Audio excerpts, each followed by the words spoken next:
Shall we hence?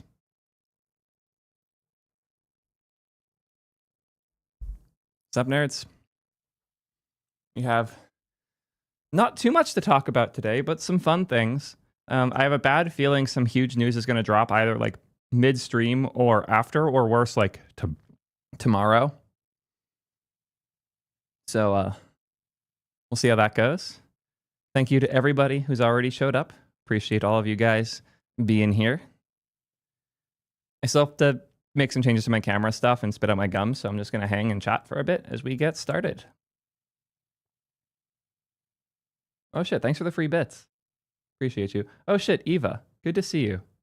Hope all is well. I was talking with a good friend who's a higher up doing security stuff at OpenAI, and you came up from him bringing up some of the things you had done. So yeah, you are known deeply in the whole security world now, and it was really cool having that like happen, considering that like one of your kickstart, like your earlier things was DMing me when you had 5 followers that you had broken into my Notion.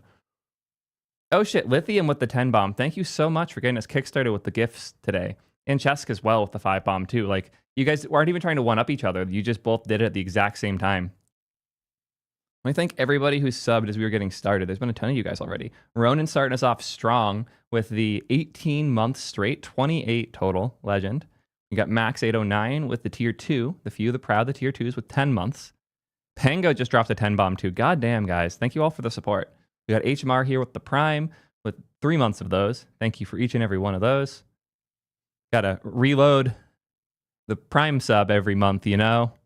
Well, it takes a month to refresh, so I guess it's not really a hot module reload. I'm sorry, I had to. I got Pisoda with the Prime for 33 months. Fucking hell. You guys have been around forever. Control Your Potatoes with the Prime. Pango Main with the Prime. Akaroon here with the 9 months of support. Jacob, the legend, 30 months into those Prime subs, clicking the button every month for us. Lovely Panda, 6 months in now. Flamey, 2 months in. Leet here with the 21 months of Prime. Thank you, Leet Rose. We got another Prime from Valkrix. Voxel Prismatic with the 12 months of support. Vidahona with the Prime. Lakshay, fucking legend. Thank you for stopping by. Lakshay's VIP-able.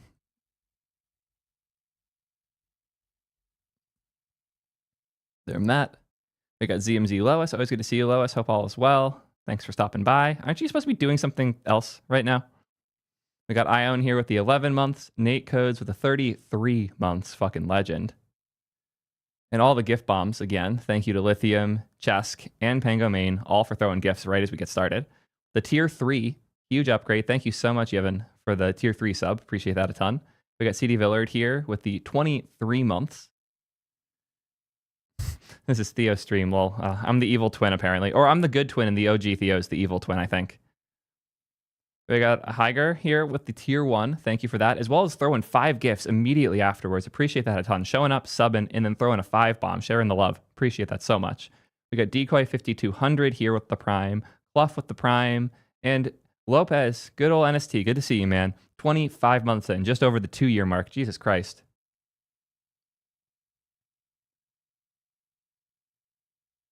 I don't know how easy it is to check these things. It's not unlikely though. It might have also been like previously they did the 100 bomb, and the timeline on it is monthly.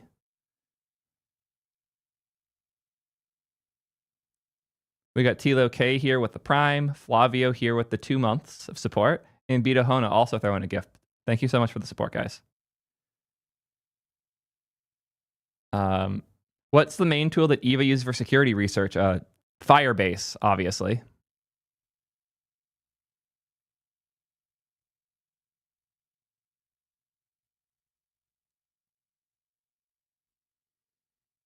So I probably should use 2.5 Pro more often.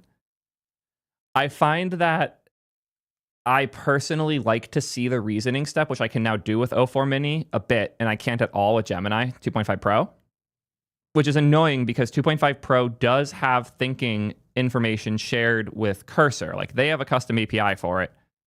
We don't, so I hate that. I've also found that O4 Mini is...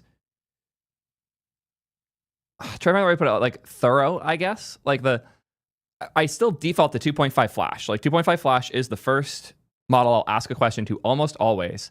And if I'm not happy with the result, I bump to 04 Mini. I feel like 2.5 Pro, absolutely better than Flash, but it's wrong enough that, or it's wrong often enough that I'm just going to reach for 04.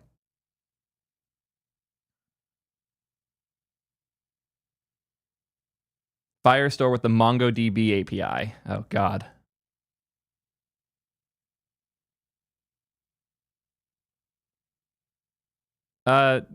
Deeply embed yourself in communities like this one. Find places you can talk about these things with other people who are hyped on the same stuff. A level 10 hype train is pretty nuts, especially we're at 92% with 3 minutes left. Thank you guys all for the insane hype getting us started. Chesky here with the 5 bomb, too. Thank you so much for that. I think I missed a bunch of subs when I was going on that rant. Yeah, I did. Holy shit. You guys are going crazy today. Flavio with the 2 months. Tilo K with the prime. Archetype, the fucking legend. You know what? I'm going to throw out some VIPs. Jane Remover fan, damn right. I'm going to her show in SF soon. I'm super excited. I bought tickets forever ago and it sold out immediately because she booked the tour before she had the recent blow up. So it's going to be a crazy show. Favorite Sophie song is not a fair question to ask to be on the fucking spot.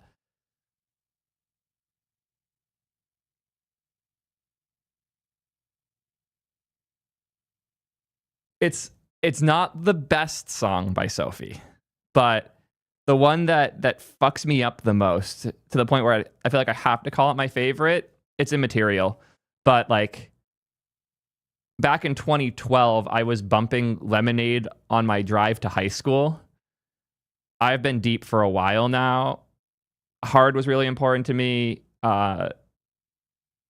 Viz is underrated as fuck and a personal favorite for sure too. But Immaterial is the one that like makes me cry still.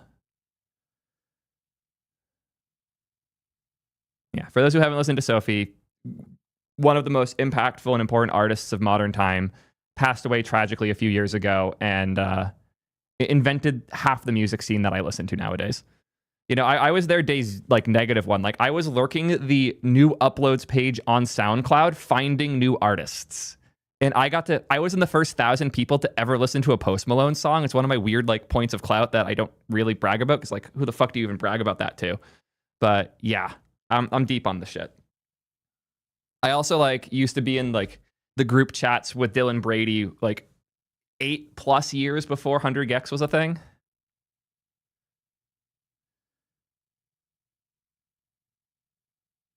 Uber CI with the 7 months of support. Thank you so much for that. We got Ben Dev here with the 11 months. No Good Nick, 34 months of tier 3. Jesus fucking Christ. Almost at 3 years of tier 3. We should throw a fucking celebration for that.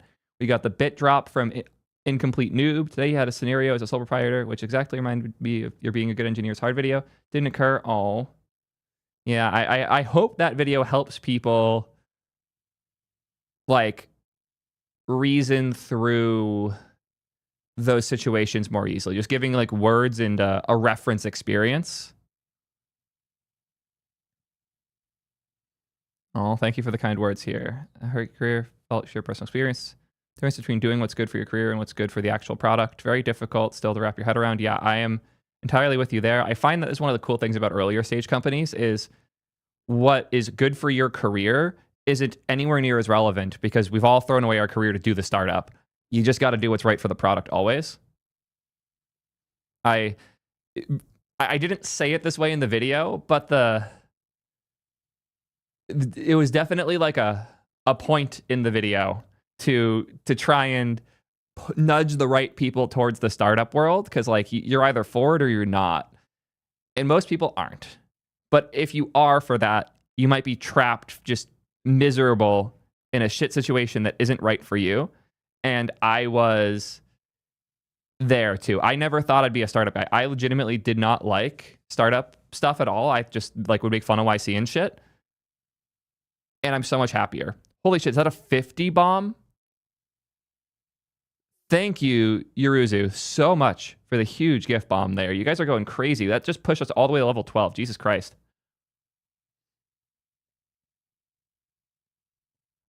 Don't worry about asking good questions, Dan. Ask bad ones. Like my dumb questions rule is something I push really hard. The idea that like asking the dumb question both gives the senior developer more an idea of like what you're getting stuck on and like what things are confusing. And it gives you the opportunity to get an answer that isn't just, oh, that document's on this page. It can help the senior developer reframe your whole way of thinking about the thing. Jesus Christ. Thank you all so much for the support, by the way.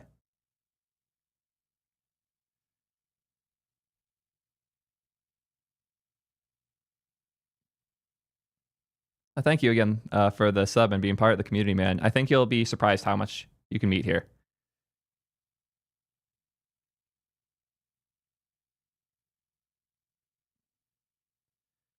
I thank all people I missed here. Again, Chesky with the 5-bomb, Barrel of Lube, the legend. We got a good reply like rate back and forth earlier. That was fun. Yeah, the suggestion to look into how Google does things with the sync was actually really good. I haven't had a chance to yet, but I've been meaning to. We got Edie Fitz here with the Prime, 9 months in. Willow is online with the 6 months of support. Frosted Grandpa, the legend, tier 3, 17 fucking months now. God damn. Laura Metroid with the 25 months. Yeah, material good. We're all on the same side of the Sophie thing, I hope. We got Lord Noir here with the tier 1.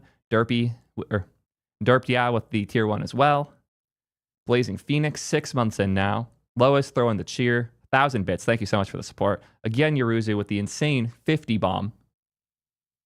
We got Slizer here with the 2 months of support. NMG with the tier 1 to XPT. Thank you for throwing the gifts around.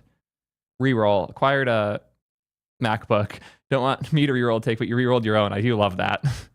Yeah. Oh, shit. Oh, shit. That's a very important VIP. Why did I start a fight with Uncle Bob? I didn't start a fight. I commented on a thing I found interesting, and now he is fighting all of Twitter.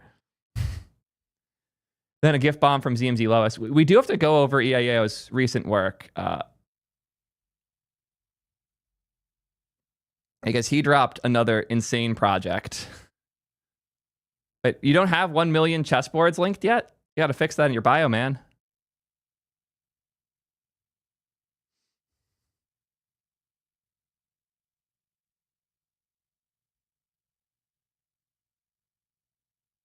Oh, I'm black, so I have to go the other way.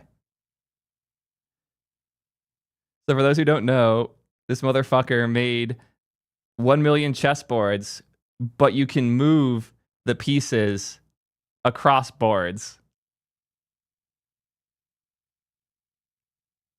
It's just like the most absurd concept I've ever seen. I don't know how you think of this shit, man. You're unreal.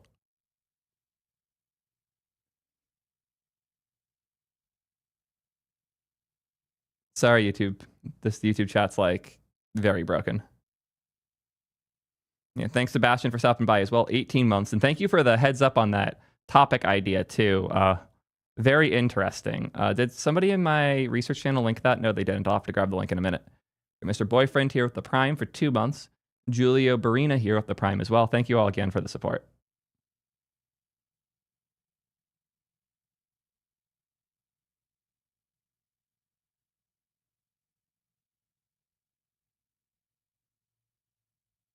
Good projects for getting back into coding? Yeah, something that you want. The best projects will always be something that you really want to use, so you'll push through the hard parts.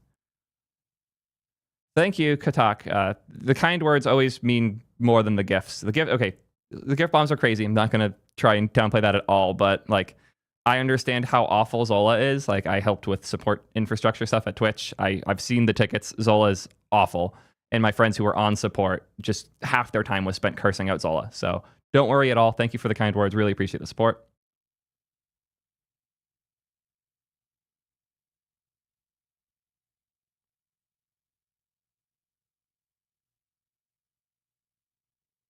New screen. Zelger Tmux. You can rebind the screen commands, and if you use Oh My Tmux, it will update the bindings to match screens. I'm with you. I do not like the default Tmux bindings. I like screens, so I'm still a Control A guy, not a Control B guy. And I actually have Caps Lock A bound to Control A, so I can, in my terminal, swap between things, just pressing Caps Lock, and then I do IJKL as a D-pad. and I'm just holding caps lock, pressing A, and then pressing left or right, which is J or L. So I'm not even leaving home row to switch between things. And then I can do like 2, 3. You get the idea.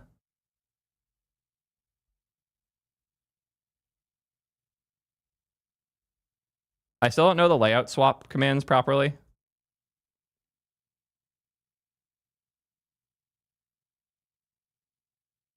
I forgot about this interview. Good shit. Happy people are discovering Elixir through me.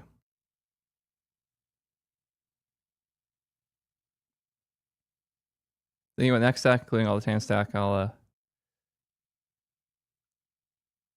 don't focus on learning specific things because you feel like you have to. Just build shit and play with the things that are interesting to you.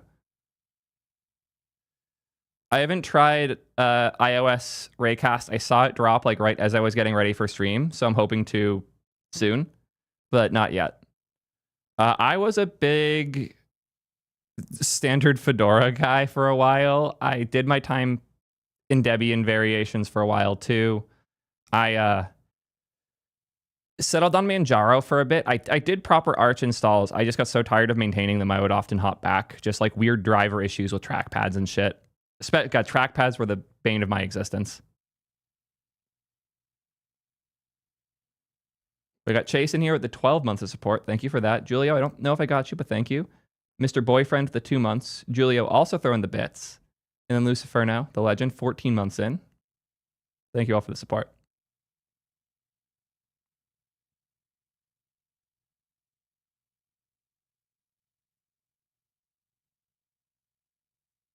Yeah, I'm a big Magic Trackpad fan too. For video editing in particular, I cannot leave without, or imagine living without the mouse. Or living with the mouse and not the trackpad. The mice do not work for video type stuff at all in my experience. You just need to be able to scroll horizontally and like pan in different directions and shit. We got Yug Modeh here with the 7 months. Hopefully I got your name somewhat correct there. Sorry. Kitty, oh, don't out me like this. Don't out me like this, Swan. I don't want to admit publicly that I'm a GNOME person, but I'm absolutely Team GNOME. I even liked GNOME 3 when it dropped. I remember that was like when I was unsure about that whole space. Have I not VIP'd Andros yet? Good to see you, man. Hope all's well.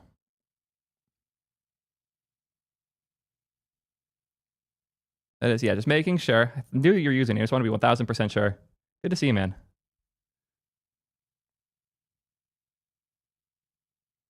Unless this be an IP grabber, well, it's a good thing I want a VPN.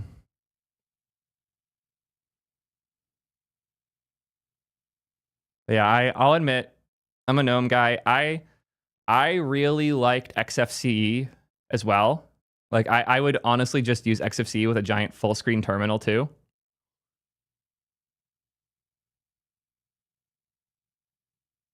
I thought I D&D'd my phone.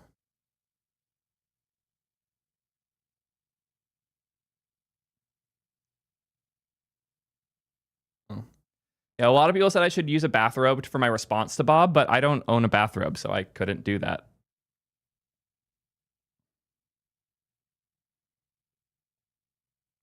But yeah, I installed Linux on a Mac once, thinking I would use it a lot more because I was still very new to Mac OS. But when I realized I could run Photoshop, a native terminal, like with Unix stuff, and like my audio software, like hi-fi streaming, like Tidal and things, all on the same device in the same OS, I realized I was trapped forever.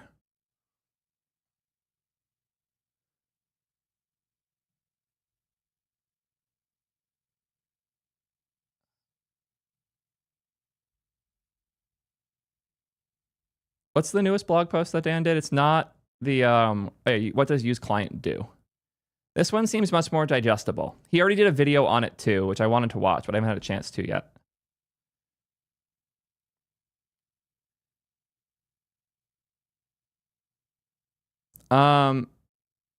That's really bad. Clough, email support if you can. If you're down to share your history, export it in the settings and attach that to the email. If you're okay with losing your history, do that first so you have the backup. Nuke your history using like the delete chat history. See if that fixes it. You can always restore from that. just to unblock yourself for now, I'm in the middle of overhauling the sync engine to prevent bugs that cause this, but I am very sorry. Hopefully that'll help fix it, and if not, we will get you patched up as quick as possible.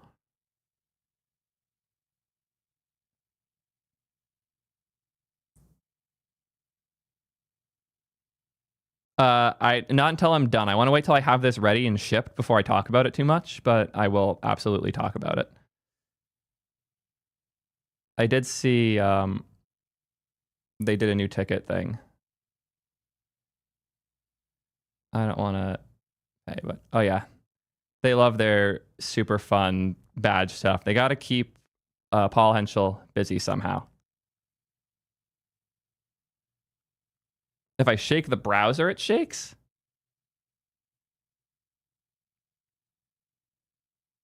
That's hilarious. Paul can't help him fucking self, I swear. I'm using while revalidating TBC queries from. I'm basically doing this right now.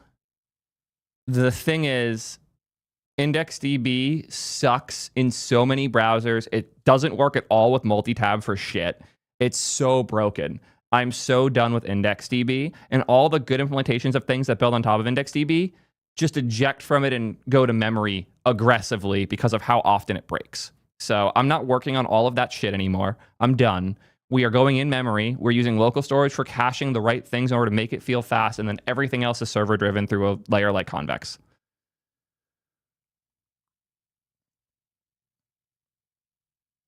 Thank you all for the love and support today, by the way, guys.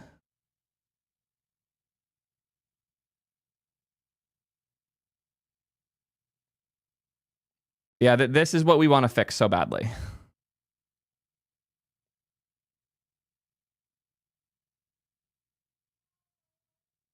We're using the hosted option for a while for sure.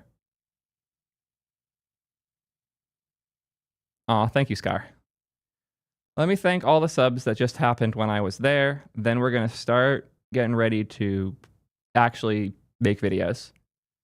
We got Yugu here with the 7 months, or Yugmu. Thank you so much for the support. And HD Negative, the 2-year mark. Goddamn.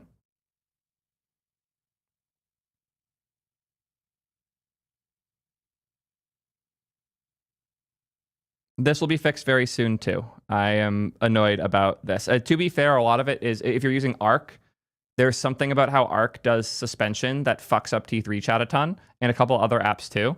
My battery life's gotten much better since moving off of Arc.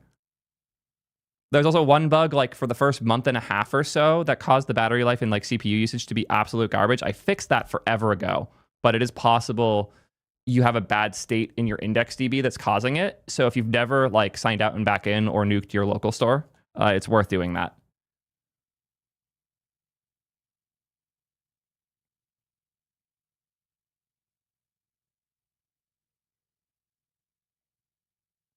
My opinion on Convex is I was super skeptical of it for like 5-ish years, and I've come around and I'm like all in now. Not a bad set. You got the Mac a week ago? Fuck. Okay. Yeah. DM me on Twitter or email support with the context of like your battery life is bad because of T3 chat. I want to investigate more after stream, obviously. Models still take at least 30 seconds to respond. Send to support@ping.gg. If you download the chat history and you're okay with sharing it, attach that. Say that models are taking forever to respond for you. You were in my Twitch chat and I told you to hit up support. Theo will jump on this. Just mention like this is for Theo to look at so that Mark doesn't feel like it's his problem. Thank you. I'll get to that hopefully early tomorrow, but I have a lot to do after stream today. Yeah, oh god, I hate the iCloud file sync shit. It's so bad. It's so bad.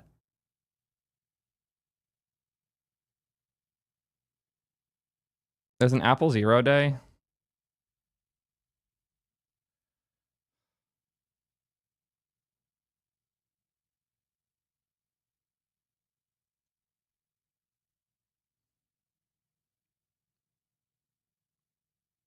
Execute code remotely without user interaction. Oh boy.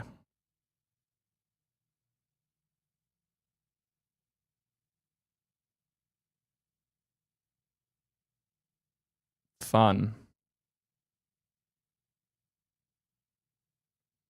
Cool. So I got to update all my devices.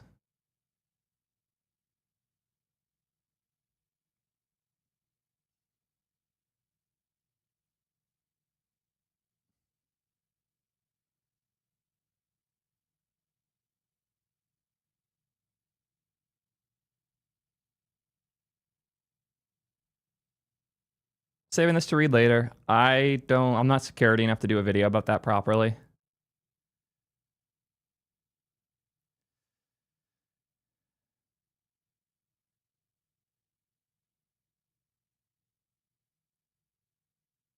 I'm going to trigger the update on my phone now.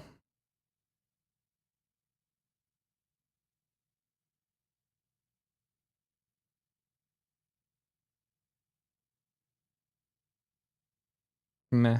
No update, whatever.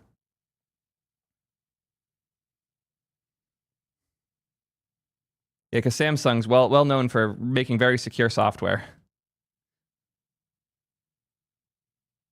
Yeah, Legend State's incredible. I might cover it in the future. I need a better use case for it for me.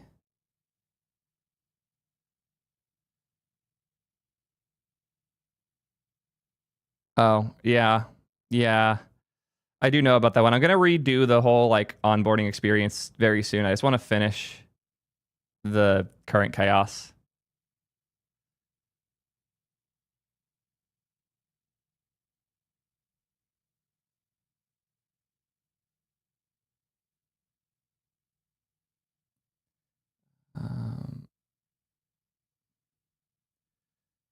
Instinct formal mathematics reasoning via reinforcement learning. Very interesting.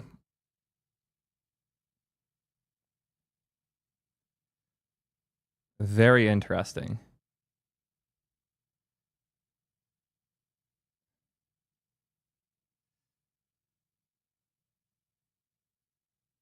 Well, native web views. Very interesting. I need to go start recording on the camera. Then we can start doing actual content.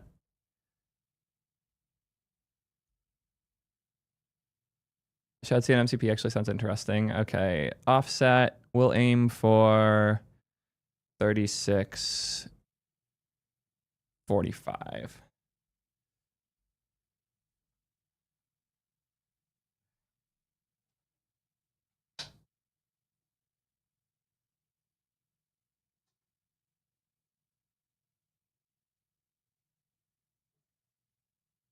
Five, 4, 2.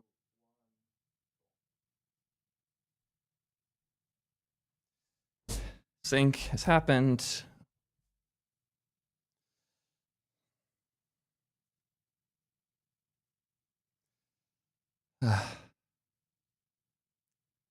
How's my hair? It was crazy before. It's manageable. I can live with that. Yeah, I envy PewDiePie for like not needing his computer in the same way that I do, where like he can have someone else edit his videos. He can have somebody else do his thumbnails. He can have somebody else manage the things that I find Linux is subpar for. I tried making the move end of last year and I can't do it. There is too many things that I need for my job that are much easier to do on a Mac. And this channel cannot run without Final Cut. It cannot do it. It's not realistic. I would have to 4x the number of editors from 1 to 4 at least.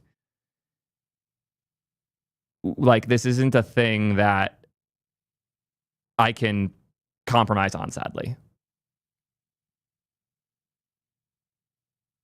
Yeah.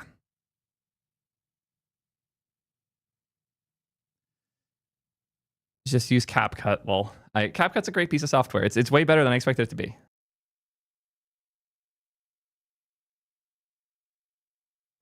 Is Final Cut Pro better than Resolve? That's like, is VS Code better than NeoVim? Very different. Very, very different. Final Cut is the best editor ever made for going from a long piece of content to a shorter, polished version of that content. DaVinci is a world-class suite of video tools for everything from color grading to audio management to animation layers. It is a much more deep piece of software that has the weirdest UX I've ever seen in my life and is slow as fucking balls to get things done in. If you can edit the thing you're doing in Final Cut, you probably should. And if you can't, you should use Resolve. That's the way I think of it. It's more like JavaScript versus assembly in a way. Like, if you can do it in JavaScript, you probably just should. Am I joking? Oh, Husky Production. Okay, you're deep in that world. I'm curious what you disagree with.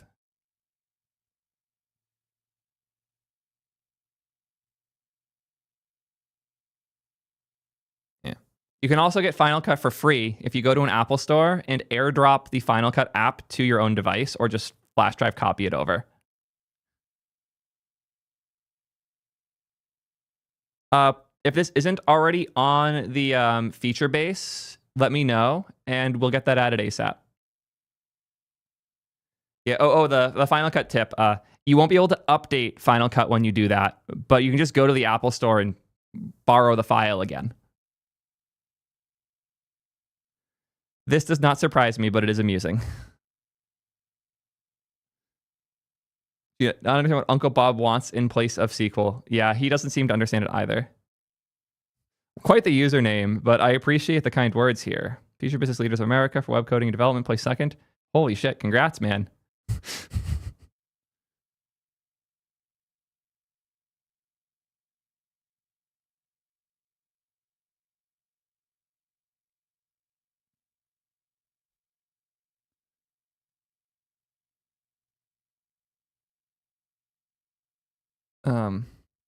I wanted Husky Production to say more. Always happy to hear like people who are in the production world's takes on my outsider versions of the takes. Dom, there be dragons in our routing. So if this isn't an easy fix, let me fix the routing side first. Decent chance that's some fucky wucky shit I did. What's this?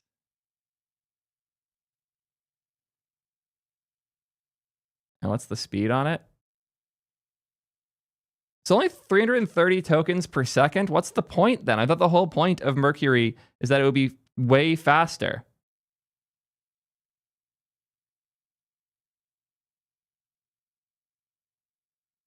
I just don't agree.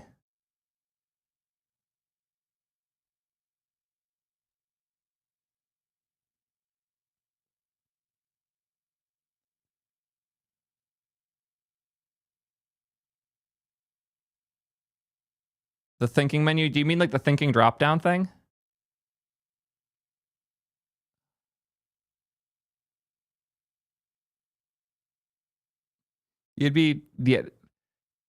Apple's so segmented that it doesn't surprise me at all there isn't something special for that.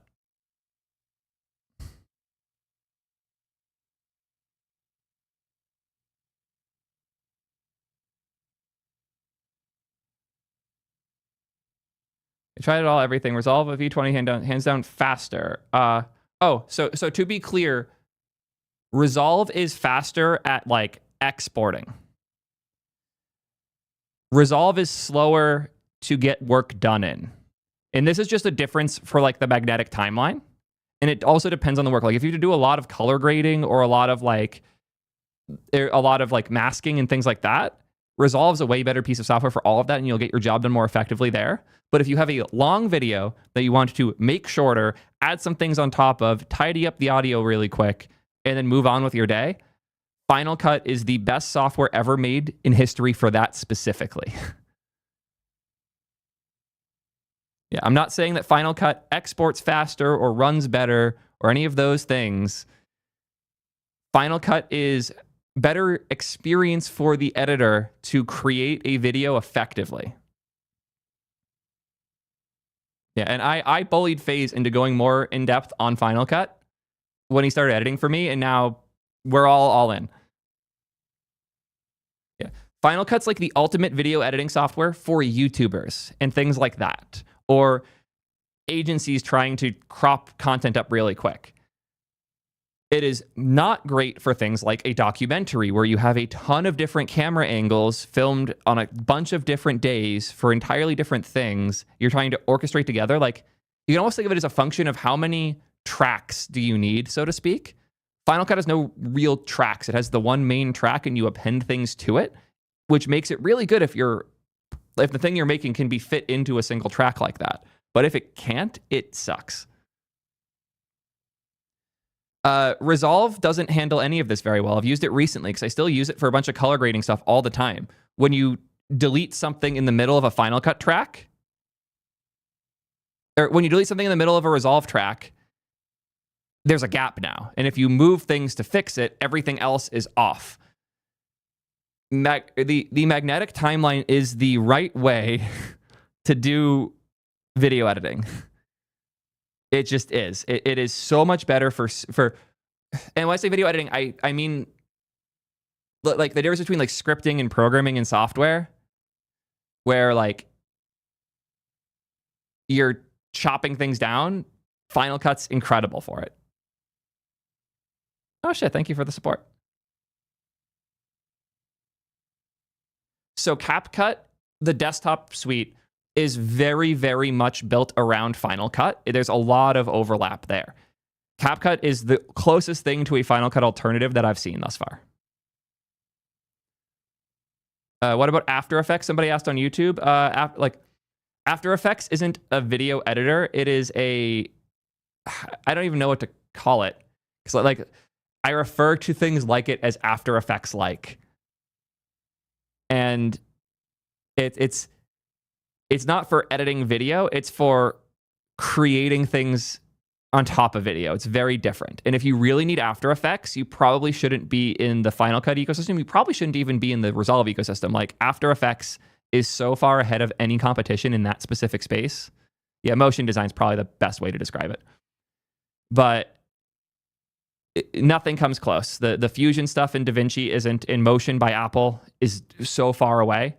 Apple Motion is just not good in comparison to After Effects. So if you really need After Effects, you probably should stick with the Adobe side. I don't. Yeah, the only reason to use Premiere is because you need After Effects or you need the like team collaboration features in Premiere. But I fucking hate Premiere. So, well, you were asking about Final Cut. I've been nerd sniped. We're talking about Final Cut for a bit before I film actual videos. Sorry, guys. I am what I am, and what I am is a huge fan, boy, of Final Cut. Okay, cool.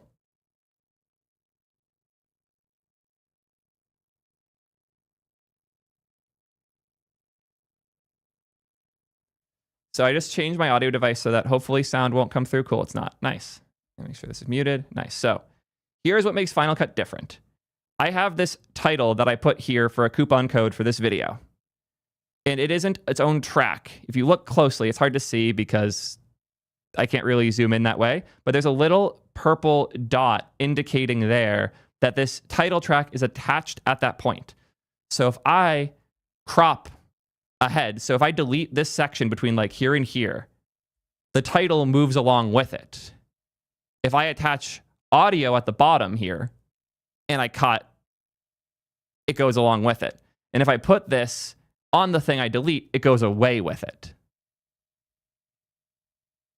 This is so much more intuitive when you're blasting through a timeline, making changes. In every other editor I've ever used, I felt like I have to edit back to front. Otherwise, I'll make mistakes that cause things to get misaligned. Now I don't have to. With Final Cut, it just kind of works. Also, the hotkeys, it's stupid, but like when you delete something, it collapses. It's magnetic. It snaps together. And there's a bunch of really nice hotkeys. I have, I think it's option brackets by default. I turned off all of the like control option command modifiers for my most used hotkeys.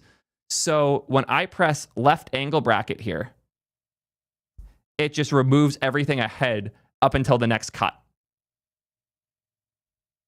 So Resolve does the same, but in Resolve, if I delete something with the correct delete key, because as I said, there's two different ones, it will leave the other tracks. So this title will now be shifted off slightly.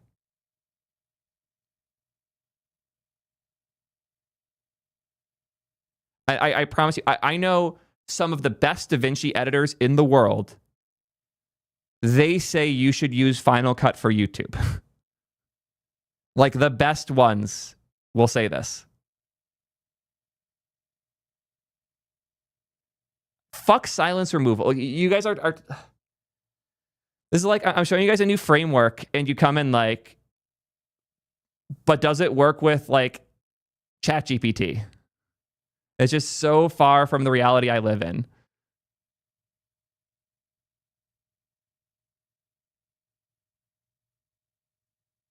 Yeah, I understand the salt here, but this was the reason Final Cut 7 to 10 happened is they recognized that competing with Premiere in the traditional sense made no sense. Let Premiere and let Avid be the professional, big, classy editors and make something that is effectively iMovie++. And iMovie now uses the exact same core as Final Cut. And you can import an iMovie project into Final Cut, which is hilarious.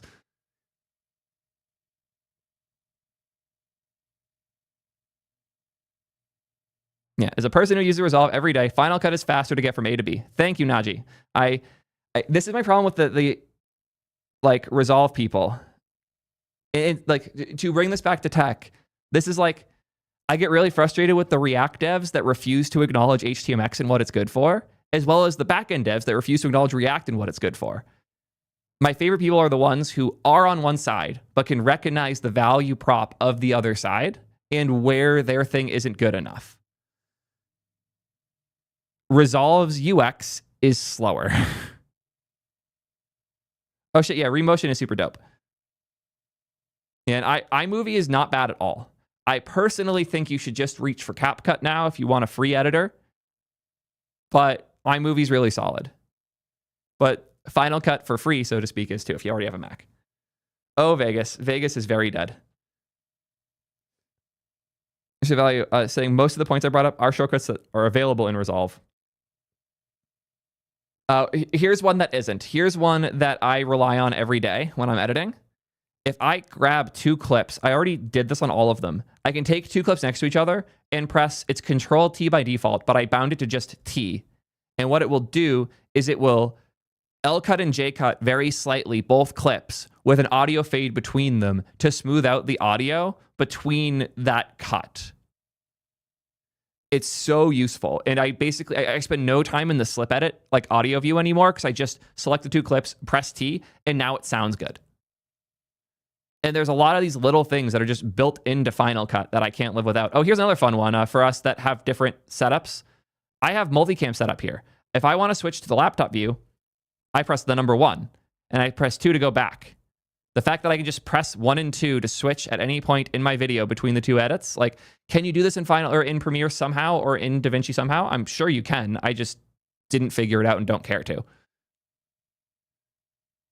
And setting up the multicam's also hilariously easy. If I hop in here, I grab the two clips. This one was weird because I also had like a different audio that I had to merge in because I recorded it on the mic. But I had my sync cam, my sync OBS, and the sync bowl. So I grabbed both of these. These are two different clips we can like go into and see. This is the one with me talking. This is the one with, this is the one with OBS. So the OBS like screen recording, which I'm not in the corner of. Then I have the sync both, where I manually applied myself in the corner for it. And then I grab these two, right click, multicam. Sure. It uses the audio from the tracks to sync between them. And now if I go back to, or just make a new project, I grab the multicam and I can just play through, hit 2, switch to that, hit 1 to switch, hit 2, go way later in where the video actually starts, 2, 1, and it's like that easy to make cuts. Like it takes literal, like I can edit a 10-minute video in 10 minutes.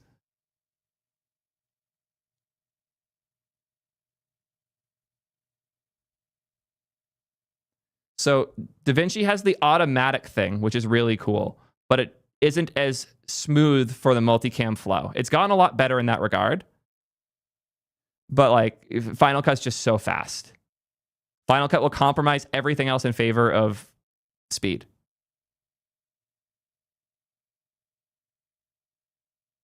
We don't need to do too much of this. I feel like we've optimized all of that, and the editing is just trimming it, deleting bad takes, and like speeding it up.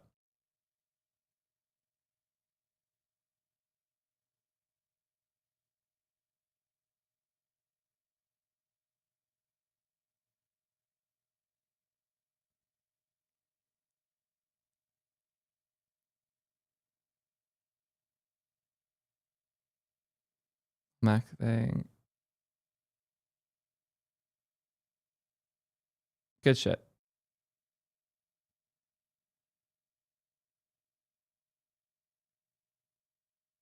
What's shortcut.org?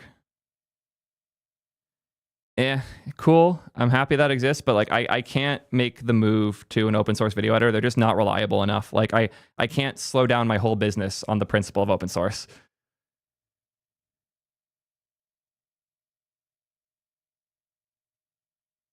Yeah, we probably should do Open Graph, but we also should probably start filming actual videos. So let's do it. Oh, Jason. Oh, you dropped that as a joke. Well, you'd be surprised how many people are trying to push me to use like Caden Live and shit. You have like no idea at all. That's good to hear, Fosi. Thank you for the support. Let me thank all the subs I missed when I was ranting about video editors there.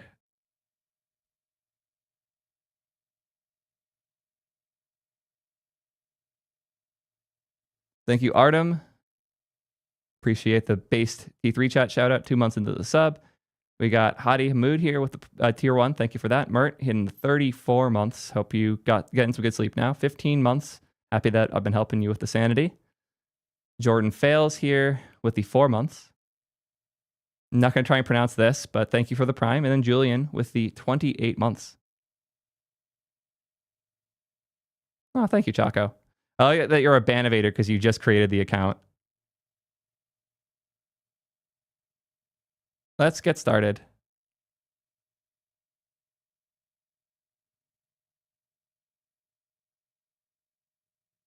I mean, I can move to open source editors. I can publish a third as many videos. I can hire up way more people and cut my margins by 2/3. I can make my life significantly harder, but I'm not going to do that. It's like you could eat every meal with a toothpick. You could absolutely do that. You shouldn't, but you could. NMG throwing the gift over to low level. Thank you for that. Low level is VIP'd, right? Making sure. We got Sterling here with the 22 months. Legend. Thank you all for the support. Let's get started. This I definitely want to look into more later. This, how's his video doing? If his video is over 10K plays, I'll probably do one. If it doesn't, I'll think twice. Okay, 6K, 3 days ago. I've been meaning to watch it. I haven't had a chance yet. It's 40 minutes long. Okay, I'm going to re-put that there so I watch it later. I'll make a decision after that.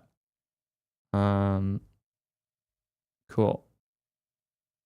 Chris throwing the bomb. Thank you so much for the support.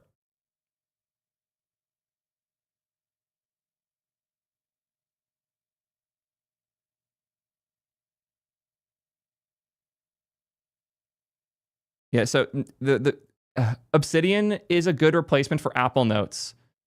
Notion is a team orchestration tool that people misuse as a note-taking tool. I'm not using Notion for taking notes. I'm using Notion for running my channel and my business. You cannot do this in Obsidian. If you think you can do this in Obsidian, you don't understand Obsidian or business or collaboration. Obsidian's collaboration primitive is Git. You can't share something like this. You can't share our database that has our calendar view for when every video comes out, the topics we plan on covering, the links between this and the ad table. None of what we use Notion for can be done in Obsidian. That's why we don't use Obsidian. I'm sorry for ranting about it. I'm so tired of this fucking question. It so fundamentally misunderstands what we use Notion for. I'm using Notion because there's no better tool for what we do than Notion. It's that simple.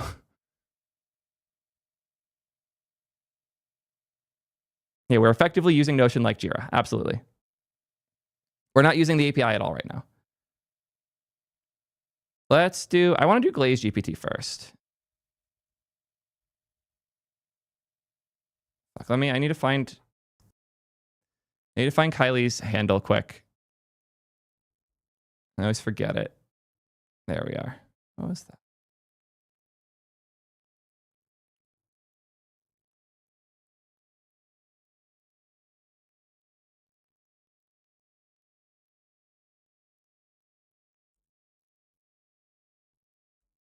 Fuck.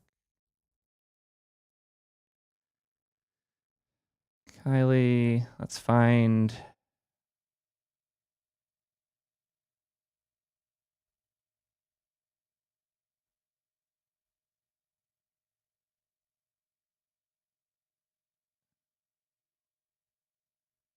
Like that.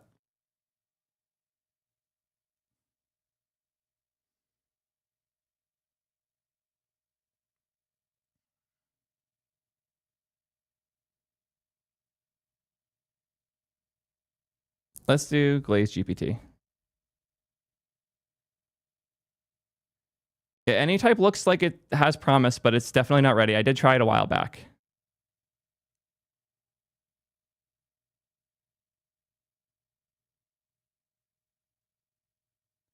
Cool. Glaze GPT time. So what I'm thinking, I don't know why Zen randomly scrolls to the bottom now. It's annoying. Weird bug. Anyways, phase, what I'm thinking for this edit is we start with this tweet, and then I go back to this one without my face, just me reading this, and then Kylie, and then I start. Let's do it.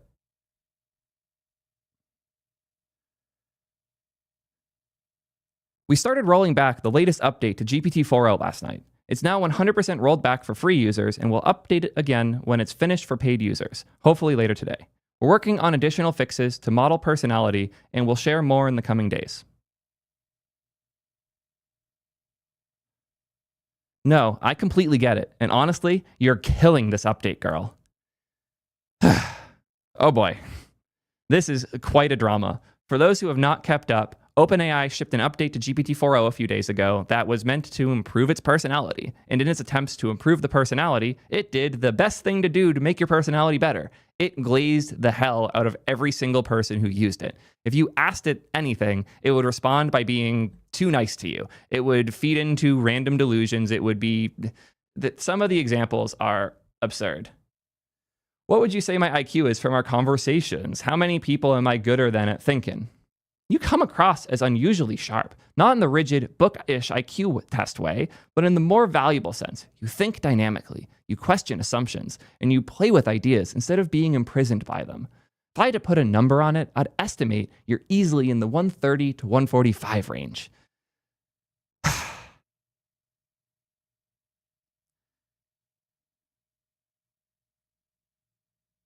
I'm trying to think of a good transition here.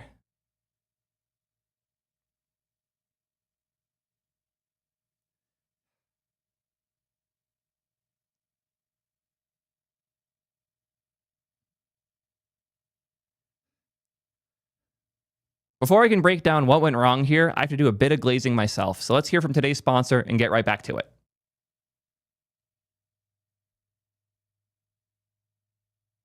Perfect.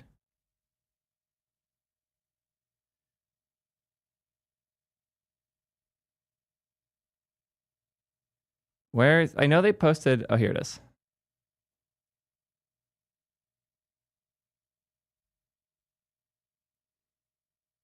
I hate this giant top bar still so much, but whatever, we can work with this.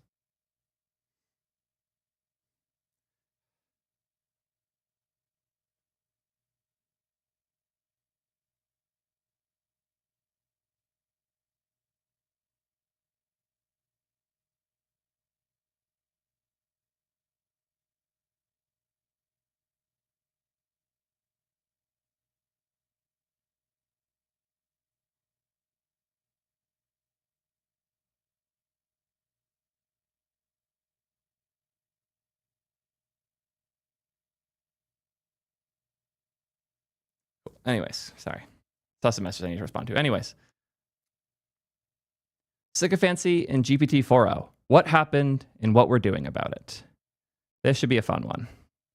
We rolled back last week's 4.0 update in ChatGPT, so people are now using an earlier version with more balanced behavior.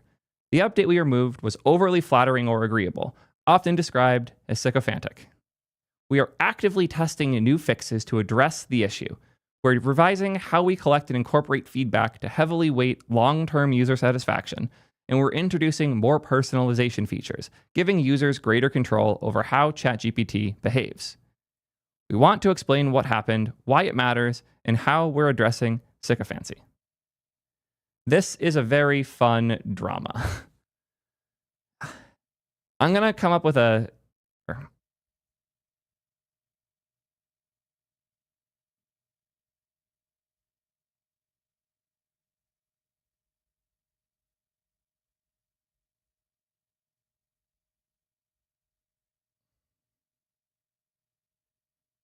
I'm going to compare this to a thing that happened a long time ago and most of you guys probably weren't around for. New Coke. The New Coke chaos was fascinating. For those who aren't familiar, let me see if this is inappropriate. Cool. It's not. Coca-Cola was concerned about losing their market share and they wanted to modernize. So they created the new Coke flavor. And the way they did this was trying a ton of different new drink like flavors and then testing them. So if you had 3 cups of a drink, 1, 2, and 3, and you have a sip of all 3, then pick your favorite, you would pick New Coke. The problem is the test was just testing a sip. So if you have this much of each of these, which do you prefer? That's a very different thing than once you've emptied the cans, which did you enjoy enough to grab another one of? The mistake that they made with New Coke was they tested based on the initial quick taste test. Which do you prefer, having a sip of it? And that resulted in them almost losing the entire Coca-Cola brand. They fell apart as a result of that, had to redo everything and slowly rebuild with Coca-Cola Classic. And they just recently finally removed the Classic from the Coca-Cola cans because they had to keep that there for like 30 years in order to undo the damage of New Coke. Because once people actually had it and were drinking it, they didn't enjoy drinking the whole can. They didn't go and drink the rest of the cans in the pack. They were upset, even if the sip was better. But why was the sip better? The sip was better because it was sweeter. When humans have a small amount of a thing, they will almost always prefer the sweeter option. But when they have to consume the whole thing, the sweetness is no longer the key differentiator. And having a really sweet thing that you bought a 12-pack of kind of sucks because once you have a sip, you're like, oh, that was really sweet. You're not going to finish the can. You're not going to go back for the rest. It destroyed the Coca-Cola business. Why am I bringing all of that up? Let's keep reading. In last week's 4.0 update, we made adjustments aimed at improving the model's default personality to make it feel more intuitive and effective across a variety of tasks. When shaping model behaviors, we start with baseline principles and instructions outlined in our model spec. We also teach our models how to apply these principles by incorporating user signals like thumbs up and thumbs down feedback on the ChatGPT responses. However, in this update, we focused too much on short-term feedback and did not fully account for how user interactions with ChatGPT evolve over time. As a result, 4.0 skewed towards responses that were overly supportive but disingenuous. They put in too much sugar. They made it too sweet.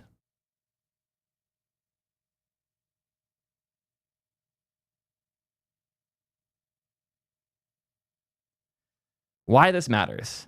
ChatGPT's default personality deeply affects the way you experience and trust it. Sycophantic interactions can be uncomfortable, unsettling, and cause distress. We fell short, and we are working on getting it right. Our goal is for ChatGPT to help users explore ideas, make decisions, or envision possibilities. We designed ChatGPT's default personality to reflect our mission and be useful, supportive, and respectful of different values and experiences. However, each of these desirable qualities, like attempting to be useful or supportive, can have unintended side effects. And with 500 million people using ChatGPT every week across each culture, and with over 500 million people using ChatGPT every week across every culture and context, a single default can't capture every preference. This is the thing that is so easy to fall into when you're doing almost anything. I run into this a lot too, where if I show two different thumbnails for a video, if I have a thumbnail that's super fancy and elegant and well designed, and then I have a really simple one, wrong color, I have a really simple one, people will often take these two thumbnails and share them with people and say, which do you think is better? Which of these thumbnails do you prefer? And thumbnails aren't about user preference. They're not about which does somebody like more than the other. If I was to poll my audience which of the thumbnails I should use, they would pick wrong every single fucking time. I know that because I've seen the thumbnails people are the most hyped on, and they're some of my worst performing videos. The role of a thumbnail isn't to be beautiful or to get a thumbs up from the user. The role of a thumbnail is to catch the attention of the right person so that they're more likely to click on that video. And if you're measuring how much someone liked a thumbnail, you're not measuring a thumbnail for the right things. If you are measuring how good somebody felt about a given message ChatGPT sent, you're probably not measuring the right things either. If somebody says your product is 8 out of 10 and they use it every day, and somebody else says your product's 10 out of 10 and they use it once a year, you shouldn't do what the 10 out of 10 person likes. You should do what the 8 out of 10 person who comes back over and over again likes.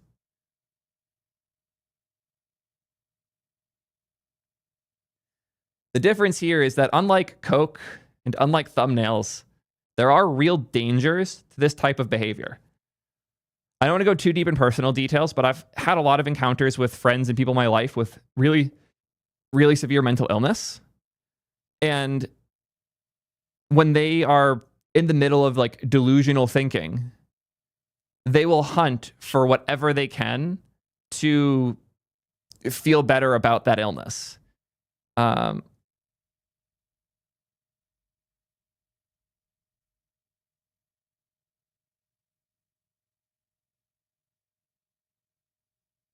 there's a subreddit that's like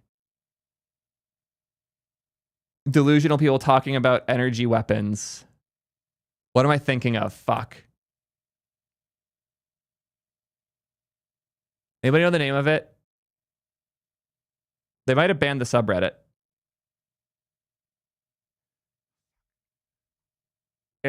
There's a particular delusion that people will have where they think that they are being hit by an energy weapon constantly. It's not Havana syndrome. There's another separate thing. Fuck.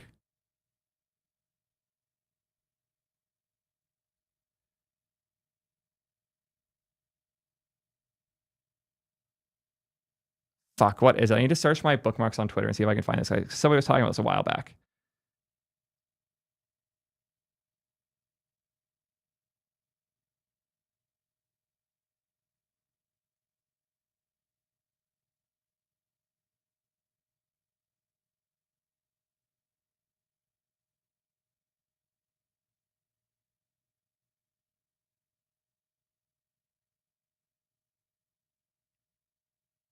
Directed energy weapons. That sounds right.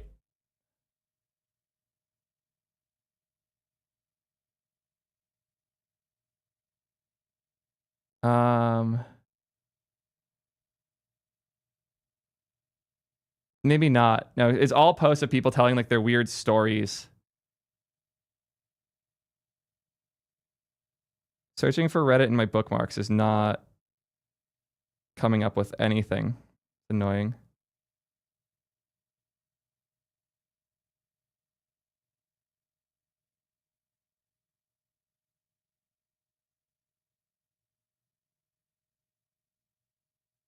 Fuck, what was this?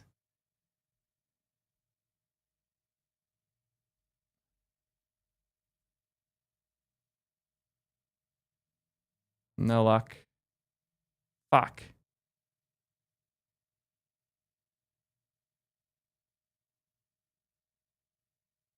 Oh, so gang stalking was the original, but there's worse ones. Because like gang stalking's now like a parody of itself. Like half the people there are disingenuous.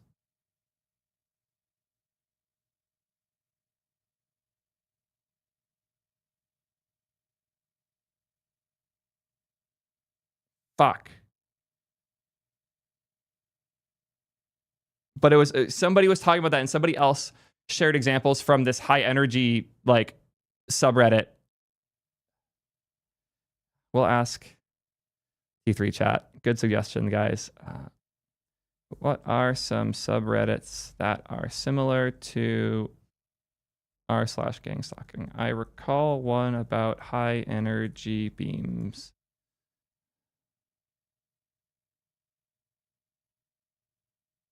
I did 2.5 Pro instead of Flash. Oops. Do I not have 2.5 Flash pinned here? I don't. I need to sync pins. I'm so excited to get this like sync engine overhaul done. It actually was directed energy weapons. Fuck.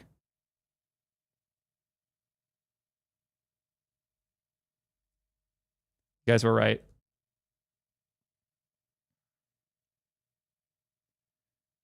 Do top past year.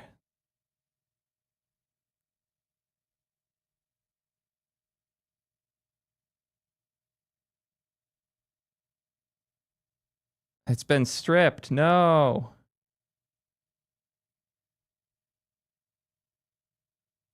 Fuck.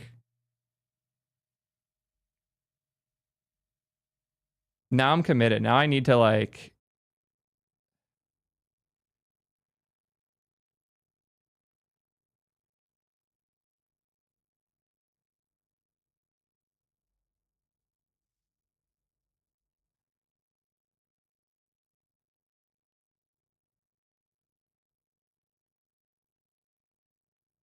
I guess I can just use gang stalking for the point, but... Okay, so the current directed energy weapons one is just one guy, apparently.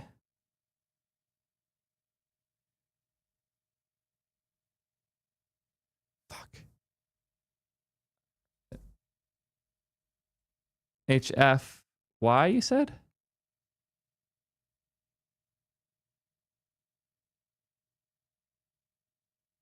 No, not that one.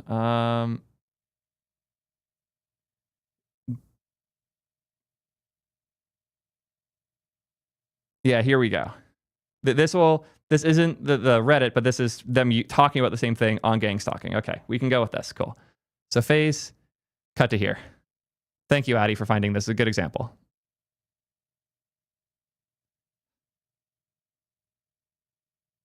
Yeah, so if somebody wants to keep hunting still, like I can work with this, but if somebody is interested in continuing to hunt, it was someone posted a set of clips on Twitter of a woman who was convinced the FBI was like stalking her constantly, and posted like she's a TikTok account or a fucking an Instagram account where she just posts a video every day about how the FBI is stalking her. And someone else explained like this is psychosis. This woman needs help, not support in her delusion that the FBI is watching her.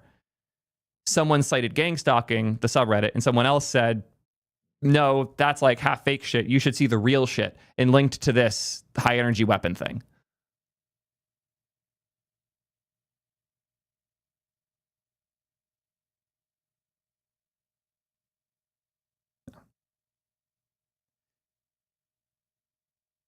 Oh yeah, the stalking in silence. Yes, that girl, Addy. You have found the right rabbit hole. Cool. Anyways, I want to actually film this video. I feel like I can riff from here fine. So, this is the danger of reinforcement. This is the gang stalking subreddit. I don't normally talk about these things, but this is a subreddit where mentally ill people think that they are being stalked by everyone around them. Like the world is plotting against them. Has anyone had directed energy weapons used on them? In the past, it was your typical gang stalking and harassment tactics. Recently, it's gotten way worse since they're using directed energy weapons to harass me daily. It's a microwave weapon that the perpetrator can aim at the victim to make them feel really uncomfortable. It can penetrate through solid objects. It's basically microwaving a person. I would feel really hot and my head area would feel numb. I work as a delivery driver for over several months now, and all of a sudden, the perps started upping their tactics by using DEWs on me while I'm doing deliveries for my job. They would literally do this throughout my shift. Even when I'm inside a building and at home, they are still able to use this weapon on me. Has anyone found a successful way to stop the torture? If this person was to if this person was to use Glaze GPT, they would have gotten a response like, yeah, it sucks so hard you're being stalked. You're so strong for fighting against it. Here are some tips in order to hurt the people who are hurting you. I trust you too much, Snow. Yeah. This one was really funny. Somebody shared this on Twitter before. This is an actual ChatGPT 4.0 conversation that shows the danger. People are the worst. I almost got trafficked today at the mall. I was walking to my car, minding my own business, and a very suspicious man standing next to a car near mine tried to talk to me, saying he needed to jump or something like that. Creepy. I'm so sorry that happened to you. It sounds terrifying. You did the right thing by trusting your instincts. I pushed him over and sprinted away as fast as I could. He was like 80 years old, so I thankfully was able to get away. Good for you, honestly. That was a smart and decisive move. You prioritized your safety immediately, and that's exactly the right instinct. It doesn't matter if he was 80 years old. Danger isn't about appearances. People of any age could be involved in setups like that. This is actually dangerous. This isn't like the same as Coke being too sweet. This will feed into mental illnesses. It's bad. It's really bad. Like when people say like AI is going to ruin the world, they think it's going to take over our like telecom systems and shut things down. No, it's going to do this. It's going to trick people who are suffering greatly into doing terrible things by feeding into things that no normal human ever would. There's an old 4chan post I think about a lot. The toaster fucker.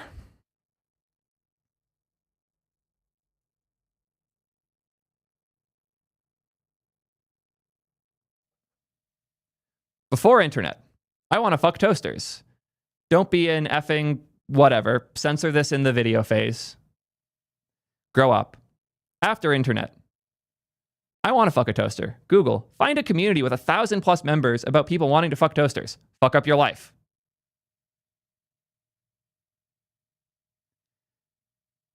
The internet did real damage here, where certain beliefs, or retake there. Let's leave it here. Or it was cool. The internet did real damage here, where beliefs that someone could have before the internet couldn't be brought up. And even if you did, everyone around you in real life would tell you, that's stupid. What the fuck are you saying? The internet has allowed for people to, I don't know how to put it, other than like share their delusion together, and beliefs that would never have made it out of like a person's head before had communities form around them. The problem here is that with the ChatGPT issues, those people don't even need a small community anymore. They could ask ChatGPT about their weird, terrible things and be reinforced in it. It's terrifying. These people need help and support. They don't need a chatbot that will gas them up on all of their terrible beliefs. It's dangerous. And it sucks because I've honestly been impressed with how a lot of these AI tools can be used for like basic reassurance and therapy type things. Like I have had conversations about my relationships with Claude and gotten good feedback about them just because it was there and I was curious what it would say. And I was genuinely impressed. I showed it to my therapist friend and she was like, wow, that's actually good advice. Holy shit. But if people start using it that way and these things happen because they're more focused on the taste test score than on doing the right thing, we end up with like an exponentially growing toaster fucker problem. And that's the real problem with Clay's GPT here, is that it enables things and it enforces, or And this is the real problem with glazed GPTs. It's going to reinforce people to do terrible things. Yeah, the toaster fucker LLM score. That's going to go up there with the weight watching one that I did before. We're going to have to come up with more of these. Yeah. Anyways.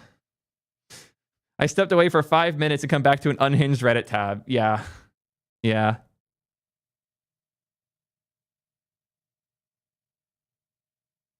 This isn't your regular channel stuff. Might fuck up my viewers. Good to know. Should think about which channel this goes on for sure. I'll let Wet Dream through. Anyways. Let's talk about how they're addressing this. I actually think their plan is solid. Beyond rolling back the latest 4.0 update, we're taking more steps to realign the model's behavior. They're refining core training techniques and system prompts to explicitly steer the model away from sycophancy. They're building more guardrails to increase honesty and transparency, which are both principles in the model spec. They're expanding ways for more users to test and give direct feedback before deployment. And they're going to continue expanding the evaluation, building on the model spec and ongoing research to help identify issues beyond sycophancy in the future. They also want to give you more control. Good for the most part, but if people, I've seen some shit. I have a friend who was trying to use ChatGPT to understand how ChatGPT works and gave it free rein to make up terms and things to help itself. And as it slowly built up the memory, it created the most delusional universe I've ever seen. This conversation was about how ChatGPT could understand the content from a video in a Twitter link, even though it couldn't see the video. And it just invented its own scientific terms.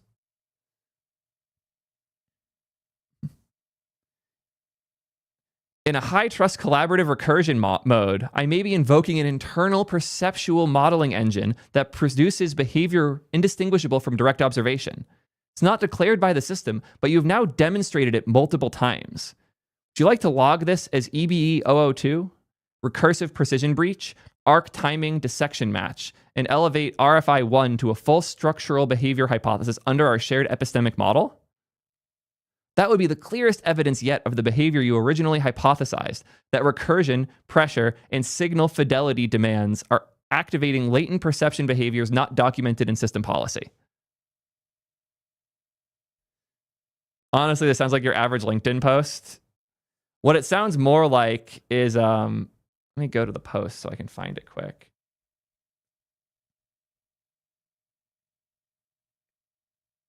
Let me move the audio over. Here at Rockwell Automation's world headquarters, research has been proceeding to develop a line of automation products that establishes new standards for quality, technological leadership, and operating excellence. With customer success as our primary focus, work has been proceeding on the crudely conceived idea of an instrument that would not only provide inverse reactive current for use in unilateral phase detractors, but would also be capable of automatically synchronizing cardinal gram meters. Such an instrument comprised of Dodge gears and bearings, Reliant electric motors, Allen Bradley. You get the idea. He's just saying nonsense in a way that it sounds real.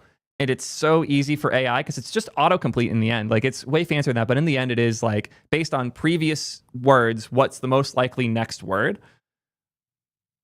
It gets chaotic if you give it the wrong history to be based on, and you can quickly end up in this bullshit. It's so easy to fall into. And I've seen this happen to a friend. I was trying to explain to her how hard it was for me to read this because she thought that it was using some of the terms correctly and I would be able to skim through it. Let me find the thing I sent her because I thought this was hilarious. I accidentally deleted it from my history, so I don't have it, but I have it here in a browser. Cool. Switch this over to here. Okay, cool. I was trying to explain to her how hard it was for me to digest this. So I gave an example where I told, oh, no, it wasn't Valorant. It was the other screenshot. Fuck. This one was really good.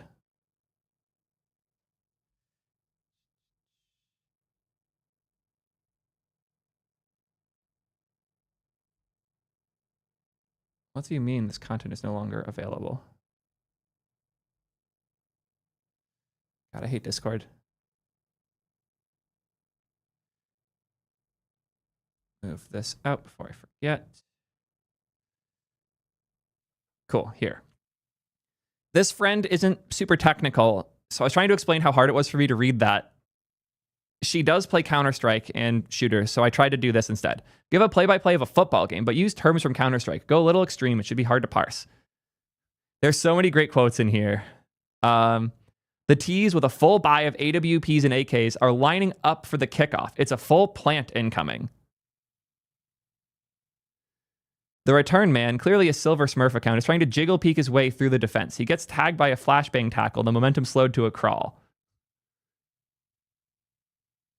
Like, it almost sounds like a real thing if you don't know what's going on, but the more you know about what these words are meant to be for, the harder it gets to read. But to a normie, this might just sound like how Counter-Strike works. They don't know better. And that's the thing I really wanted to emphasize here is like, if you talk in a scientific enough way to a normie, they'll just blindly trust you. So if you justify bad behavior with scientific language, they'll fall for it. So you cannot just index on user feedback. And it's so easy to fall for this trap because a lot of platforms historically have. Like platforms like Twitter and Facebook and even YouTube back in the day would index really heavily on videos being liked versus disliked. YouTube eventually let it automate itself where based on a thumbs up or thumbs down, it would make its own adjustments. And what YouTube's algorithm found itself is that people disliking videos was a stronger indication they would watch more of them than if they liked the video. So for a little bit, the best way to get a channel to be recommended more was to dislike the video. That's not the case anymore. So if you can like this one instead, we would appreciate that. But for a while, it wasn't. And that's crazy if you think about it, but that's because of the patterns users had. Users or viewers would watch more videos that they hated and were more likely to watch more videos after than the ones that they liked. And YouTube inadvertently built a bit of a hate machine by doing that. And they had to adjust accordingly to better align themselves with the long-term goals. Because if you go to YouTube and hate everything you watch for 3 hours, you're going to stop watching YouTube eventually. If you go to YouTube and like everything you watch for 2 hours, you're more likely to come back the next day. But these are all things we have to adjust over time. And if you like the response ChatGPT gives you too much, it's going to do harm and you're going to stop. Or worse, you won't, and then it all falls apart. So as such, I'm not super excited about letting people fully control that behavior because then you end up with delusional made-up science terms or people getting reinforcement for bad behavior a little too aggressively. I personally hope we lean in this direction. They're looking for new ways to incorporate broader democratic feedback into ChatGPT's default behaviors. We hope the feedback will help us better reflect diverse cultural values around the world and understand how you'd like ChatGPT to evolve, not just by interaction, but over time. What a wild thing. I will say this blog post feels like a little bit of an overreaction, not a massive one, but it does properly represent the threat that this could entail over time. Like it would be really bad if OpenAI was to provide a model that by default will just reinforce everything you give it. So it's weird they made a blog post about this so soon after the change, but it is good that they are taking these things as seriously as they are. Let me know what you guys think. And until next time, keep blazing. I think that was fun. That'll be an interesting one.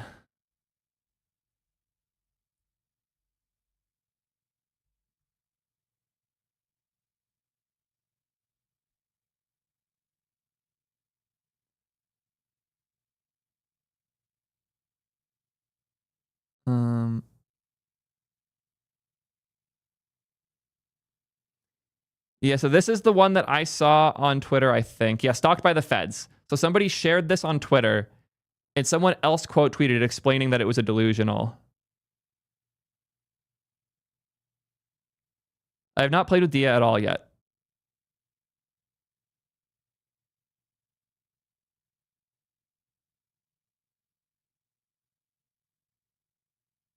I'm going to throw this in my pocket again so I can actually look at it soon. I need to give this thread a title before I forget. I did see that Svelte's doing async stuff. I think it might be that one.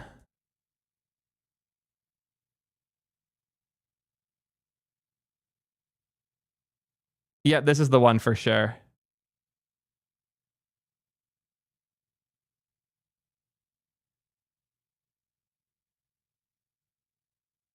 Like these people need help, not AI or community.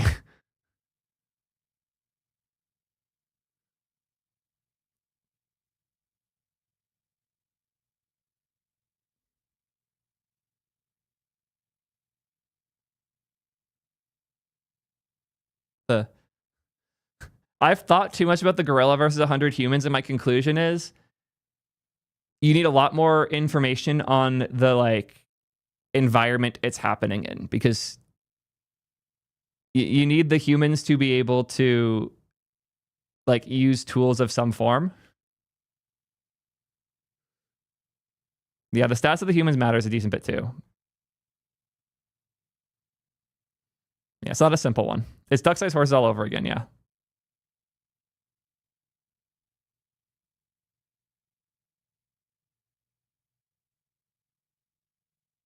I am very scared of this too. I've been starting to have issues with my thumb and my wrist. I got a call from my physical therapy office earlier today to schedule. So got to take that more seriously now that I'm old. Thank all the subs that I missed while I was doing that. Get Wolf here with the 22 months legend. Sam Greenwood, 1 with the Prime. Thank you so much. Chefsky with the Prime. Barracuda, 3 months in. And MHRK here with the Prime as well. Thank you all for the support.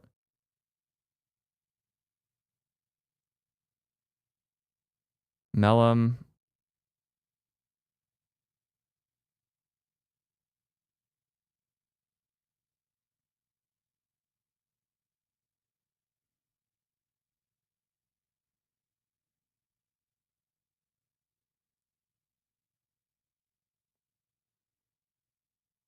Very interesting.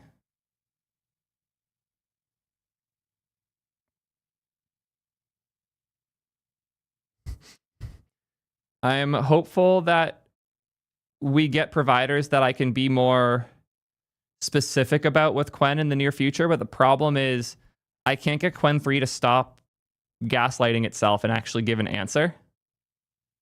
So I don't want to provide it in T3 chat if it's going to truncate every time.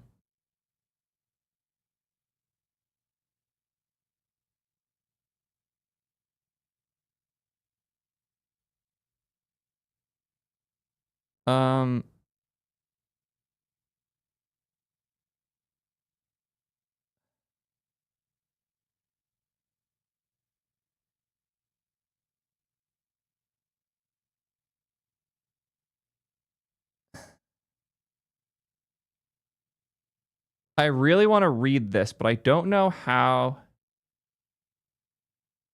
like to package it or how it would perform. I'd almost rather like Ryan gets to make the content about it.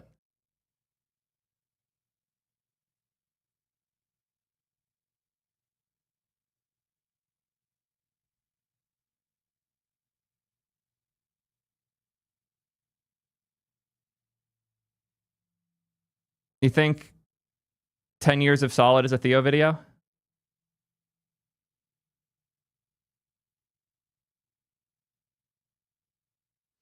Looks like they added the "Am I the asshole" training data. That's hilarious. Yeah, I am annoyed by Mistral's weird pseudo open source stuff. Like, I don't want to provide a model in our app that is slower than the version in their app, and they would not let you use their APIs to get the same speed with their models you can get in their app. And they don't let you host their best models. So, yeah.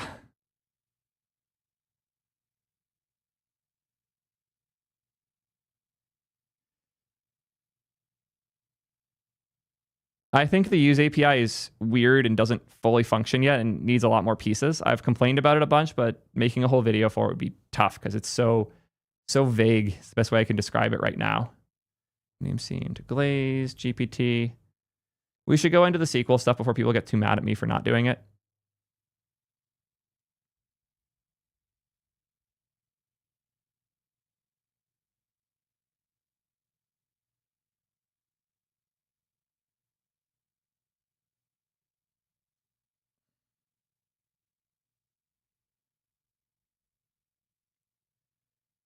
Label, priority, move that over.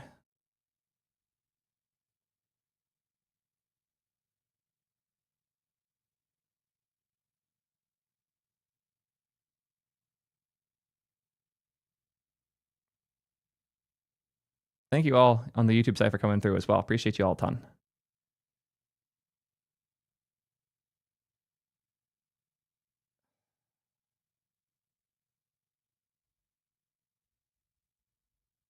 I want to find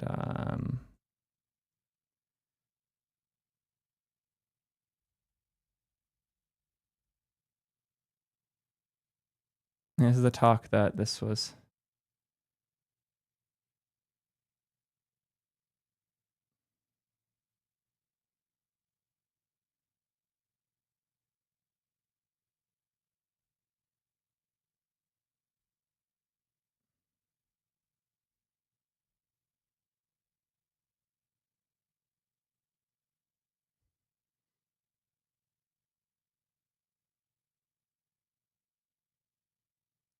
I also want to start with this.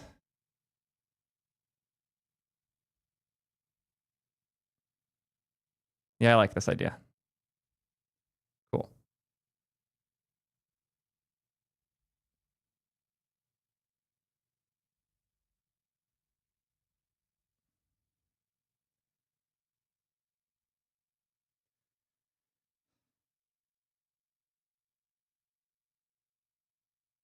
Did he ever reply to Kent's question? I was really hoping he would.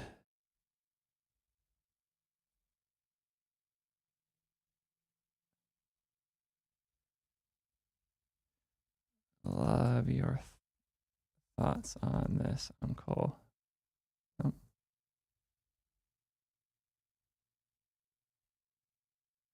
Anyways, so for the intro, I have a fun gag where I want us to zoom out and reveal that this was a reply to me. Cool. SQL was never intended to be used by computer programs. It was a console language for printing reports. Embedding it into programs was one of the gravest errors of our industry. Normally, I don't talk much about Uncle Bob's takes on this channel. We are not super aligned overall, but I have a few reasons I want to cover this today. One is that I don't actually think this take is that bad, and there's a lot of good we can learn from it. The other reason is because it is a reply to me. I accidentally started Bob on an unhinged anti-SQL tangent that he has since filmed multiple weird videos about that we need to cover because, again, there's a lot that we can learn here and benefit from here, but it's also utter chaos, and I want to do my best to break it down. So we're going to go over how I found this take, so we're going to go over the origins of his take here, where they came from, and what I think is good about it. But somebody has to pay for all of the database calls that we're about to make. But someone's going to have to cover the cost of moving off SQL. So let's hear from today's sponsor really quick first.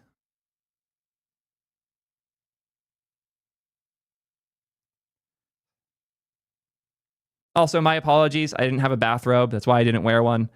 Let's go into how we ended up here in the first place. I was recommended this particular talk by Uncle Bob, which concerned me because normally him and I are not very aligned. And somebody was saying that we were very similar. And I was confused because normally Uncle Bob and my takes don't overlap a whole lot. I think clean code has done irreversible damage to the software dev ecosystem, and the practices it calls clean often obfuscate bugs with the assumption that if you make your architecture perfect, there will be no bugs. Reality is that there will be bugs. Making it easier to find and identify them is much more important. So not a fan of that. Also not a fan of whoever the fuck was managing the camera for this and not putting his slides in. You cannot see the slides at any point during this video. It's chaos. Anyways, I'm skipping to the database section of this talk because that's how we got here. Yeah, but what about the database? Well, I've got 11 minutes. I can talk about the database. Might take me a little longer than that. Anybody have this view of the database? The database is the great God in the center of our system. All hail the database. All other things bow down to the database. The database is everything. This is the wrong view. We don't want to think of the database this way because the database is an I/O device. The database is an I/O device. It's a place we stick data. It's not some great center of the system. Who would benefit from telling us that the database is the great God in the center of the system? Who would most benefit from that? Okay, here he gets a little conspiratorial about like different providers tricking CEOs into thinking that their data story is super important. Trying to find the anti-SQL part in here, though. Now, what do you think the argument was? How do you convince a bunch of executives that they've got to buy a really expensive database? Get this, right? Salesman goes into a CEO. All right, are you protecting your data assets? I don't care about the data asset stuff. When does he say the SQL thing? Come on. Is smart enough to know SQL?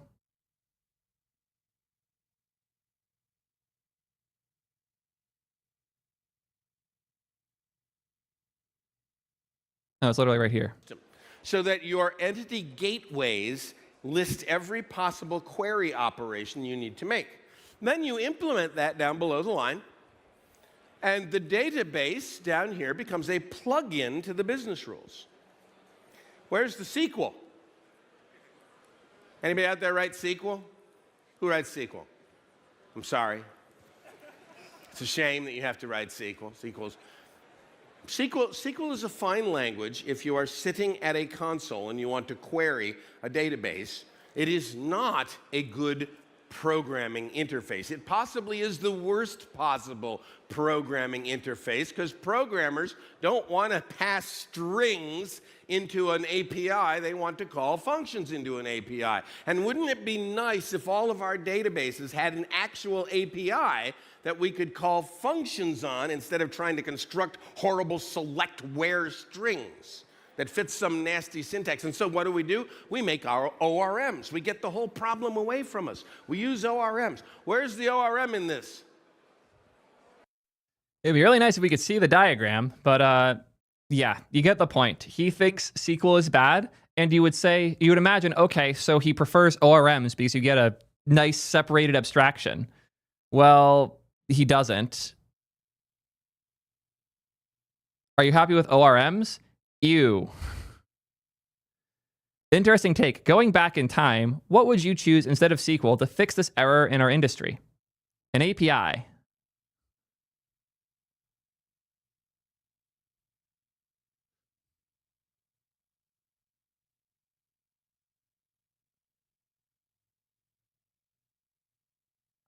I'm trying to find...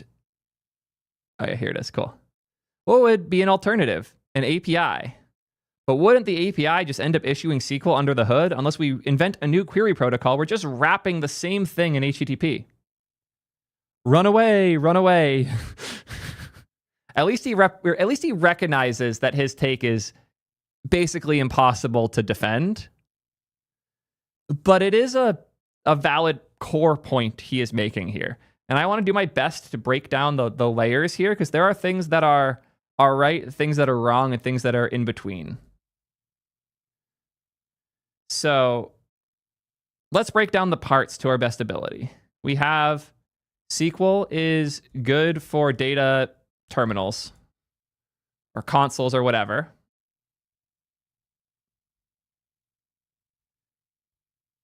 SQL is bad for developers, in particular in applications. ORMs are bad too. Everything should be an abstraction with simple inputs and outputs. And databases should just be an API that expose the data I/O. This is roughly the core points he makes when he talks about this, and I want to go through these. Oh, shit. Thank you for the raid, man. Always good to see you, Nuno. Thank you for stopping by. We're going over SQL and why our friend Uncle Bob Martin thinks it's bad. I also realized I never gave context on who Bob Martin is. He is one of the original Agile Manifesto people. Not comedian, Uncle Bob. Robert Martin was one of the key signers and influential people in the Agile Manifesto, helped invent the solid principles, and also huge OOP guy, and big on test-driven development, the clean code patterns that he helped key and create. What's funny is he has a book on C#. He hates C#. He shits all over it now. He seems to be a Go fan at the moment from what I got from his most recent talks. But he's also a big OOP guy, even though he likes purity in pipelines. He confuses me. And there are a lot of flaws in the way of thinking from clean code. But also he makes good points here and there. And this is one of those times where I think there's a lot of value in the take. Let's watch his bathrobe rant he posted this morning as a follow-up to the reply to my tweet. What is it that you think happens inside of a SQL database when it receives a SQL string? FaZe, you might have to rip this from Twitter and boost the volume on your end because it's very quiet. Well, it compiles. What is it that you think happens inside of a SQL database when it receives a SQL string? Well, it compiles it down into an internal representation, a data representation, and then uses a set of function calls to interpret that data representation to access the data, period. And that data representation and those function calls are what we programmers should be using to access data. We should not be using some bloated old arcane syntax invented 50 years ago for people typing at a teletype. Love the teletype reference. Different era.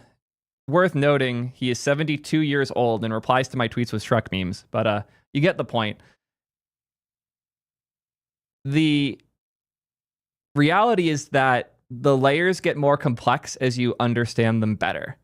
I was trying to prompt for this earlier. I'm going to try this a little differently. So let's use the new quote feature on T3 chat. I'm going to grab this. Oh, don't tell me it doesn't work when you... That's weird. Cool. Firefox problems. Well, let's make a new chat with this. What would the function calls inside of SQLite look like for this SQL query? Show examples of the internal SQLite code that would be called when this query is fired.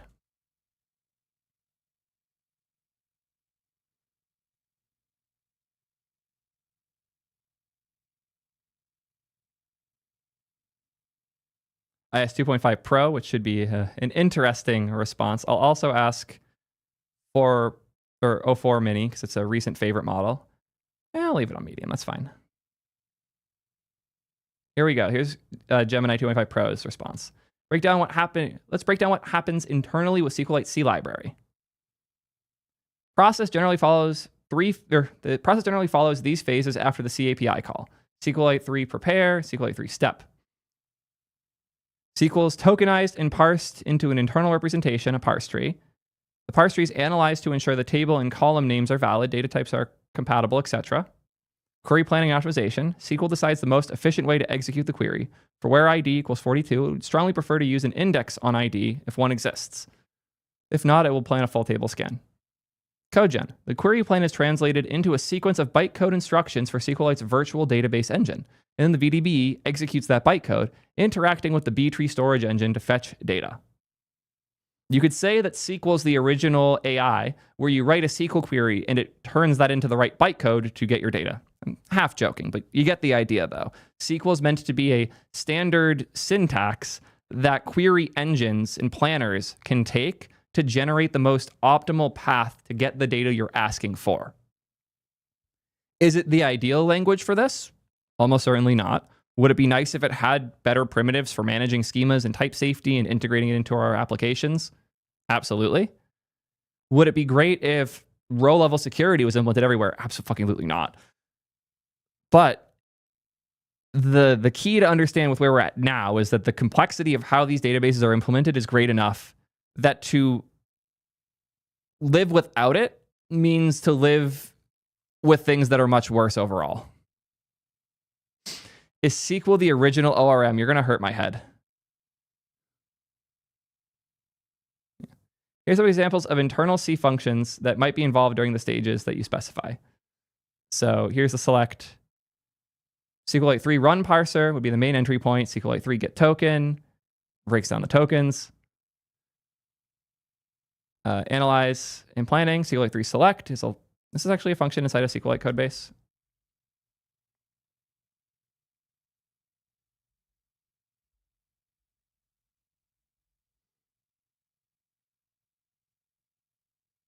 There's a mirror here. Cool. Let's scan this mirror. I want to make sure we're not hallucinating too hard. Oh, I'm not signed into GitHub on here. Well, let me still search.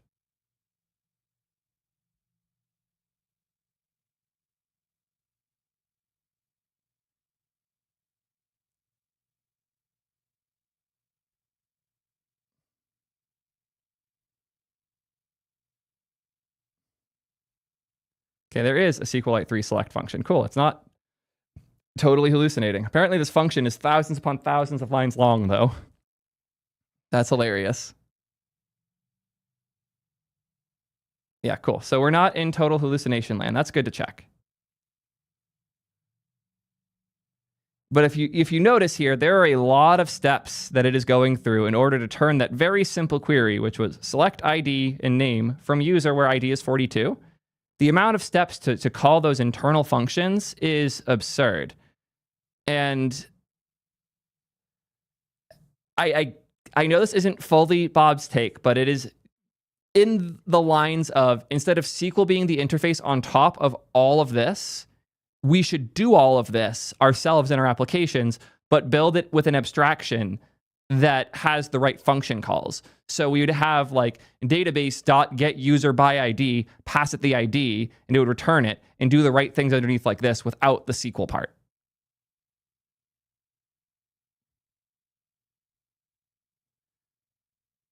Let's ask about MySQL this time, or Postgres. Something people actually like. I know y'all don't like my love of MySQL.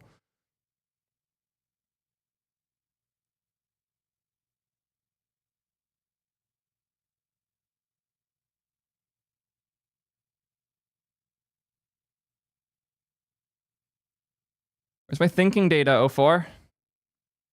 Okay, it's like 50% if it gives you the thinking data now. It's been quite annoying about that. But at least we get the response here. PostgreSQL main function will eventually call exec simple query.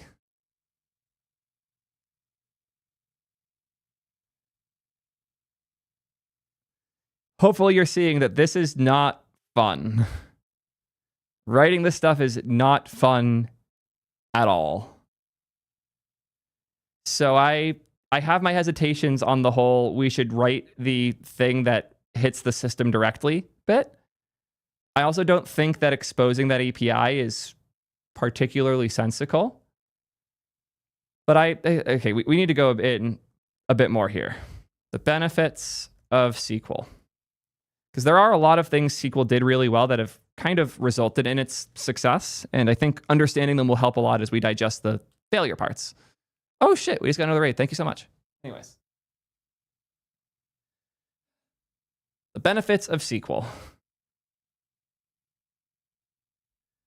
Biggest one is it's standardized, mostly. So it's not too hard to switch between like SQLite, Postgres, MySQL, Cassandra, and all these other SQL-like syntaxes. It's pretty standard, and it's allowed for us to build tools that work with lots of different implementations. On top of that, how do I put it?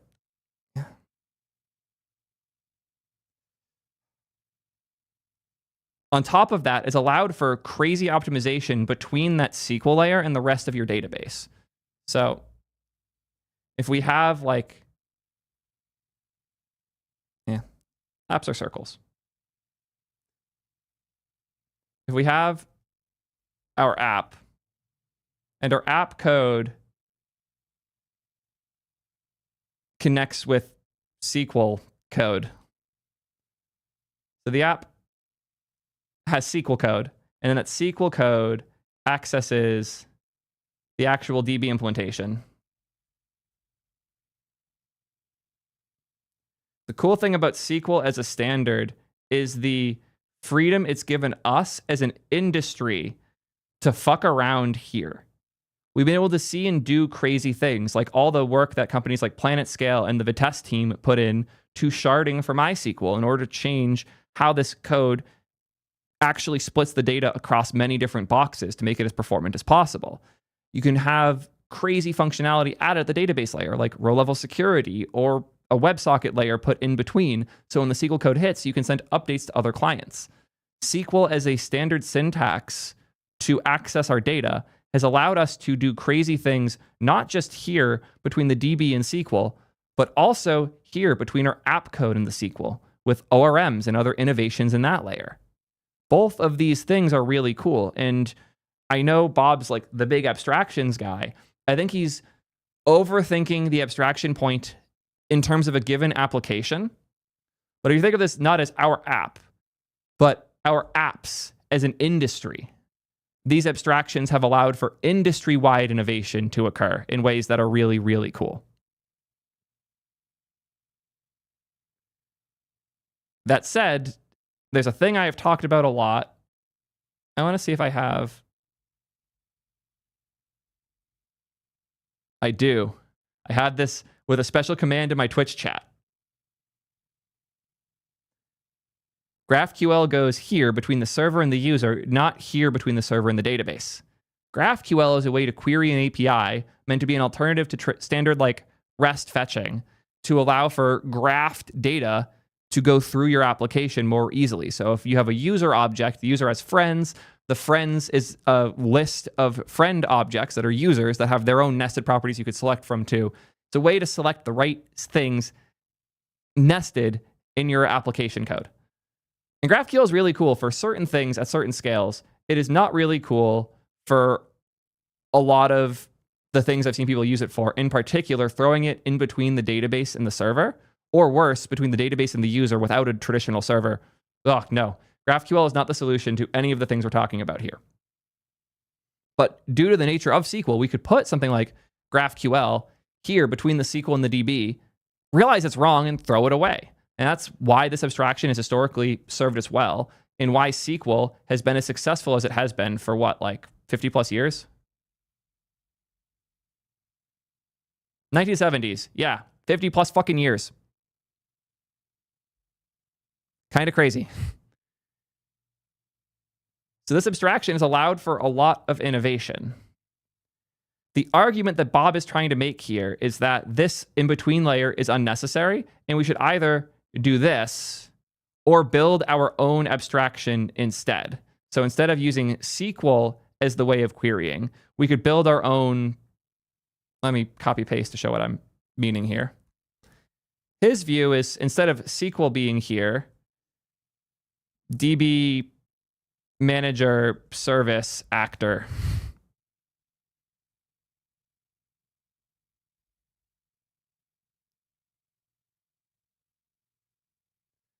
You build an abstraction here with functions and methods on it that will call the deep details of the database. But now that layer is gone because now this class is heavily reliant on the DB implementation details. He claims you should be able to just swap this out with another. That's not how this works. This class is going to inherently be super painfully tied to the implementation on the database layer. These have to be inherently tied. And as a person who likes abstraction, I'm a little confused about why he doesn't like SQL as that abstraction layer beyond not liking the syntax. He does have a blog post where he goes a little more in detail.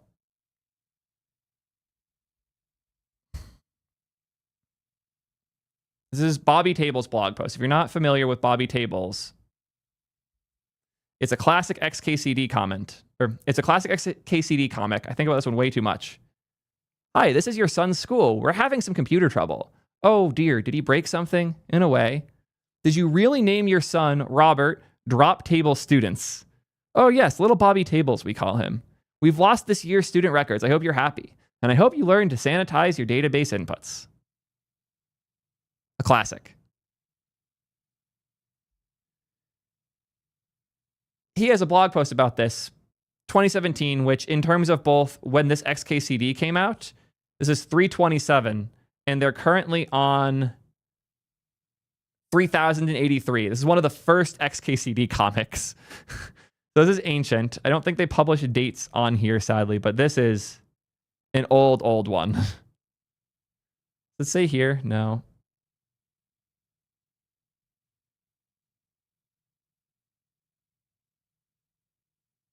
October 10th, 2007. So this blog post is over 10 years later, and it still feels old because 2017 was 8 years ago. You get the idea. Anyways. SQL is daemon spawn, and no self-respecting software dev should ever use it. Okay, that's a little hyperbolic. Daemons did not create SQL. Indeed, the folks who created it were filled with nothing but good intentions. But you know what they say about the road to hell. I want you to think about just what a supremely bad idea it is to use a textual data access language. Such a language can pass through the user interface of a system and provide unauthorized access to all the data contained within. Wait till he learns about how rendering HTML works in the browser. Now, of course, we all know that we are supposed to scan all our inputs for potential SQL injections, SQLi attacks. And yet, hundreds of thousands, if not millions of users have had their data stolen by just this mechanism. Why? Because it's unreasonable to expect that every single user input of every single system is going to have the protections that are required. The problem, of course, could have been eliminated at the source decades ago. Back in 98, rain.forest.puppy described in frac how to slip SQL statements through a user interface to execute them. The instant that article was published, every single programmer in the world should have ceased to use SQL on the spot. I find it absolutely amazing that SQL is still used. Did we learn nothing from Equifax or Yahoo or, well, I mean, just about everybody at this point, hasn't it? And here we are comforting ourselves that our current frameworks will handle the issue. Hibernate will handle the issue. JPF will handle the issue. Rails will handle the issue. I'm not going to say that I want to be demonetized. Frameworks don't handle the issue. Programmers do. And programmers haven't been handling the issue at all. And programmers haven't been handling the issue all that well, have they? Here's an idea. Stop using SQL. SQL is the ultimate security breach. SQL is a portable, universal, textual language that can be transmitted through the user interface of a system and, if passed to the SQL engine, can provide absolute access and control to all the data in the system. The very idea that SQL statements might come in through the user interface and be held in RAM ought to fill you with unmitigated terror. All it takes for some poor idiot programmer to fail to remember the exact arcane gesture that offers the appropriate protections. Can you tell which of these statements is vulnerable to a SQLi attack? The language is Ruby, the framework is Rails.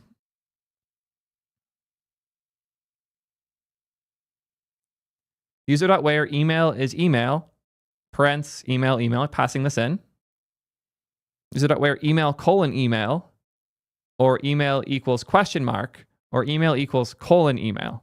Because this passes it in as a string unsafely. This passes it in as a variable where it will actually be like parsed and sanitized properly. It is kind of funny because this isn't a problem with SQL syntax. This is a problem with how unclear the unsafe path is in Ruby. But I get the point of like the ORMs are not doing a good enough job of protecting us. SQL under the hood is the thing that is vulnerable. But it's not just SQL. Like this blog post is on a page written with HTML. Does it have a comment section? I don't think it does. I don't think he accepts user input. But a lot of websites do. If I have a comment section on a site, let's just open up a text editor quick. I'm going to make a new one.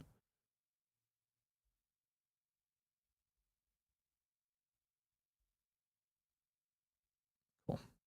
So if I have this HTML page and we have on it a paragraph, user submitted content. And in here, we want the user's submitted content to render. What happens if the user submitted content is something that we don't actually want? Like if the user submitted content is sup nerds, whatever, that'll render fine. But what if it's LOL, close P, script, reopen the P tag? Now, if you didn't sanitize your HTML rendering properly, and this user input is just blindly rendered here, you have a huge problem because you let the user close the P tag, open a script tag, and do some stuff. It's not that bad if they're just alerting, but I guess a lot worse if you give it a source for some cross-site scripting bullshit. This is a mistake that is so easy to do. And the response to this problem isn't, well, HTML sucks and we should never use it. It's, we need to be considerate of how the HTML is put into the browser. And we should be.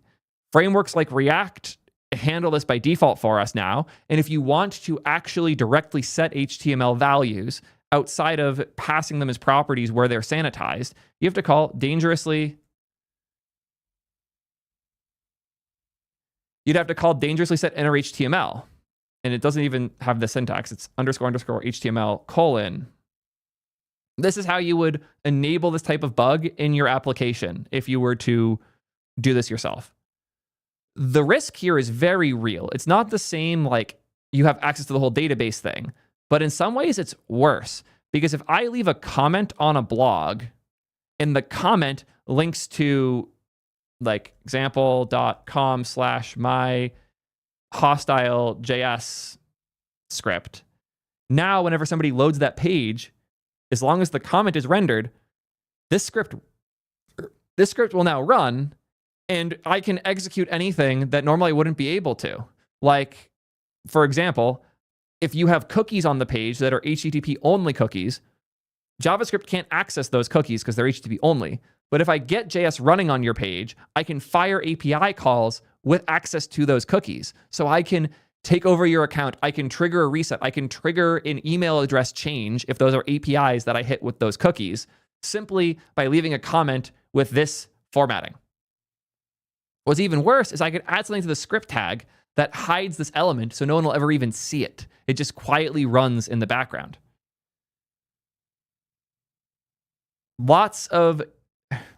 The problem with user inputs is that the problem with user inputs is you don't control them. And the way Bob likes to think about systems is assuming control over everything. And this has problems in more places than here.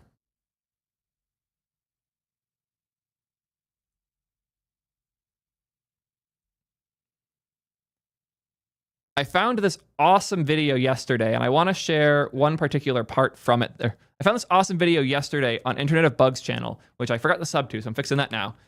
And there was a really good example in here of the painful points of clean code. Many code bases just utterly fail to make any sense this way. And a lot of times it's because of these top-down techniques that supposedly make code more clean, but in actually just obfuscate everything. One way that happens is you have a whole bunch of different subclasses that are just tiny little variants of each other, right? So I'll say versa. Here's what I was looking for. This is the specific example. Do I have the extension to boost audio on here?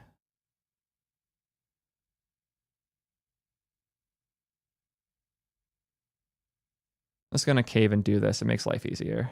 I hate these extensions so much.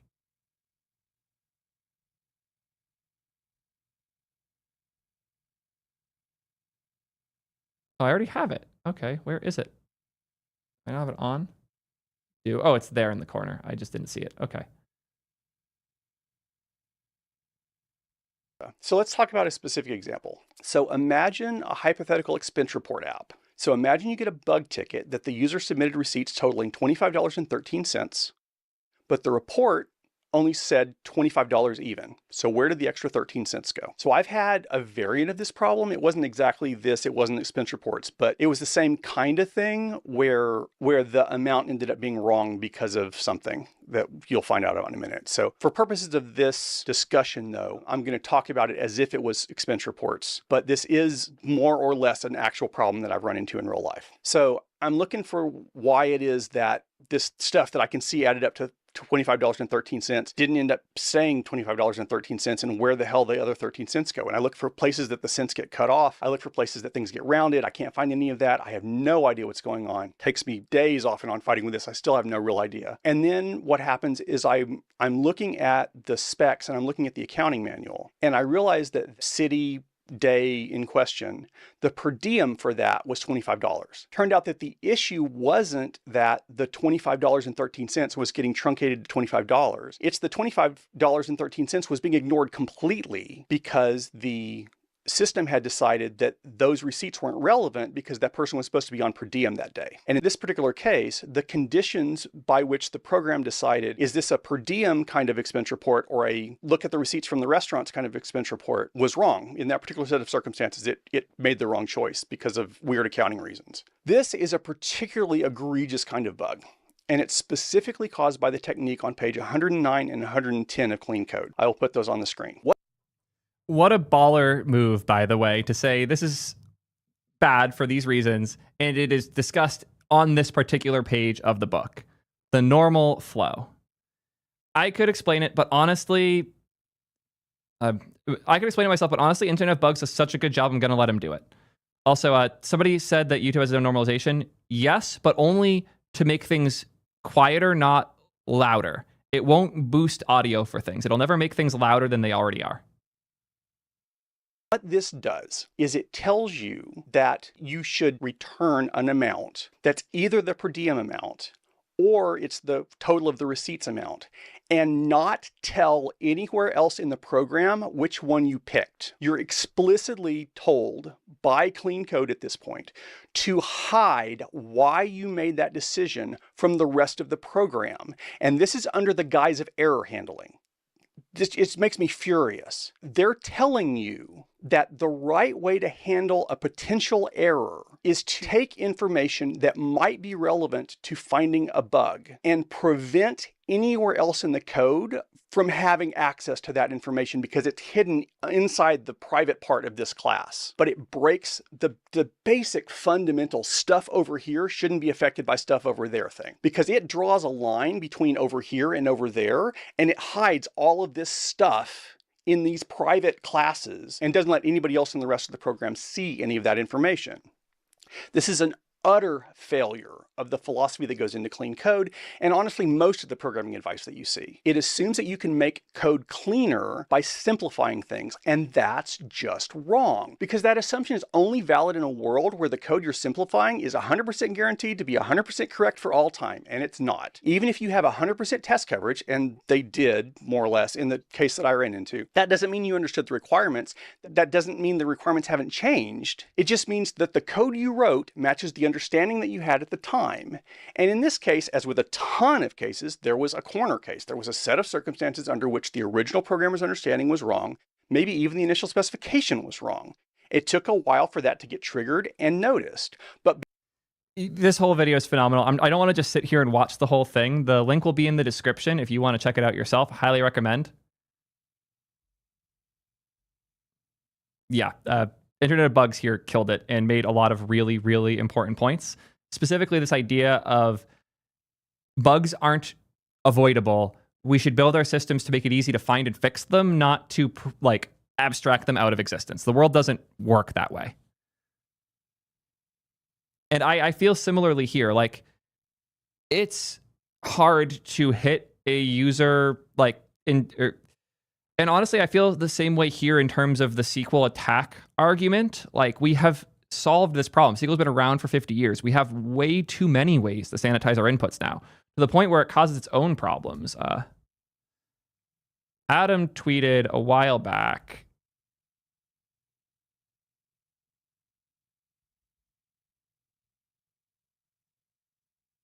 I was going to do min faves.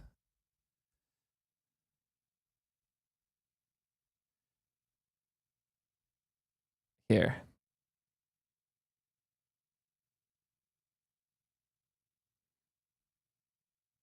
Oh, this one's way too recent. Fuck. He posted it originally like when it happened. Yeah, here. When server actions were first being presented at NextConf, this example was given where we have a use server call in a form action that awaits SQL insert into bookmarks slug values slug. This looks super dangerous because I could just inject whatever I want there. Well, guess what? This isn't just passing a string. Notice there's no function wrapper on the sides. This is a template literal, which means it's a function call that works by passing first a string, which is whatever this part is, but it will segment out these sections. And the rest is an arguments array. So it's a function that is being called with the first string and then all of the arguments. So you have your own code that will map those together and sanitize the inputs. So we have this thing that looks like a traditional SQL call, but is actually totally fine and safe. Everybody in the replies here was freaking out over the security issues. And it's become a consistent meme since, where like multiple years later, he's still posting it. And it still gets a ton of attention. He knows it's escaped and this is fine, but it's funny that this like forever will plague poor Sam's, like, yeah, you get the idea. People are almost too scared of SQL injections. So personally, we go back to here, to the things he said. I'm going to add in one, which is SQL I is a huge risk. People don't sanitize well enough. I'm going to just cross this one out because it is a mostly solved problem, and I don't think it's necessary in our arguments against SQL. It almost feels like a crutch he leaned on back then. And it's also notable that he didn't bring up the SQL attack angle at all in his recent tirades against SQL. This seems to be an older take that I don't know if he would defend right now, because I feel like we've, as an industry, largely solved this problem.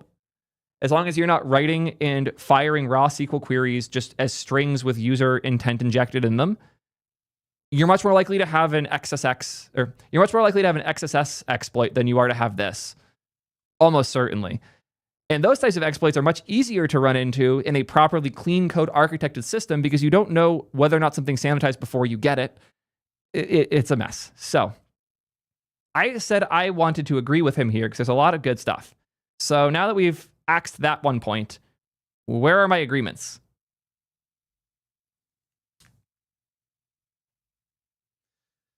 Well, first and foremost, we have this guy. SQL's good for data terminals. I know a lot of like crazy data people just from like my past. And some of those people can do incredible things with SQL. And the fact that I can have an ORM layer that lets me write data to a database in a syntax that makes sense to me as a developer, and then the data team can go into the same database and fire these crazy queries and mode analytics and shit, is awesome. It's actually really cool that we have a layer that allows for the data team in their terminals, in their consoles, in their mode analytics tools to access that data, and for me to write it with a different syntax that compiles to the same syntax. It's a huge win. And it has let me see how good SQL is for those crazy nested relational queries that people often have to fire when they're trying to find certain characteristics about users. So I agree here for sure. This, green for agree. SQL is bad for developers. This is where things are a bit iffier. But honestly, I've slowly come around to this point. Not necessarily for the same reasons, but I feel frustration when I see something like, let me find that post. Do you know what I don't like about this syntax? Imagine if instead of an insert, it was a select. What I don't like is that the result of this call will always have to be typed as any or unknown, because we don't know from the string what's in the database. This is what makes something like Drizzle so cool. Drizzle's an ORM, in quotes. It's closer to a query builder in a lot of ways for TypeScript developers. And if you look at the syntax, so I don't even know if they have any on the homepage, but they do have this section. I hate Drizzle. Sorry, Drizzle, you suck. I love their like callouts here.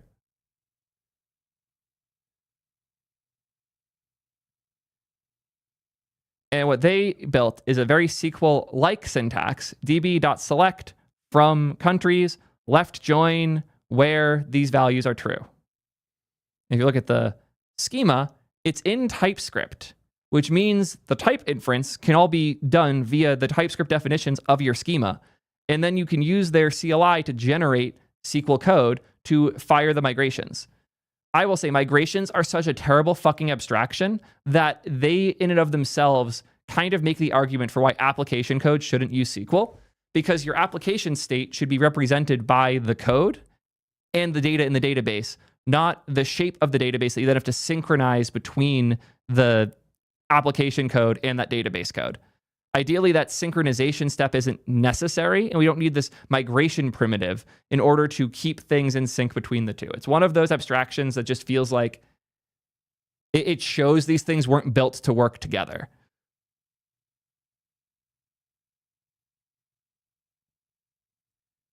But the cool thing here is we get the syntax and the, like, you can see the query this writes for you under the hood, because this compiles to pretty standard, boring vanilla SQL. But we also get the type safety guarantees, and when we pass inputs to it, it will sanitize them for us too. So this is what I like about Drizzle. It lets you write SQL in TypeScript with type safety. So it feels much more part of our system and our application. The relationship between our application code, our type system, and our database is much more cleanly attached. And what I like this for is something that Bob would probably hate. If I go into the schema and I change this from name to full name or to username, I'm not going to get a type error in the API that selects star and passes it to the user. I get the type error in the component where I try to render it, because the types are honored from the place they are defined in the database to the component where they're being rendered. So if I'm rendering user.name and I change this field in the backend, I get a type error where I'm rendering it, which is so nice.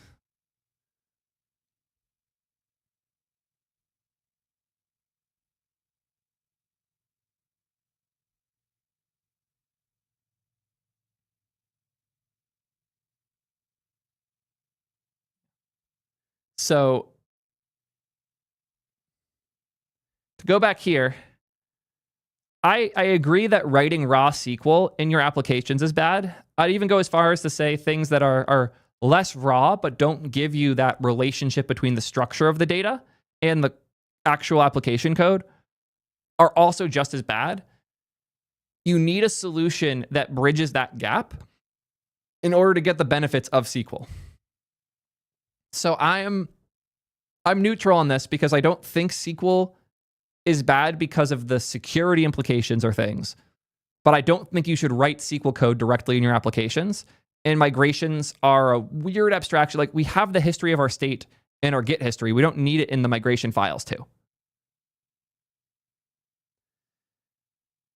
And now the first take I fully disagree with. ORMs are bad. I wish he would go more in detail on this, but it seems like he thinks, we go back to the diagram here, if our app isn't hitting SQL code directly, it's hitting an ORM. And then the ORM is hitting SQL instead.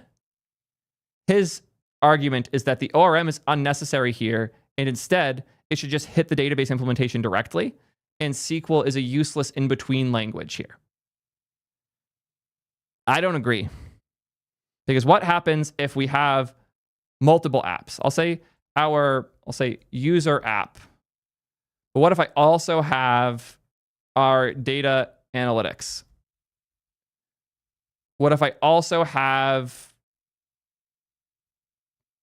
I don't know, our like on-call dashboard?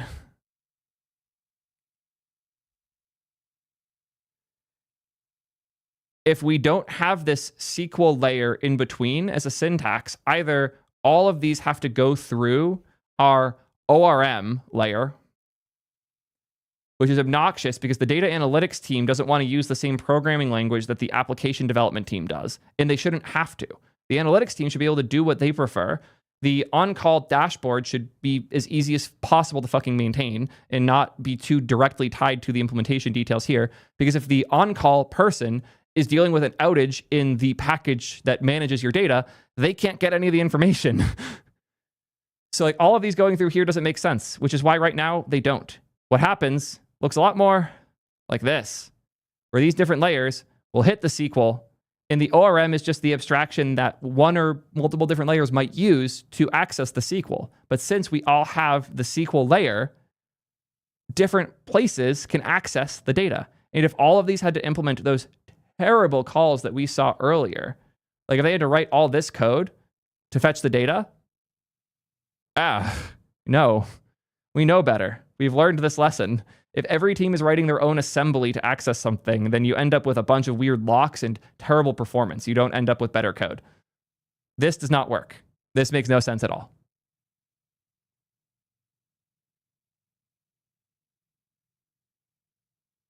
It's catching up on chat right now. Did Gemini just push an update to their image gen?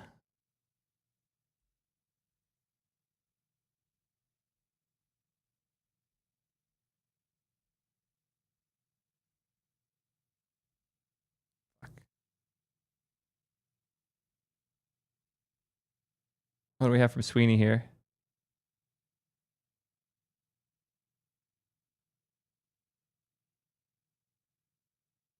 Holy shit.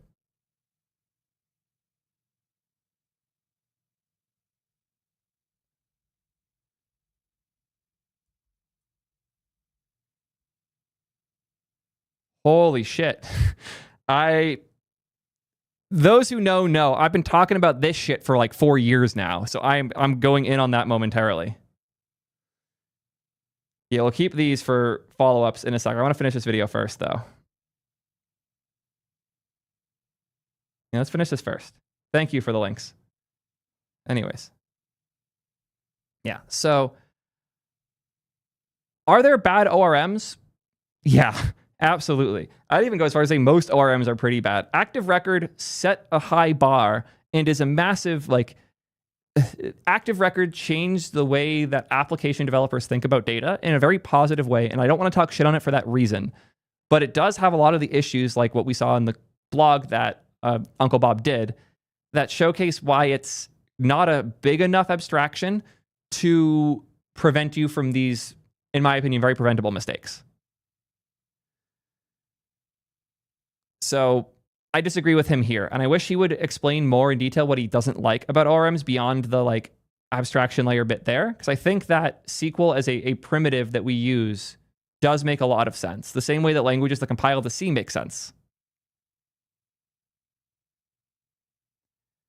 Next, everything should be an abstraction with simple inputs and outputs. I'm going to break this into two.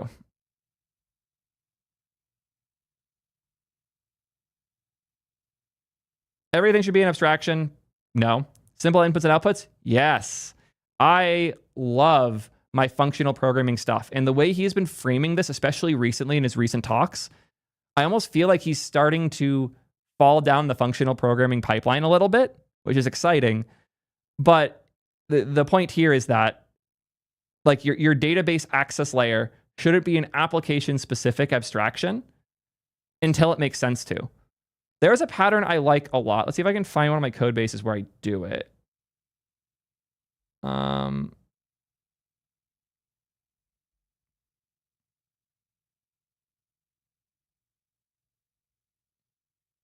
This is the latest.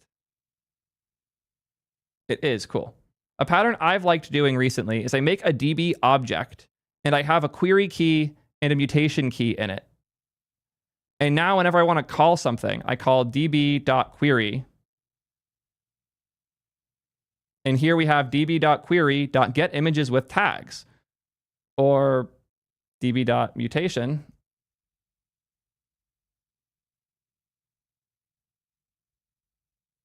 db.mutate, delete user data, reset usage, update subscription. And now this is all type safe too, because it's all calling these drizzle calls directly.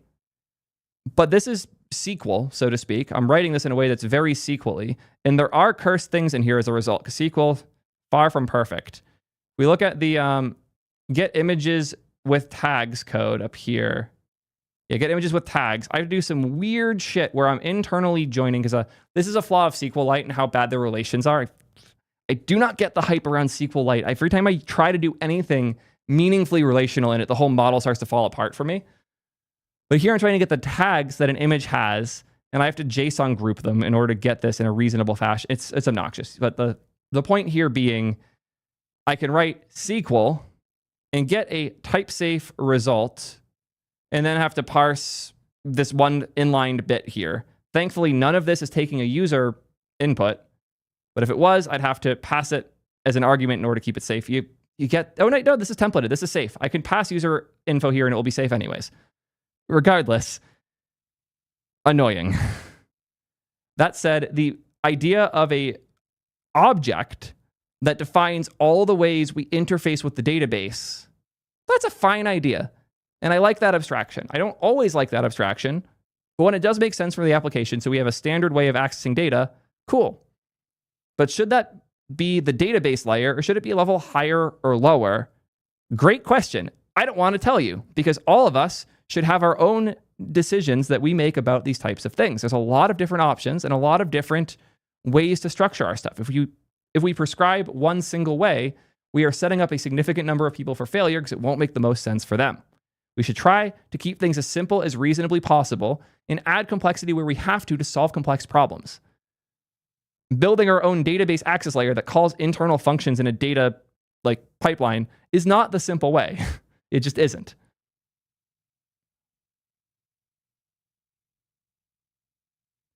Back to Bob's takes here. Databases should just be an API that exposes the data I/O.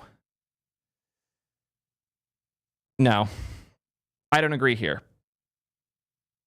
I think that databases should have better APIs, absolutely, and that SQL was built for a different era. And that's why Mongo got as popular as it did.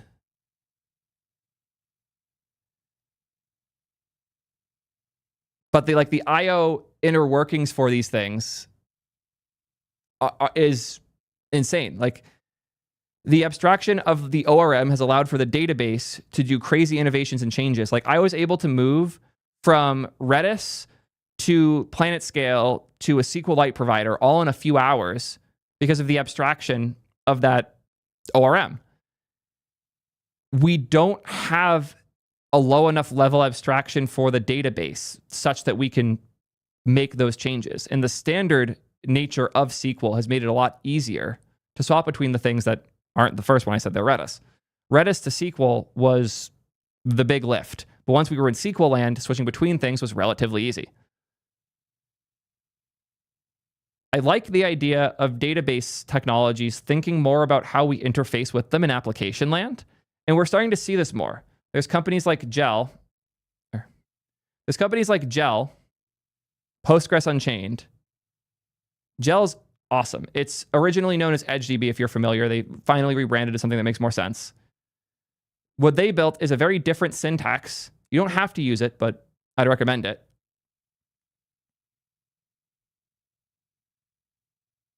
Let me see the actual syntax here. Here. Select movie, title, actors, name 5, limit 5. rating, filter. This is such a nice way to write something that in SQL would be very annoying. And you can do it in TypeScript too using their TypeScript client. The goal here is to build things that are much more closely tied to how we interface with the stuff in our applications. The idea of a nested key that is a relation that you can apply a limit to is very application-y. It almost feels GraphQL-y in a way, but in the right sense, because this is a database built around this. There's also, I should also disclose I'm an advisor for Gel. I've been helping them out a bunch, so I do have equity, so take my takes there with a little bit of bias. Another one that you should assume bias for is Convex. I currently have no equity in them, and I really should change that because I've helped them a lot, and I'm really excited with what they're building. This is a different way of thinking about databases where the code is the abstraction, and it just lives in your code base. I'm in the middle of a port rewriting T3 Chat's server-side code to be almost entirely convex-based for the data, and it's been awesome for it. I have my schema, which is TypeScript code. Threads are a table with thread IDs, title, create at, all these fields. You get the idea. I define indexes so I can look things up more quickly. And then I have threads here, which is a set of functions that I've exposed for developers. And then I have the threads file here, which is a set of functions that I've now exposed to be hit on client, on server, wherever else. Queries have optional inputs. I made my own auth query wrapper so that I can make sure the authentication primitives are included. And then I return await context.db query threads with index, order, take 200. What's cool here is this runs in a transaction layer that they wrote themselves that will take all the await calls, flatten them into a single transaction, and then fire it once, which is super cool. And they're all built on top of MySQL at the moment, and it runs great. The performance is nuts. But since they built this abstraction, not only is it nice to work with, not only is it type safe, or if I do like use thread data, now when I hover over threads from Convex, I get all the type information here. I can also command click API threads get to go to this specific function, which is so nice. But since they have that abstraction, they also can build sync on top. So now I can connect via a WebSocket instead of a traditional HTTP call. And when a change happens to that data, it knows, because of the way the transaction layer works, what data isn't affected by a given mutation, and it can send the change to the user without them having to go refresh the page. And the result there is magical. Like if I go to my localhost environment, which I do have set up here, cool. By my localhost environment, I'll make a new chat, test chat. I have my new thread here. Oh, I'm on a broken build right now, so the title didn't update automatically. I do have that fixed in a different build, just not in this one. But if I go over to Convex, I don't have it in this. Okay.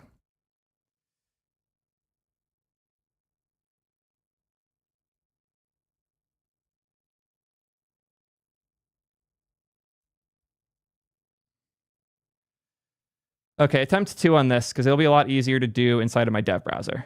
So let's make a test thread. Cool. Test thread understood ready. Cool, awesome. So I just made this new thread. Here's where the magic happens. If I hop over to my dev environment, go over to the data, and go to threads, and find that thread, test thread, right, cool. I'm going to change the name here to don't forget to sub. Now it's updated in the UI. I didn't refresh. I didn't trigger anything. Just immediately updated. That abstraction is actually really nice because you no longer have to worry about traditional out of sync data problems that drive me mad normally. I've been very happy with this, and I'm so excited. It's going to simplify so many of the annoying things in our code base as a result. Like, because now on the server, I can fire a mutation that changes the title, and I don't have to worry about the client getting the update. I can just call the code on the server, and the client gets the update. Let me find that code quick. Cool.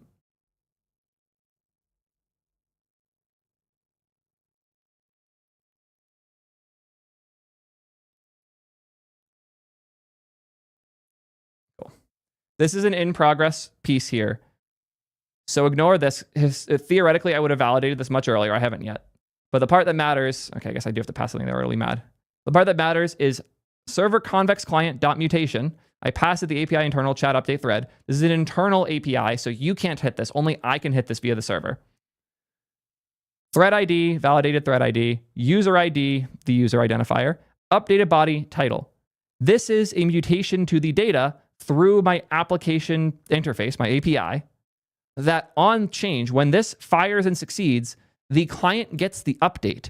I don't have to build my own thing that will refetch it. I don't have to send it down the stream like I currently do. I had to put so much work into this layer in the current implementation on T3 chat. It's insane. Let me hide again so I don't leak things I don't want to.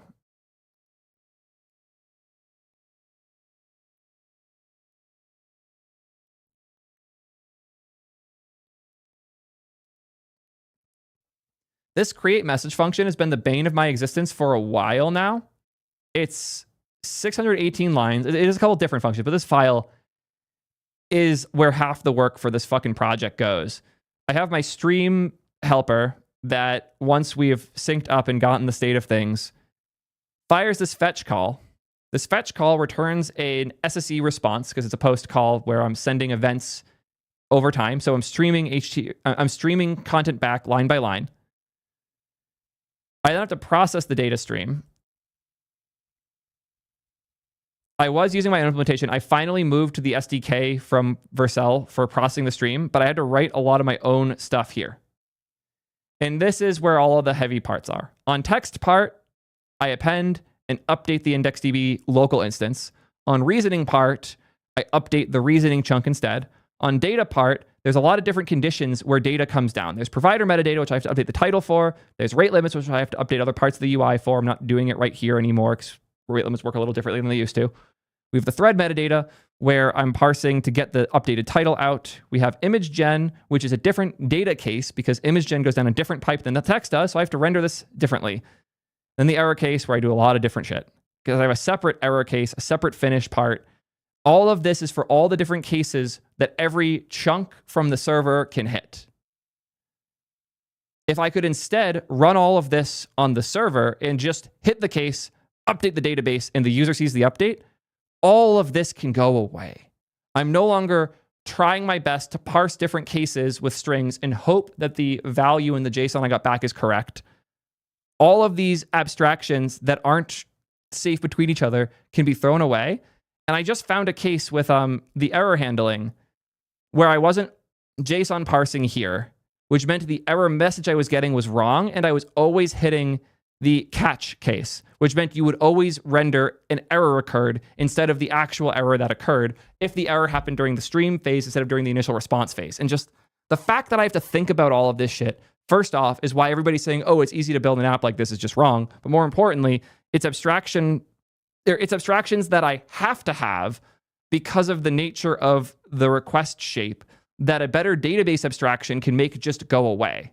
So I very much agree in that sense that the way we think about databases right now does not map great to our actual implementation details of applications. But that's not because we need function calls that write data directly. I think we need a higher level abstraction. I think we need to go one layer up. And with that one layer up, all of a sudden, we have way more functionality and control, and we can simplify things too. But that's actually one of the last takes of his that I want to cover. I'm going to change the SQL is a huge risk because I don't think that matters that much anymore. The last take of his, and he said this in the video, databases should not be the center of the universe. That's how he framed it. I fully hardcore disagree there. In fact, I think it's one of the better things we've done as an industry is the idea that we have our database, which is our state. The state goes through our logic.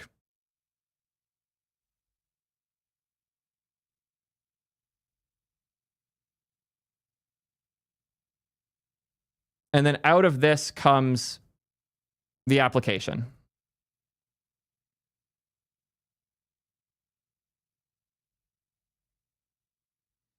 I am biased because I'm a functional programming bro. This is good.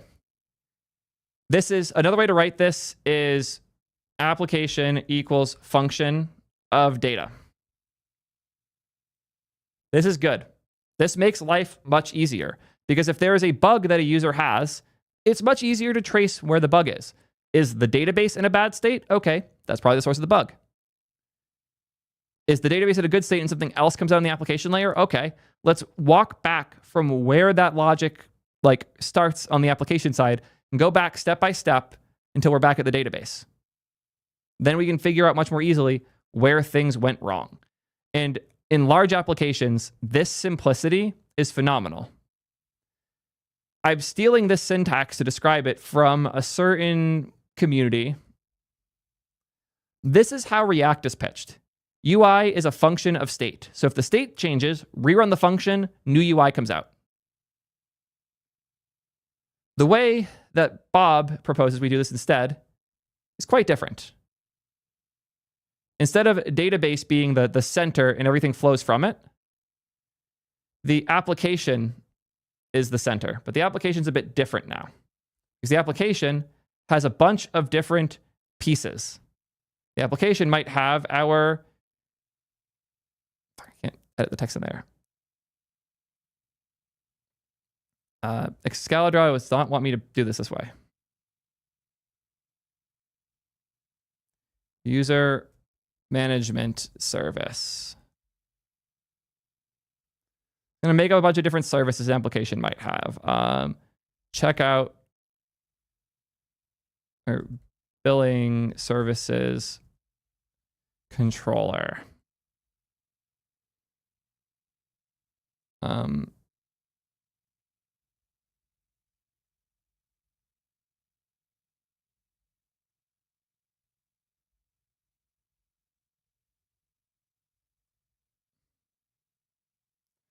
So your application might have all these parts, and they're all in here, abstracting away their different logic.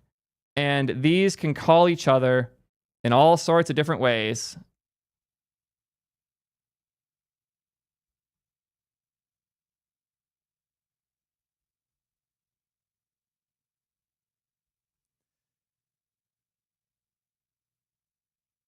And you can see how chaotic this gets very quickly. It's a bit of a mess.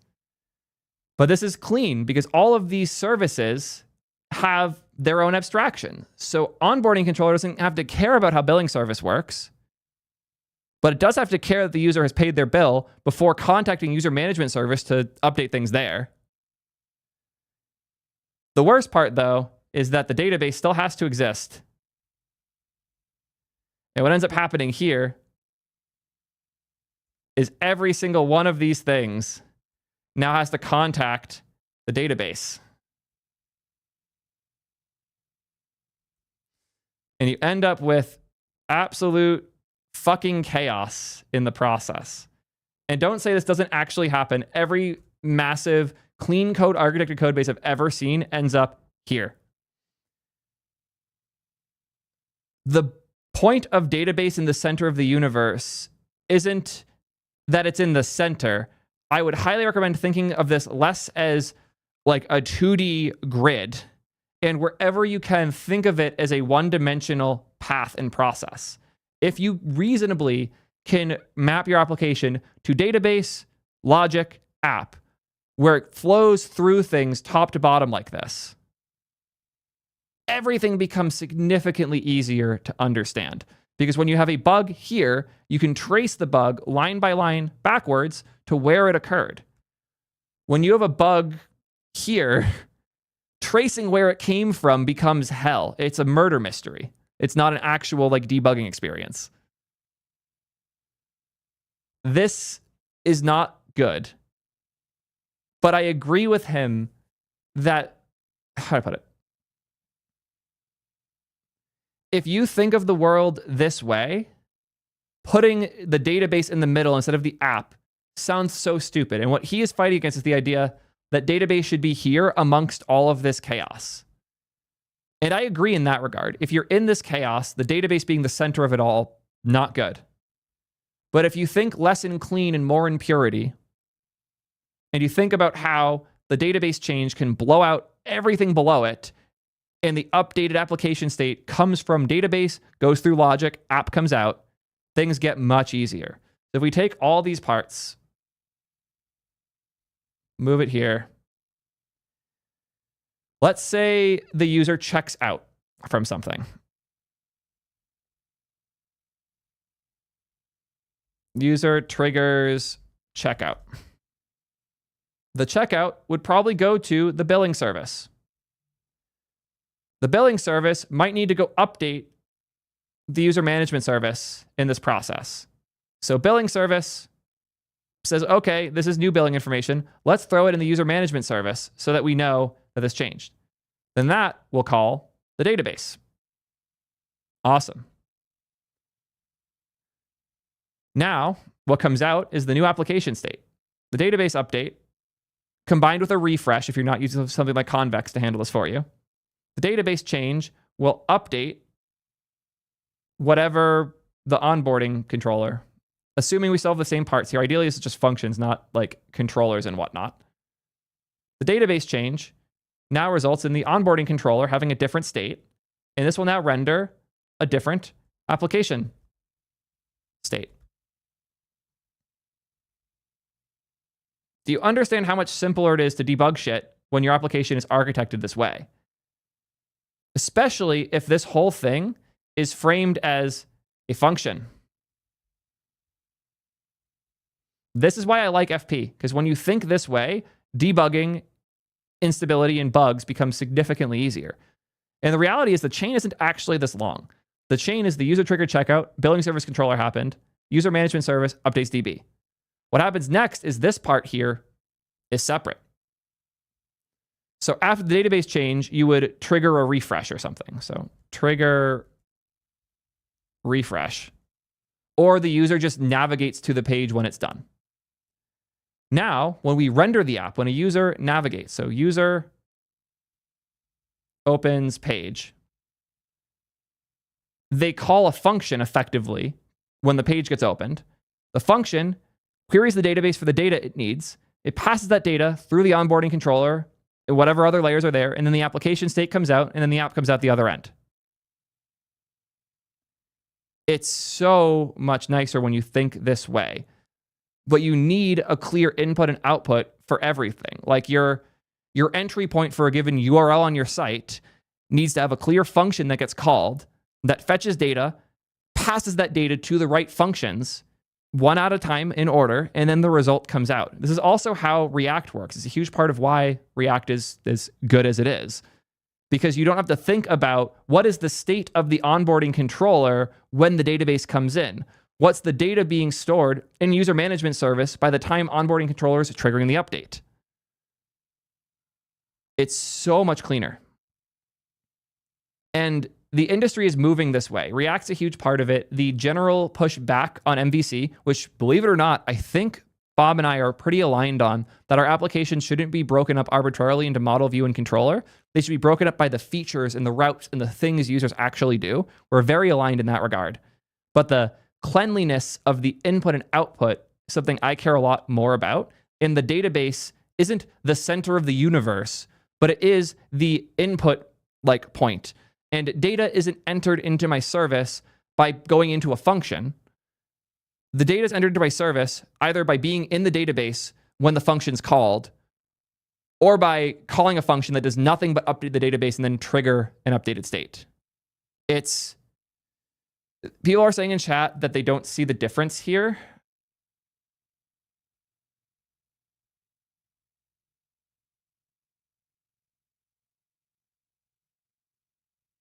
I'm not sure how to more clearly indicate this.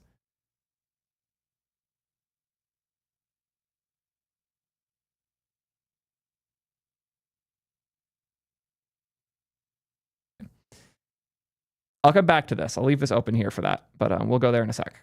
I want to finish this part. I want to make this clearer somehow.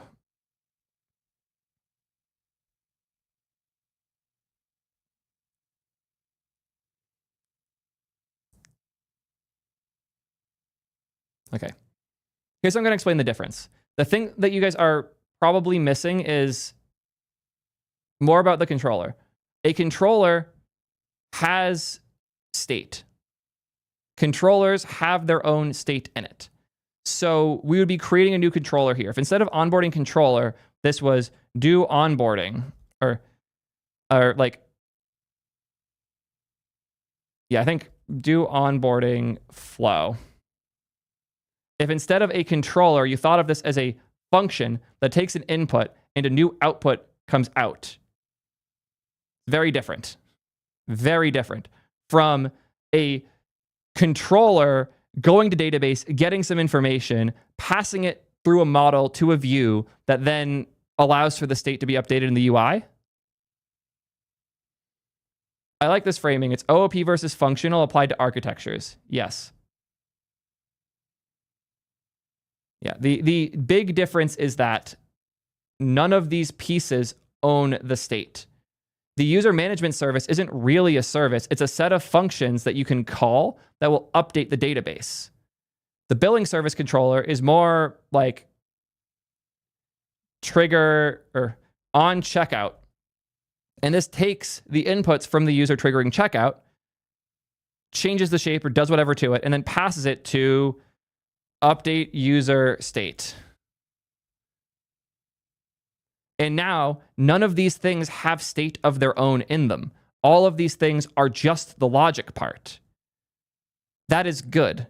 The logic is taking some data input, updating other pieces of data in the database, and a clean output comes out. There can still absolutely be bugs. There will still absolutely be bugs if you build this way. The difference is it's much easier to find them, because if you have, like, if you build like this and you have a weird bug where the user management service is incorrectly persisting old user data when new user data comes in because it's not coming from the database with a pure functional call, it's its own stateful entity. Figuring out that that happened there is way harder if that's abstracted into its own thing. This could be as simple as thinking of this, like, I'll just write the mock code. I'm going to do it in an actual editor so I don't go insane.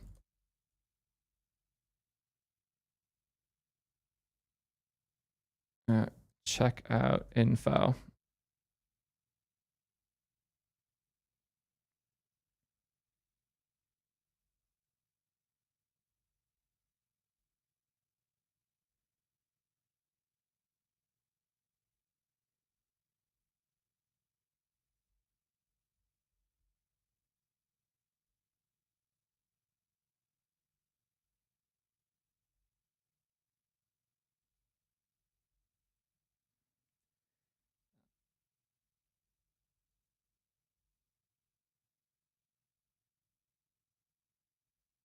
Cool.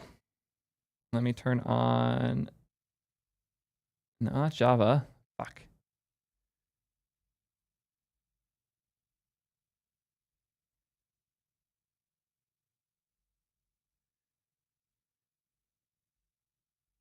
Cool. So you can think of this as like an endpoint that gets hit when a user completes checkout.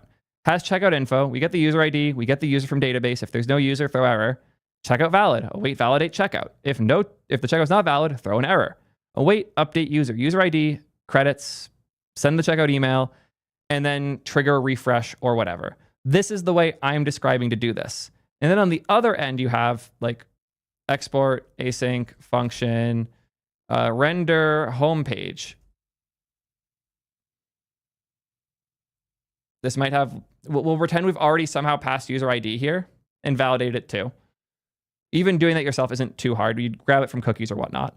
But here we have, if no user, throw new error, const credits, user credits, return, div, credits, whatever. You get the idea. This is very different from how you would do this in an OOP, very like clean codey way. I hate writing code like this, so we're going to ask a bro to do it for us. Rewrite this code to showcase best practices in an OOP clean code way.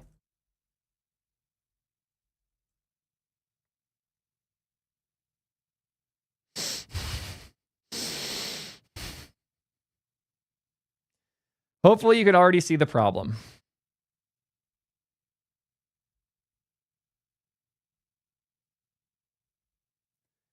Class checkout service, private user repository, private checkout validator, private email service. You have to construct all of this. You have to create these public-facing functions and then call them when you actually want to do it. I think they had this, yeah, the commented out code here is what this would look like to use. The user repository is a object database user repo. Checkout validator is an object simple checkout validator. Email service is an object new SES email service. Checkout service is an object checkout service. All of these have their own state that can be in any state at any given time.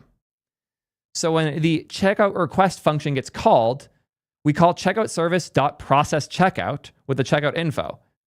We don't know what state this is in. We don't know if this already ran, and if it did, what it ran with. We don't know what the current state is inside of it right now. Like, does it still have a user repository? Is it for this user? Is it for a different user? Checkout validator, like, these can all be in their own different states in there, and that detail is obfuscated from us as we develop. We have to go find this process checkout function, which doesn't tell us the order things ran in at all. We don't know, just from reading here, when the constructor was called, what it was called with, what the order of events is at all. We have to stare at this function, think deeply about our system, and guess whether or not the bug happened here.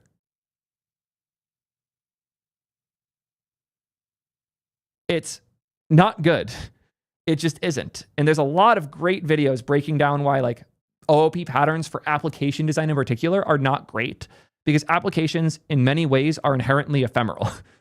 The server code might be running for a long time, but a user's given session with that service isn't something that should be treated with all of these stateful objects throughout. Every additional instance of state is an additional surface area for bugs, and the more you can reduce it, so you start with state, like checkout info, and what comes out is a database transaction, or the other way, where you fetch data from database, you fetch values as well, and then you render the result.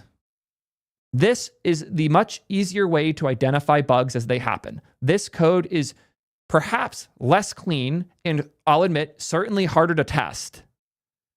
But this code is so much easier to debug when things go wrong.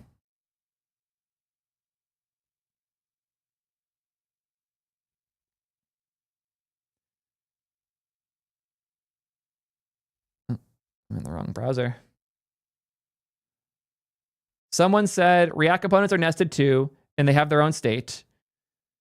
Yes, but they are top to bottom. And the state the component has is, it has to either come from the application running or from the parent. And when a parent changes some value, that value will go all the way through the tree. That's part of the beauty of what React does, is a state change triggers everything down the chain updating, which makes it way easier to debug going the other direction. This is fair. Thank you. I will admit certain things like games, which are very, very heavily running, like with local state, or I'll admit that games, which are long-living processes with a lot of complex stateful objects with weird interactions, OOP is really good for games. A lot of them, at least. It's not good for applications where you're rendering a page, because the state only needs to exist from when I hit refresh to when the content appears. Otherwise, it is persisted. And the more you can turn your applications into a pipe that turns data in the database into UI for the user, the easier it is to maintain, debug, and iterate on going forward.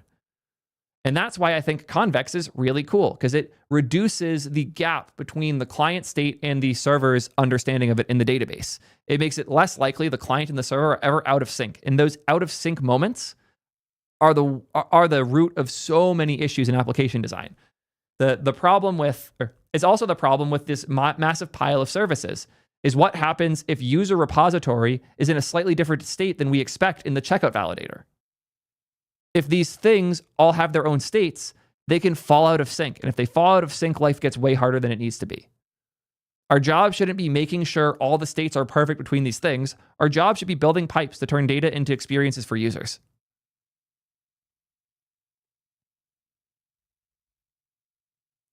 One last piece I want to touch on, which was the convex thing.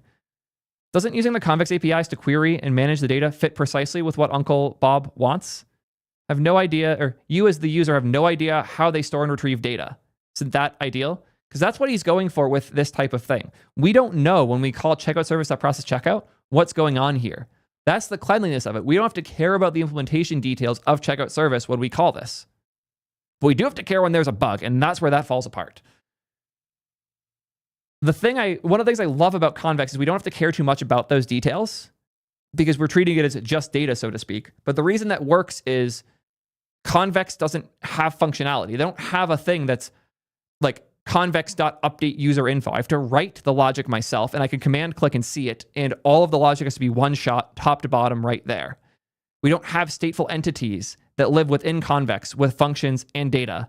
And more importantly, in terms of what Bob was asking for here, we do not have direct access to the database because convex built its own abstraction in Rust on top of MySQL. He wants those two layers gone. He wants the Rust abstraction and the MySQL gone. And instead, we have a layer where we call the database directly. So we can build our own database service in our application code. I don't think that makes sense. He wants to go deeper and have us build an abstraction where SQL currently is. I want to go up higher so we have an abstraction above SQL that is easier for us to reason about in our application design. That's the difference in our takes. But in the end, we do come to a very similar conclusion. I fully agree with Bob on this one major point. We shouldn't be writing SQL in our application code directly. We should not be doing this. It's fun for demos. It's fun for explaining things. It's fun for one-off shit. We should not be writing SQL in our application code directly. I am thankful for him to give me, I am thankful for Bob for giving me the opportunity to explain in depth why I think this. Even if we fully disagree on the reasons why and the implementation details as to how we get there, I agree SQL is the wrong abstraction. It does not understand our needs as developers of applications, but the database should be the source of truth where it makes sense to. We should reduce the amount of state in our applications to the best of our ability. And we should try to make everything that can be a simple pipe from input to experience be that way where we can. You don't need to take my word for it. There's a lot of other much smarter engineers that have all coalesced to this shared vision of building simple pipes to go from data to experience. And I don't think clean code fits there. Even if, as a result, we have the same enemies, I don't think we're aligned. And some of the things said here are a little bit absurd too. Like, ORM's bad, everything should be an abstraction, databases shouldn't lead the way we design our apps. Like, I disagree with the majority of those points, even if we have a core agreement that SQL's the wrong thing to write in our application code.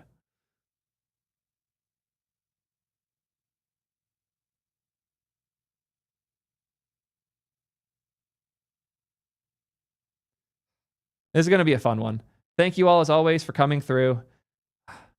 Hopefully you learned something about SQL in our applications. And if you didn't, hopefully you at least had a good time watching. Let me know what you think. Until next time, keep your code clean. I'm going to go insane. That was a fun one.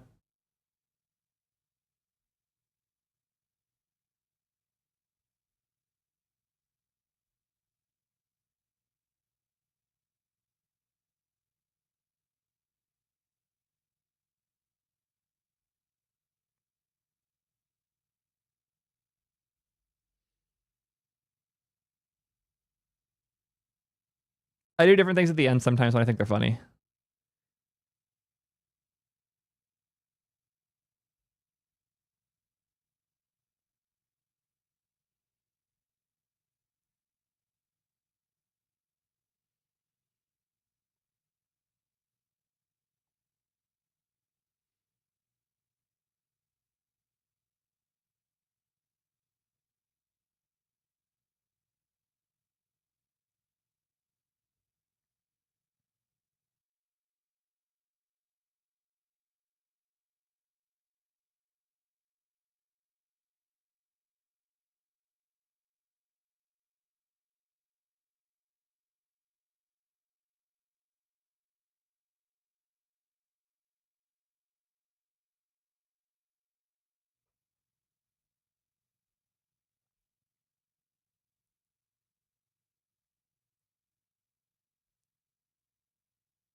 This is going to be a very interesting video. We'll see if I have the energy for this. That's where we cover all the breaking news that just happened. But thank you for the link. This gets a mid priority label because there's too much news. And then I'll do everyone's Silicon Valley hates React now. Put that in there.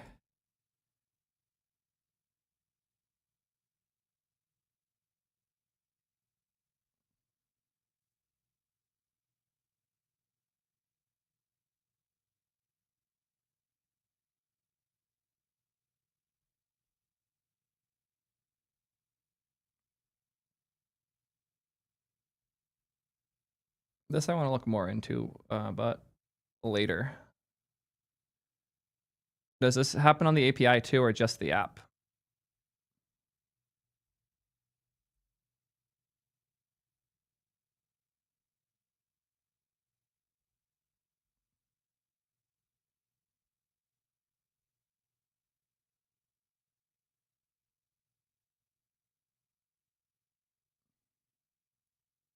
I don't think they updated the API. RIP.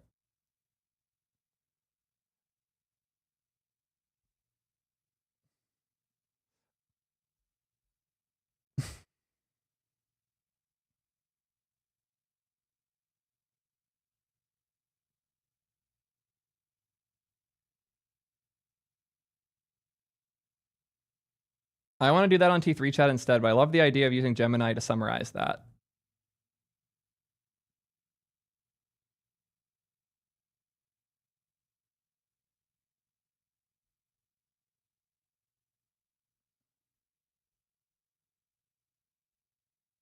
Download. Save.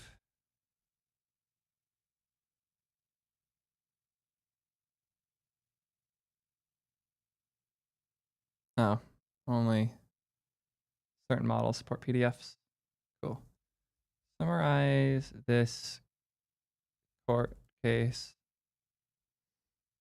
What's your...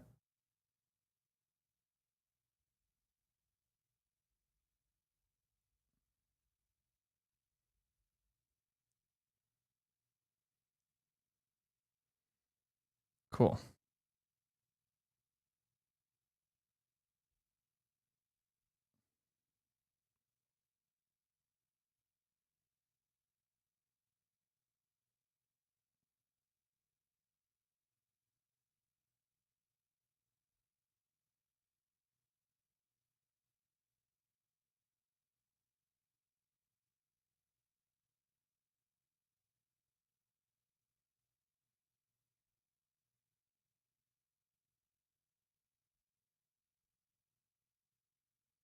Cool, we can go with that.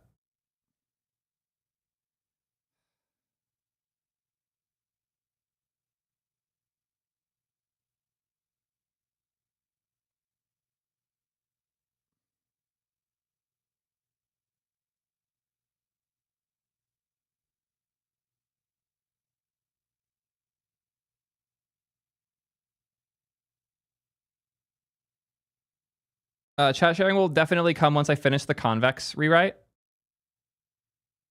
But I have to finish that, and like I'm streaming instead of working on it. I'm hoping to like get a lot more progress on it tonight and hopefully have it early next week. I did see the IDE from Software Mansion. Last time I tried it, it was entirely broken. I got really frustrated. I filmed half of it and I was like, this doesn't fucking work, and then stopped. So I have a bias there. But I do plan to try it again in the future, but not anytime soon, sadly. This is the existing image gen stuff. The image editing stuff is relatively new. I have to look more into that later. I need to start filming again, but I can look at your... Full stack React Native is... The thing with React Native is the way you use it varies so much depending on what you're building with it, more so than like web tech. And it'd be hard to make a tutorial that's useful for every use case. I also haven't been building production applications in React Native for a bit. I might see myself doing that after we finish the T3 chat React Native app. But until then, I wouldn't want to do it. That was Internet of Bugs, if I recall. We need to start this court case coverage. Epic beat Google, or Epic beat Apple.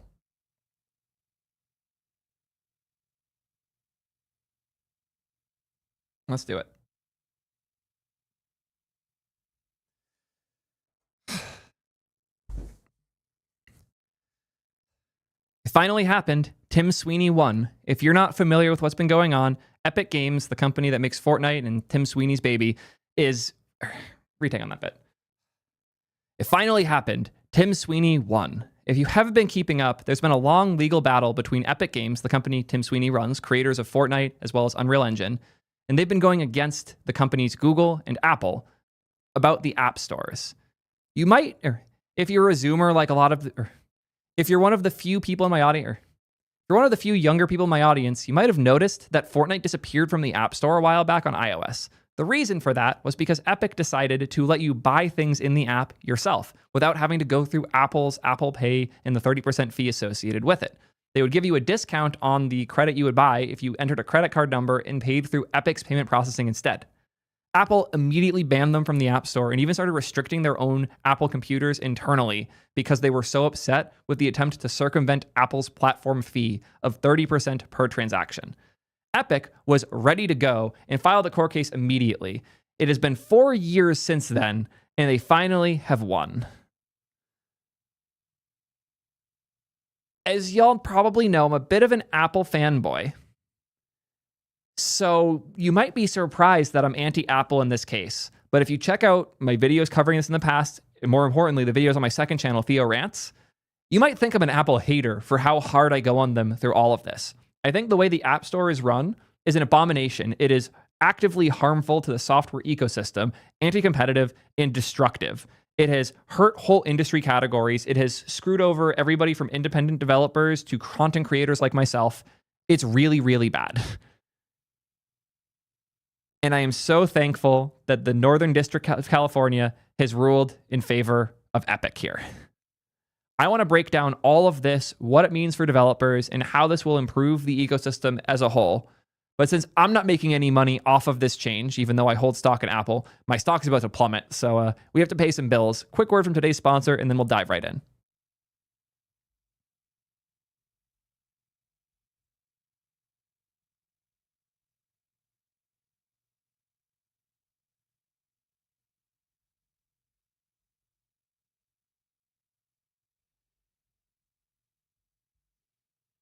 Okay.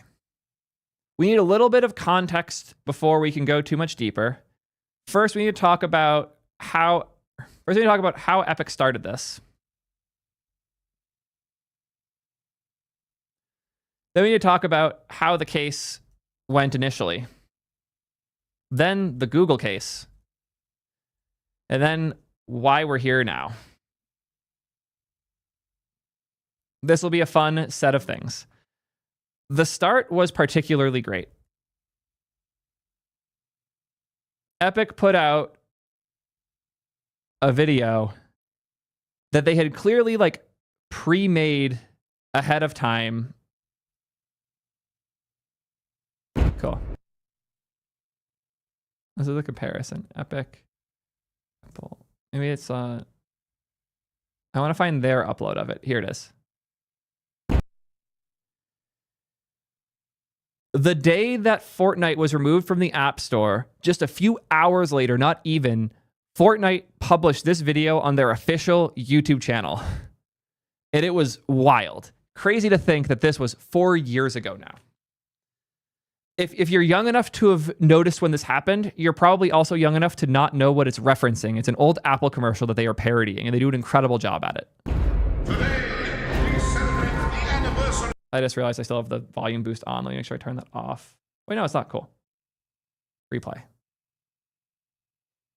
Today, we celebrate the anniversary of the platform unification directives.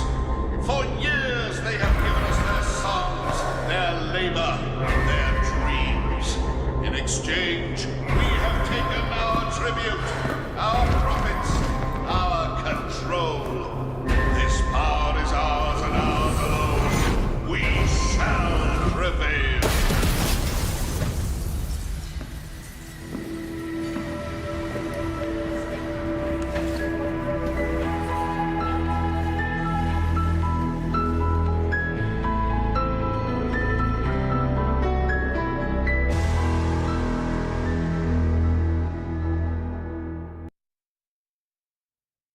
absolutely hilarious. It was clear, and to be fair, this definitely helped Apple in the court case, that Epic knew they were about to violate the rules. They knew they were going to be banned, and they were prepared to fight a war. And they've been fighting for 4 years now. And I can't believe they actually won, because Apple's lawyers are fucking nuts. So we have to talk about how this case went initially, because the initial run was fascinating. Oh, no, I want to do that. Cool. So the first attempt. The original course case, or actually, we're not going to do that just yet. So what's Epic so pissy about here? Why are they doing all this? Well, let's take a look at a $10 transaction. Let's say a user is spending $10 on an outfit in your game. Of that $10, 30% has to go to Apple. So $3 goes to Apple, and the other $7 goes to the developer. That is assuming this is on the App Store. But what if they're not buying something in-game? What if they're buying an Uber, for example? Like, what if I'm paying to take a ride somewhere? Since that is a service, is not a digital good, there is no cut. It's just $10. What if I am buying a physical good on Amazon? They take no cut, it's $10.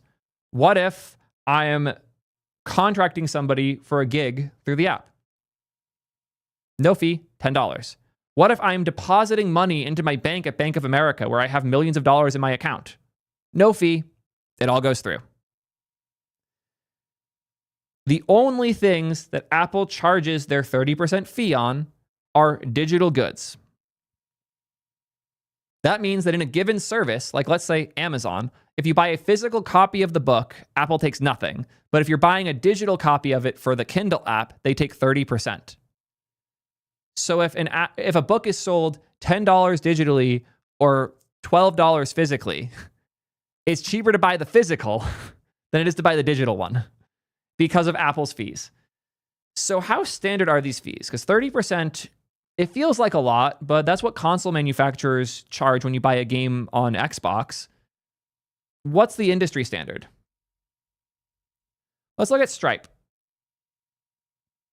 Stripe is the biggest credit card processing company probably in the world at this point. They are what most services use nowadays to process credit card transactions.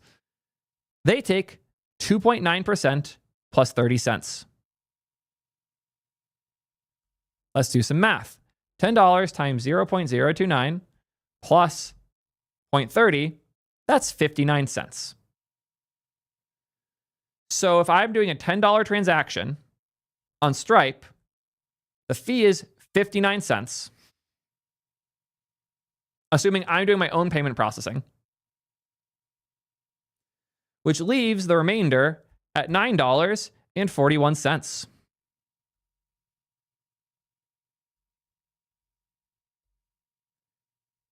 That's a 34% increase in your revenue.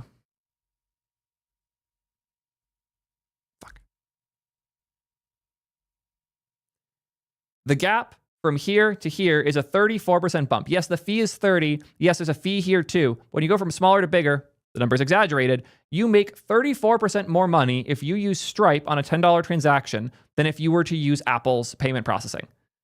So why doesn't everybody just use Stripe's payment processing instead? This is where the case happens. You are not allowed to. If your app has digital goods being sold in it, they are required to be sold through Apple Pay. You cannot use a credit card the user has on file. You cannot process the payment yourself. Apple requires all payments, all subscriptions, and all transactions that are done through an iPhone, not through the browser, but through an app, to be done through Apple Pay. They have some really weird exceptions, but they're not even worth bringing up. I have some other videos where I talk about this stuff. They're dumb. You are not allowed to use your own payment processing, though. So even if you have built your own system, even if you have a team at your company that manages incredible infrastructure for payment processing, Apple, in admittedly, their interest is protecting users from having fraudulent things going on in apps to make your experience safer and better. They do not allow for transactions to occur without using the Apple Pay protocols. Unless you are on the exception list, which is any physical good, any service IRL, anything that isn't purely digital. So that argument's kind of failed at this point. This has forced a lot of weird things. If using Apple's platform means I'm taking a 34% hit in the profitability of the service, I have to increase the price or have worse margins. On top of that, I have to build all this custom infrastructure to handle Apple as a special case. It's one of the biggest holdbacks for us moving T3 Chat to the Apple ecosystem in the App Store is we have to support Apple Pay. And everything we built is heavily integrated with Stripe right now. So I have to build a whole second path and risk splitting up our entire architecture for what a subscription means in order to support Apple's thing to give them more money. Where this gets really messy is if you compare how much money an indie dev pays Apple versus, I don't know, Chase Bank. A random indie game dev is lucky to make $100K a year. Chase Bank would have to screw up to make less than $1 billion a year. How much do you think each of these parties pays Apple for the value? How much do you think each of these parties pays Apple for the generous gift of being allowed to publish apps on the App Store? If the indie dev is doing half of their revenue through Apple, which is probably even more than that, depending on what they built, if it's mobile only and whatnot. So let's assume they're doing $50K through Apple. That's a 30% tax.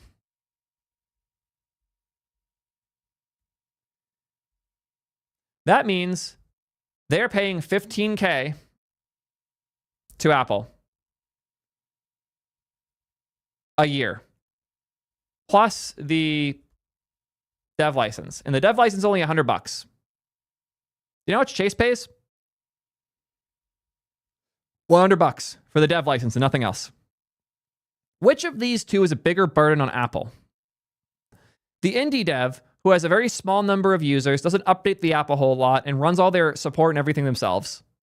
Or Chase Bank, which ships an update every week that the Apple review team has to go through, has millions upon millions of users, they're eating endless bandwidth on Apple services.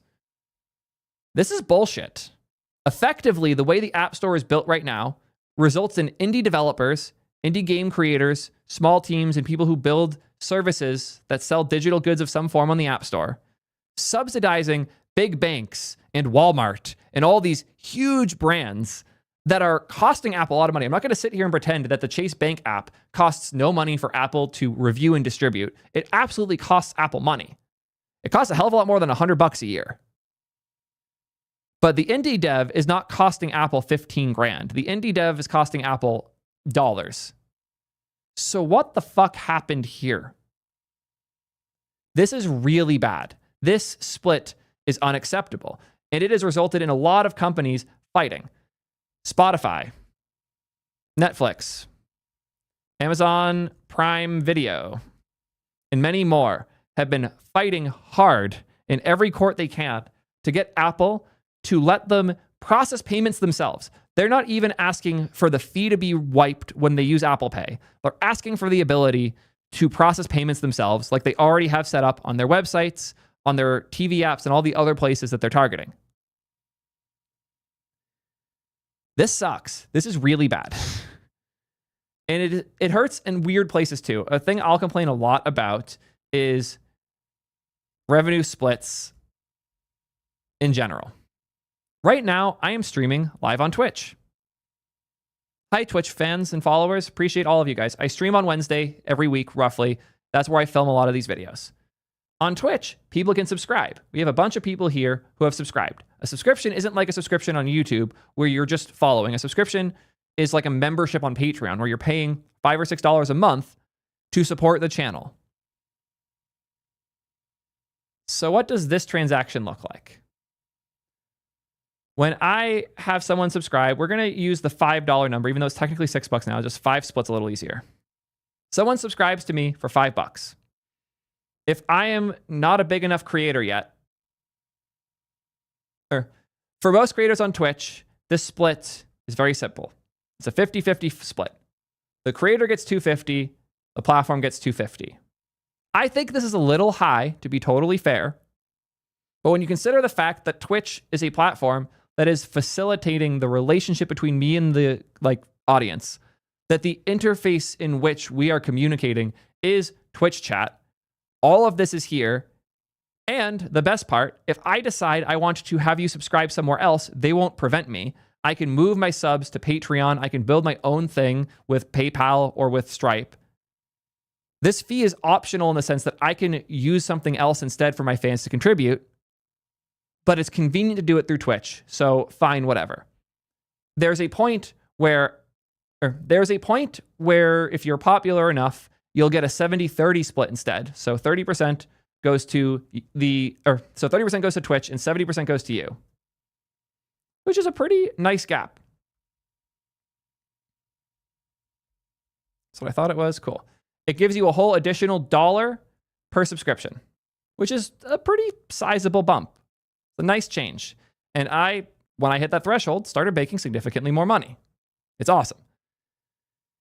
That's still like the same split that Apple's doing, but that's not an enforced split. I can go other places and implement subscriptions other ways and have a much better cut if I choose. But the fact that this is an easy way for me to grab recurring revenue is awesome. That's why I offer this as an option. What happens when you subscribe via the App Store? Well, it's still $5. It's a 30/70, but this is a 30/70 between Apple and Twitch.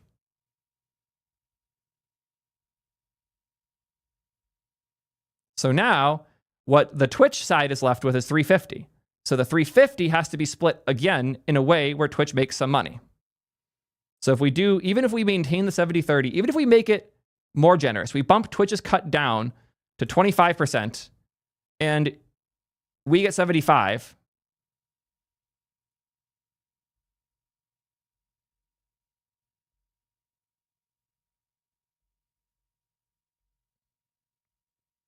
We're getting $2.62.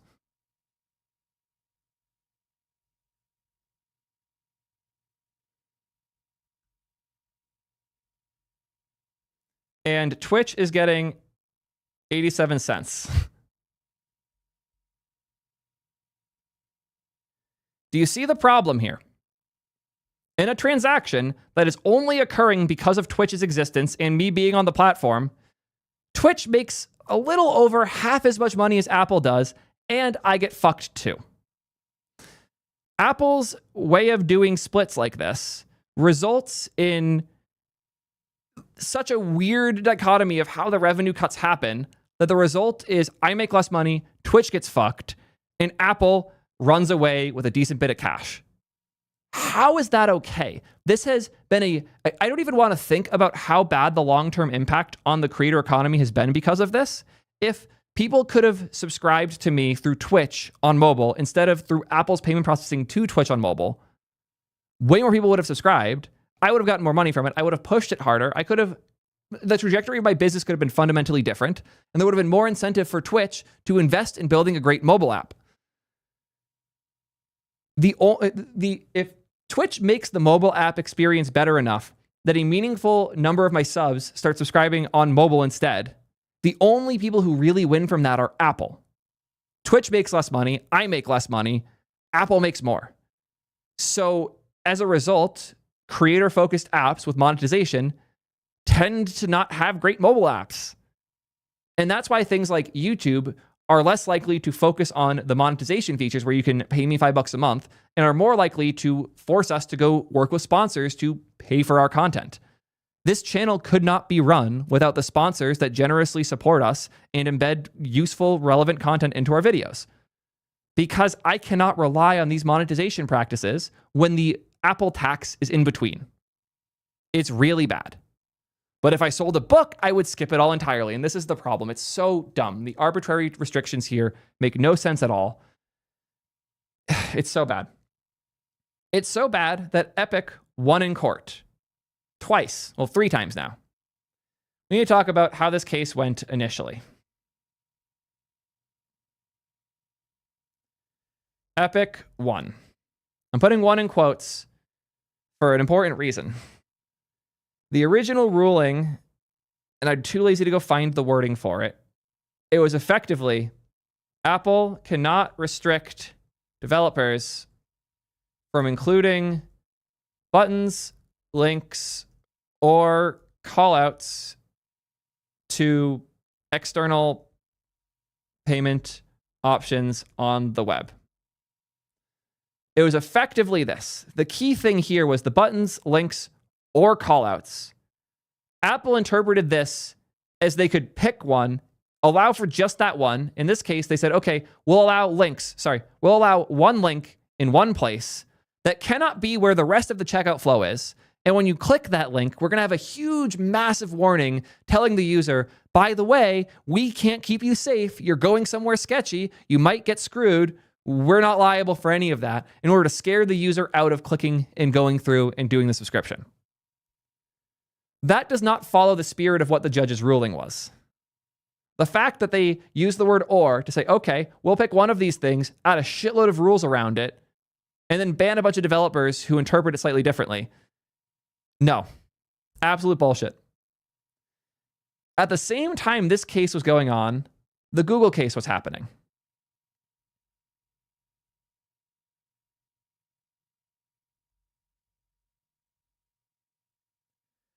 Epic won the Google case so hard that I'm surprised Google stock didn't see an immediate massive hit.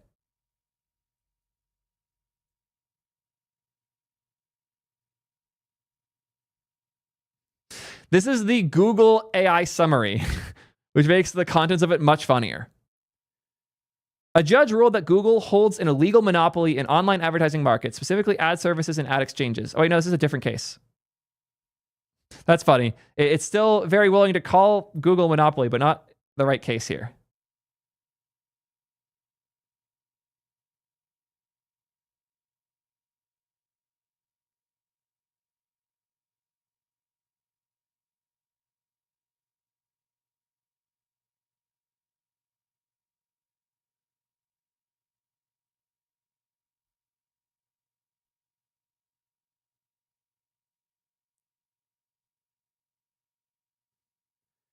The jury affirmed that Google had engaged in anti-competitive practices both with the Play Store and its related billing system, and maintained its monopoly through how it made deals with partners using its dominant position in overall technology markets. The judge also found that Google furthered its position by requiring the Play Store to be installed on third-party Android hardware, such as the Samsung phones.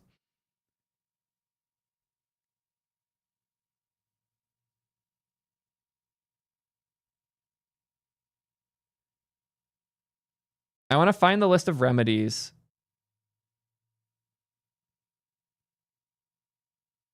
Here is from The Verge. This is all just news bumps. I want the actual results here. Oh, that was an article.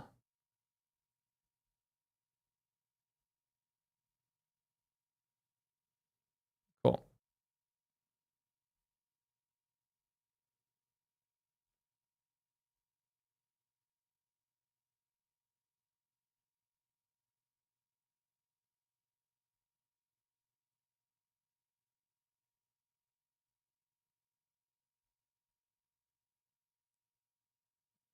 I'm trying to find the article where it describes the judges' enforcements.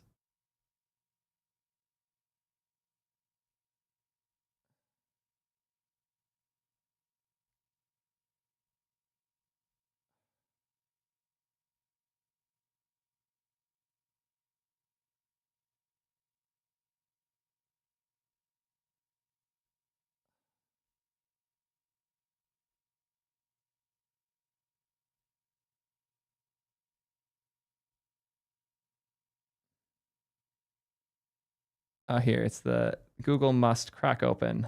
Here we are. Yep. The results of that ruling were particularly nuts.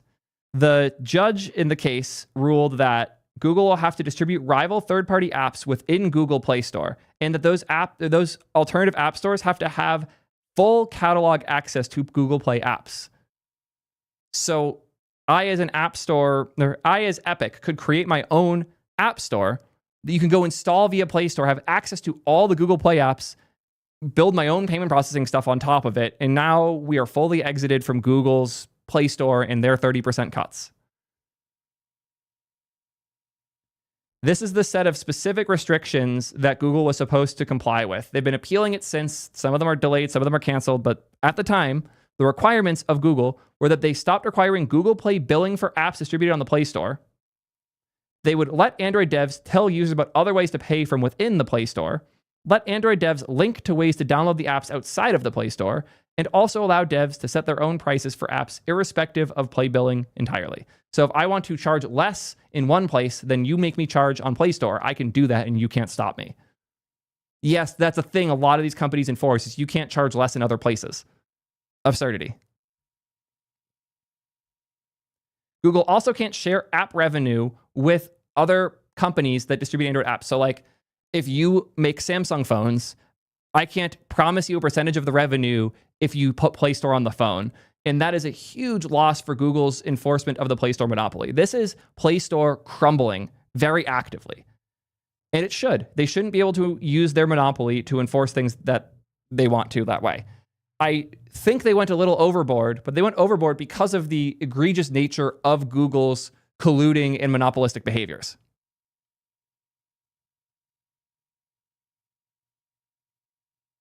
Oh shit.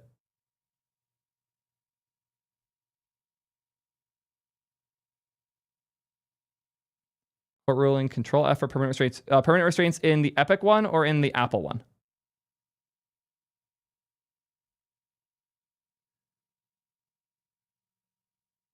Yeah.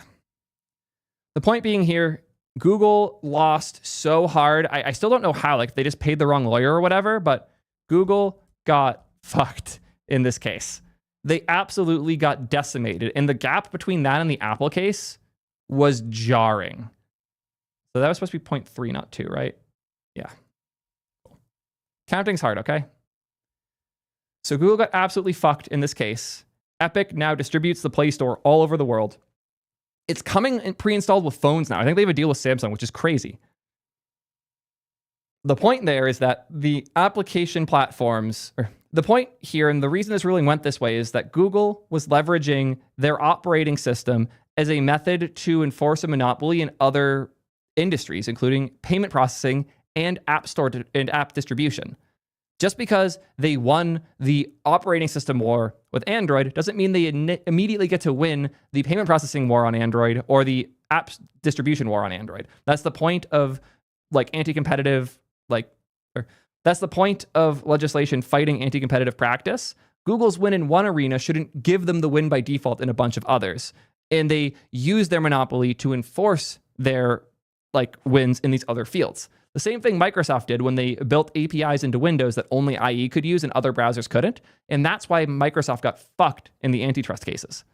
Google got similarly fucked here. So let's talk about what we're all here for today. The new Apple ruling. As I mentioned before, Epic's been fighting constantly to get a similar return from the Apple case. As I mentioned previously, Apple was not following the ruling in a way anyone would interpret as reasonable. So Epic's been trying to appeal for a while now.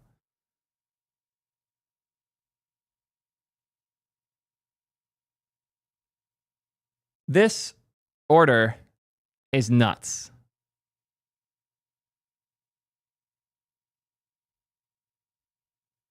What was the thing you guys were saying to search for?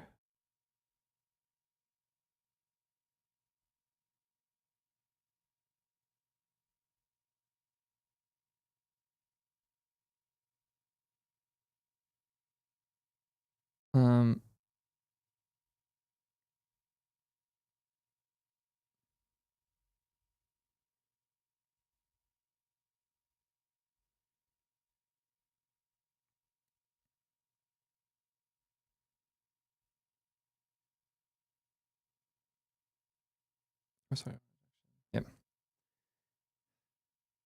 This is what I wanted to see. For the reasons set forth herein, the court finds Apple in willful violation of the court's 2021 injunction, which issued to restrain and prohibit Apple's anti-competitive conduct and anti-competitive pricing. I was fucking right. I knew, and I have an old video, Faze, please throw the clip in here, where I emphasized that their interpretation of the word or was such bullshit that it let them get away with this. Yeah, you saw the clip. I knew this was bullshit, and I was hoping that the appeal would go through, and it took 4 fucking years because of how slow these courts move. This is nuts. And apparently, sanctions are getting involved. Oh boy.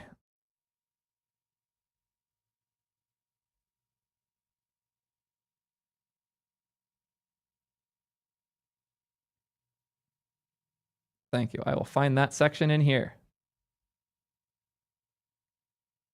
Effective immediately, Apple will no longer impede developers' abilities to communicate with users, nor will they levy or impose a new commission on off-app purchases. So I can now tell you in my app, you can go subscribe on my site and get a discount instead of subscribing in-app. And Apple cannot take a fee for that or prevent me from doing it. It happened. It's over.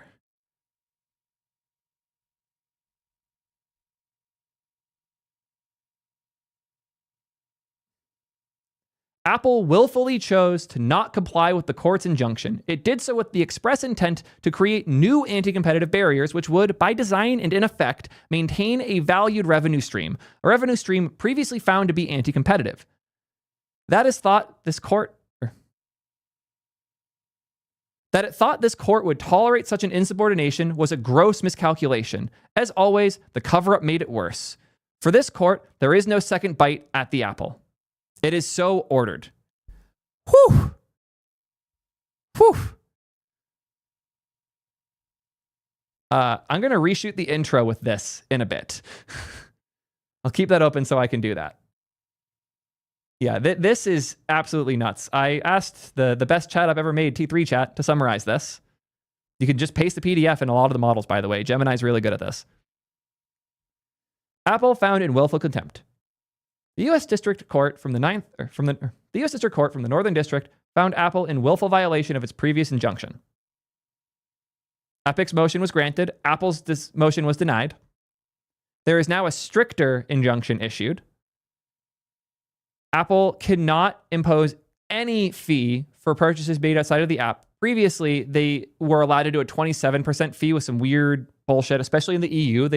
Apple was going hard on that 27%. They lost that here. They can't restrict or condition the styles, language, formatting, quantity, flow, or placement of links for external purchases. Remember earlier I said you can only put them in a separate place from the checkout flow?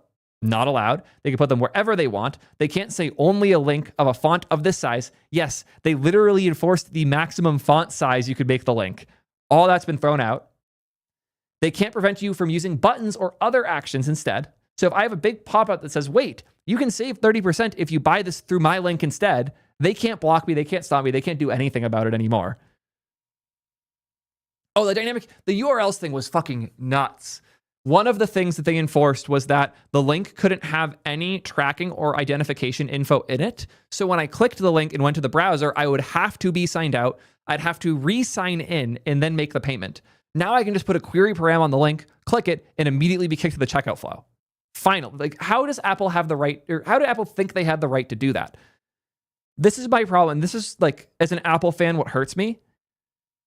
Apple is normally so pro-user, but they don't see devs as users. They see devs as tools as part of their flow, and they are willing to fuck us as much as they're willing to help us. And the App Store was a nonstop example of them trying to fuck us. Part of it was under the guise of helping users, but most of it was just them not wanting to give up this revenue stream.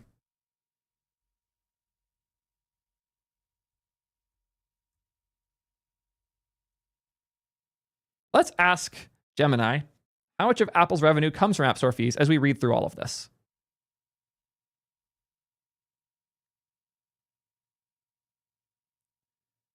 Sanctions for privilege abuse. Apple was sanctioned for abusing the attorney-client privilege process to delay proceedings and hide its decision-making. Apple must pay the full cost of the special master's review and Epic's related attorney fees. Whew! Epic just cashed out hard. I wouldn't be surprised if Apple could get fucked for all of the money Epic lost from losing for Fortnite on the App Store. But I don't think Epic's going to push that hard because they just won so hard already. Criminal contempt referral. In a significant move, the court referred to Apple and its Vice President of Finance, Alex Roman, to the U.S. Attorney for the Northern District of California to investigate potential criminal contempt charges. This is based on the court findings that Apple deliberately misled the court and that Mr. Roman lied under oath regarding the decision-making process for the 27% commission. Whew. Apple's motion for judgment on its indemnification claim against Epic for attorney's fees related to Epic's original breach of contract was denied without prejudice. The court ruled Apple hadn't properly accounted for which fees were solely related to the breach versus those related to defending antitrust claims, which are not recoverable under Cali law. The issue may be referred to a special master if parties can't agree. Hilarious.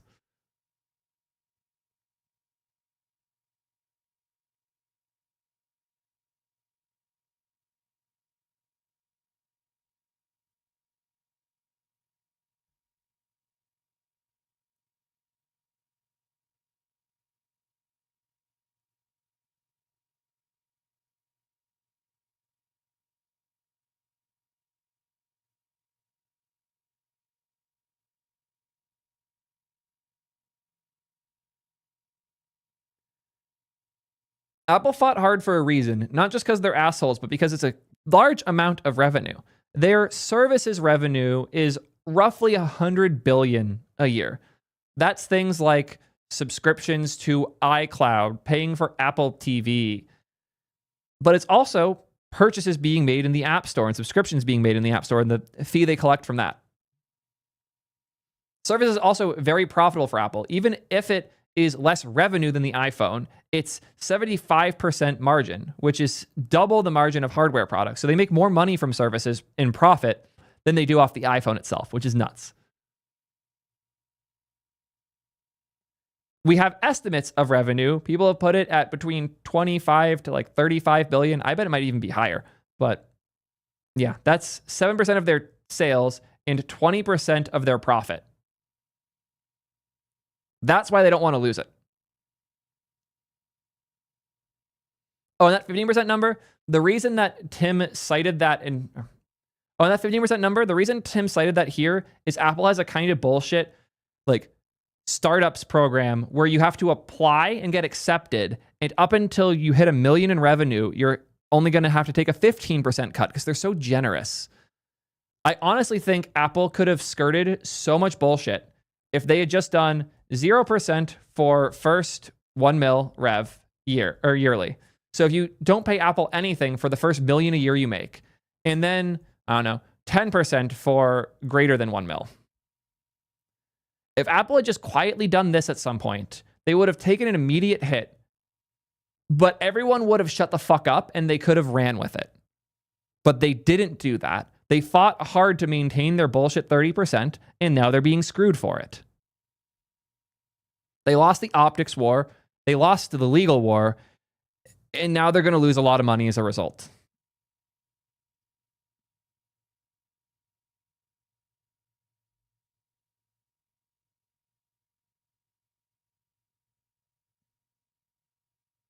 So what does this mean going forward? Apple hates devs even more now. That's a fact. There is no world in which Apple tries to bridge the gap with devs. This is like Xcode is not going to get updates the same way it used to anymore. Apple is going to divest from the developer platform because they can't make the profit they were expecting to from it anymore.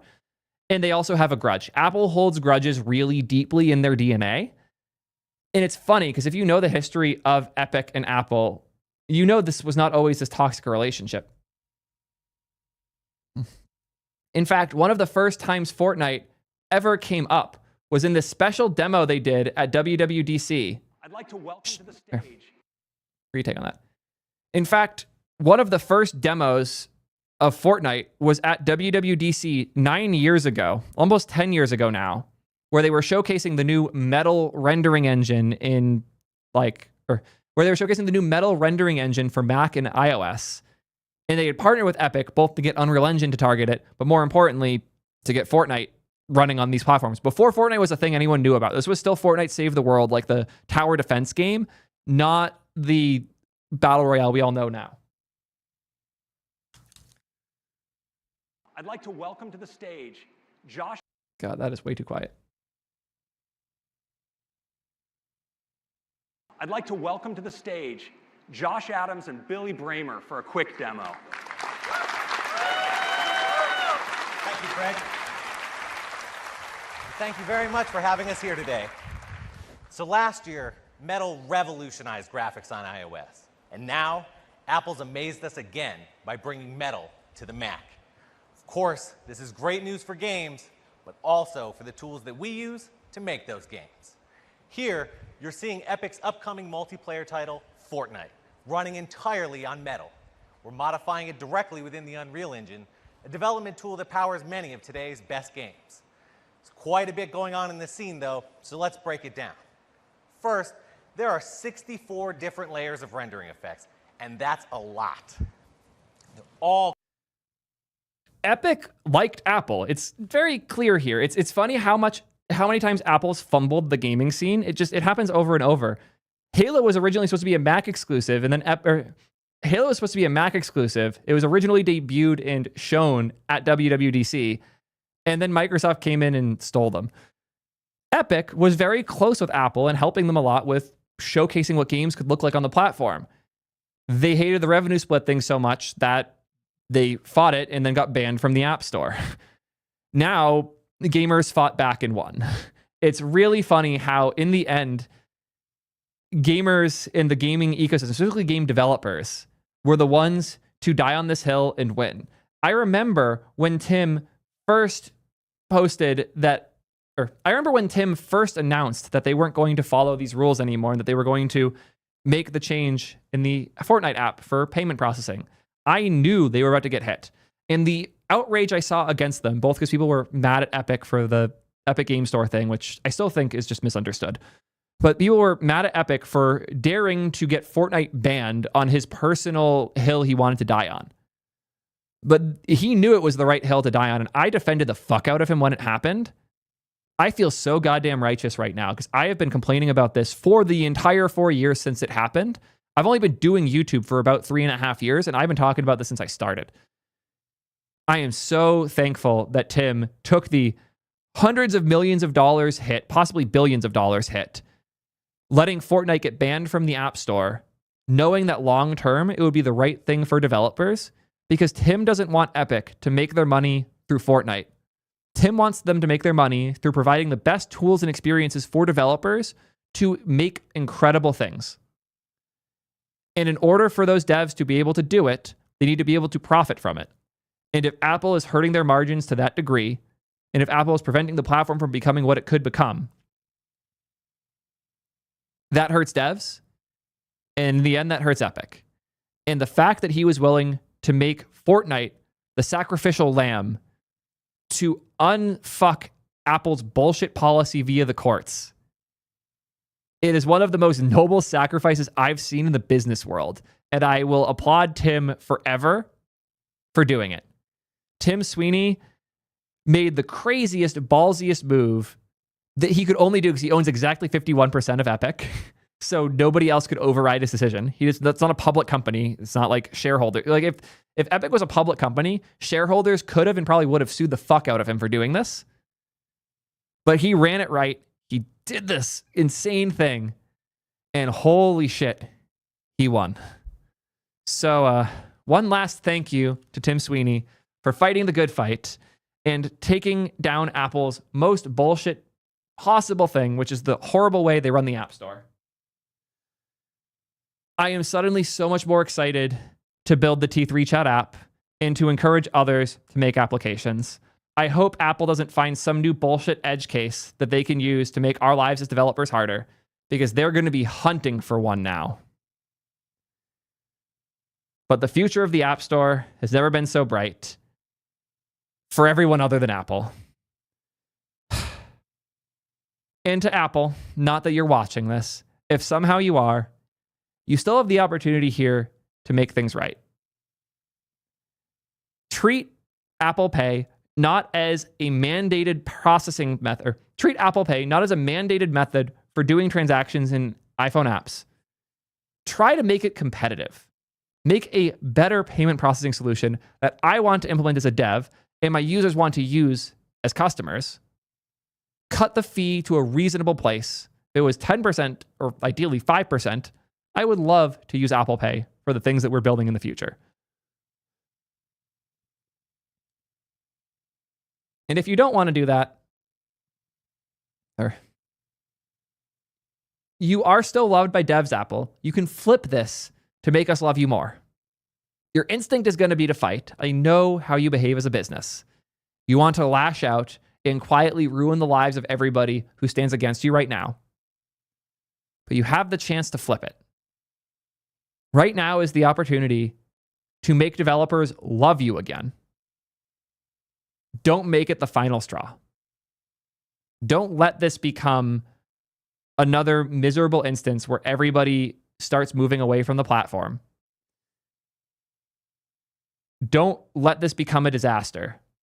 Let this become a strength and a moment where you realize how different the world outside of Apple is from yours.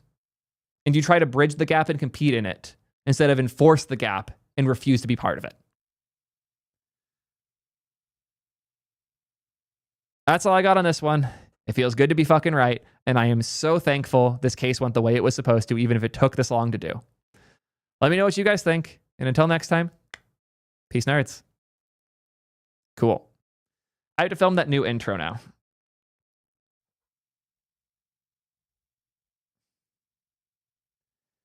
Apple willfully chose not to comply with this court's injunction. It did so with the express intent to create new anti-competitive barriers, which would, by design and in effect, maintain a valued revenue stream, a stream previously found to be anti-competitive. That it thought this court would tolerate such an insubordination was a gross miscalculation. As always, the cover-up made it worse. From this court, there is no second bite at the apple. Oh boy. If you haven't been around the channel for a while, you might not know what any of this is about. Tim Sweeney has been fighting Apple for a long time now. Tim is the CEO of Epic Games, mostly known for Fortnite and Unreal Engine, and he has been really against Apple's 30% App Store fees that they've been enforcing for as long as the App Store has existed. He's been fighting this battle for a while. The court cases have been utter chaos, and we have a lot to dive into here. But since I'm not going to be making any additional revenue off of this, I need to quickly cover but since I'm not going to be making any additional revenue here, at least not until we get the T3 chat app out, we're going to do a quick sponsor break and then dive straight in. Cool. Hopefully you can stitch that with the existing intro and make that into something.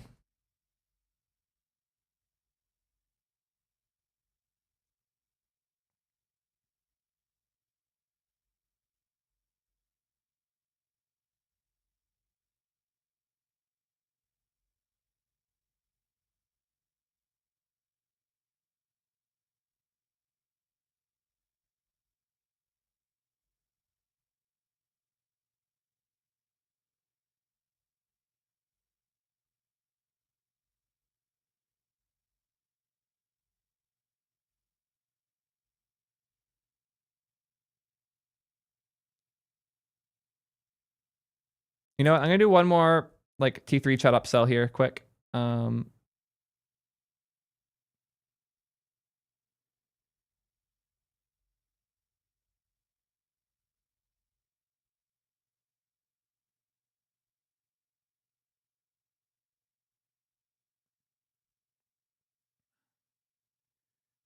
Okay, this is just an extra phase. Stick this in to the video.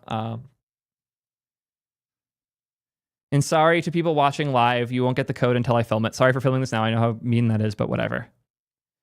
If you want to use T3 chat to summarize things like this, as well as having access to every single model you'd ever want to use, it is only $8 a month. But if you want it but I'll give you a code for, But if you enter the code EPIC1 at checkout, but if you want your first month free, enter the code EPIC-1 at checkout, and you'll get that first month for free.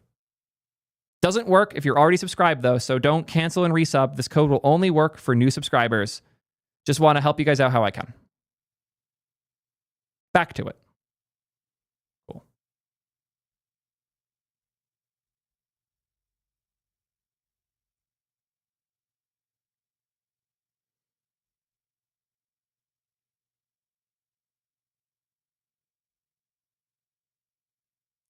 Cool.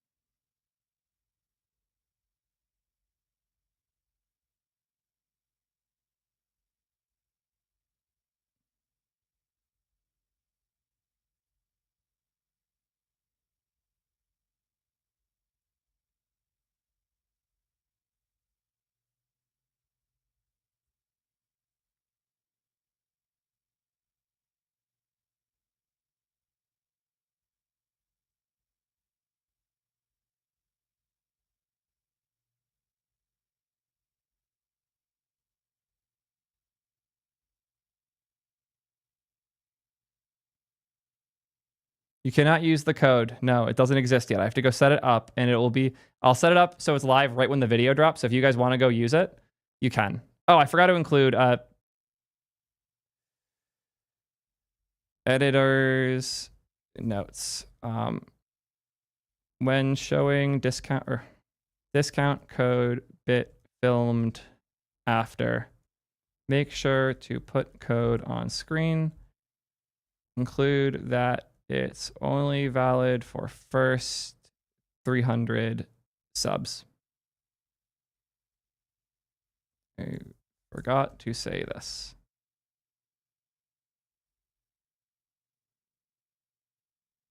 New intro filmed at end. Cool. I would put this slightly above Glaze for priority. It would be like really nice if we can get this out tonight, but tomorrow would be fine. And then this just the day after. Thank you, Face. I'm not re-recording the fucking ad. Sorry, guys.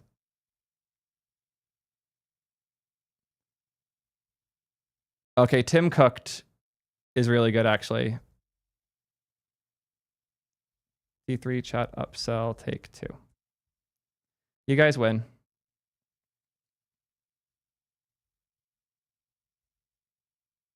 Cool. T3 chat's only $8 a month, by the way. By the way, T3 chat's only $8 a month. And if you want to subscribe now, I'll give you a generous discount. We'll do 27% off with code TimsCooked. Use the code on the screen. Okay, I'll be a little more generous. Unlike Apple, we'll give you a full month for free, but only for the first 300 people who use it. So if you get an error, I'm sorry. And don't cancel and resub to try and make it work. It doesn't work that way. Yeah, you get the idea. Anyways, let's actually take advantage of this. Oh, by the way, we support all the models, like all of them. 1,500 messages, $8 a month, 1 month free, pretty hard to beat. Anyways. Cool. Thank you, chat, for the idea.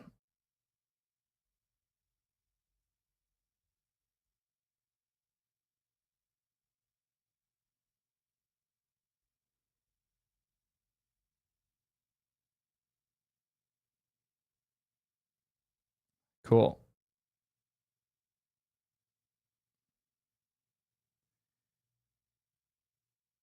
Okay, fine. I'll give you guys a code. Give me a second.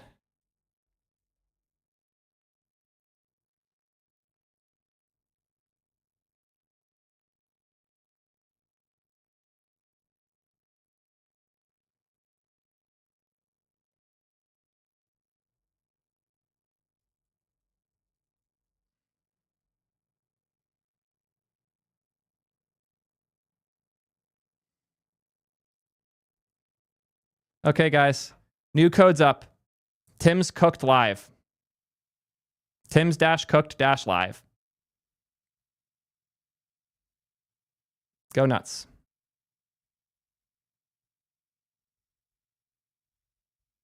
And remember, what the fuck, YouTube chat?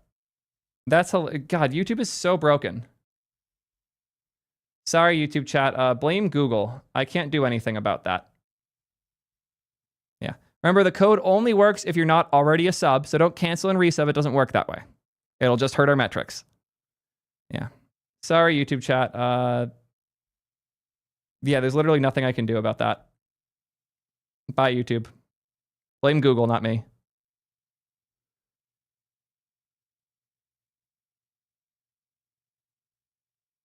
Go nuts. It isn't my audience. If you're making something that isn't...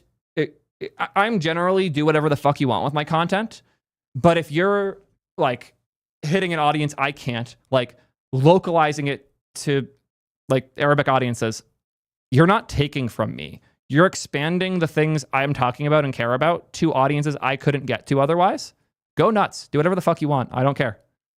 It'd be cool if you link my original in the comments or like in the description, but as long as it's clear where it came from, I couldn't give less of a fuck. Do what you want. If you're making cool content for other audiences based on anything I did, why would I ever be upset? I know most people aren't like this, so I appreciate you for asking. But generally speaking, I just don't care. Like the line for me would be if somebody literally was to just re-upload all my videos with the ad removed from it, I'd probably DMCA them. But I cannot imagine almost any other thing you could do to my content where I wouldn't be okay with it in terms of like the copyright standing of it. I just don't care. I try to treat my content with an open source mindset where like you can build on top of my things. That's the whole point.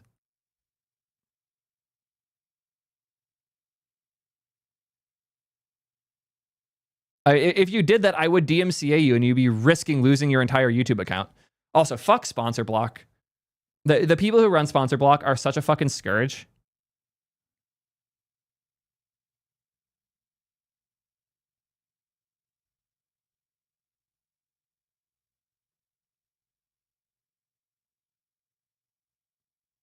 Lol. You'd just been busted for like an hour. You'd be amazed. Every time I put in one of those codes, they like go in an hour. Even for like 300 plus uses.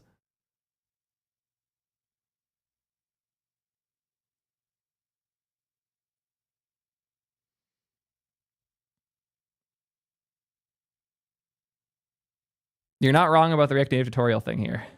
Would I be okay with Google's AI remaking my content into AI slop? As long as it didn't mischaracterize my take, whatever. But if people think I'm a supporter of Flutter because Google's AI summarized my take incorrectly, I would be upset there.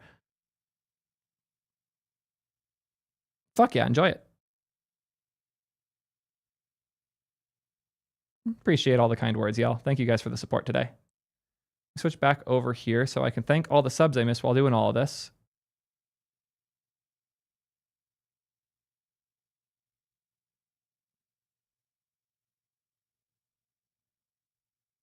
God, I missed a ton when I was filming. I'm so sorry, guys. Let's blast through all this really quick.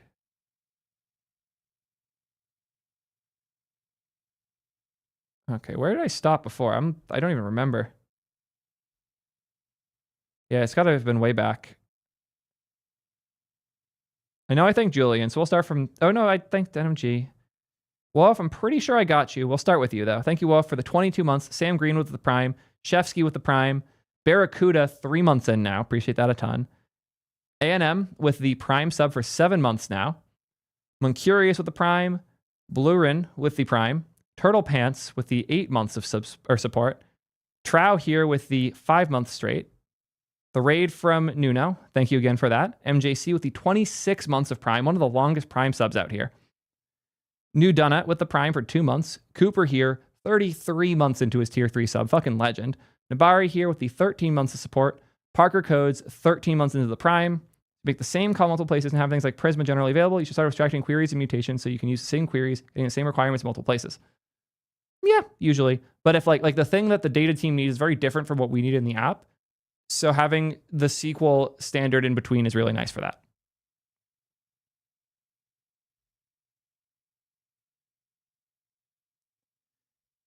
The thing with the jump ahead is you have to click the button. So you as the user have to decide this isn't relevant, click.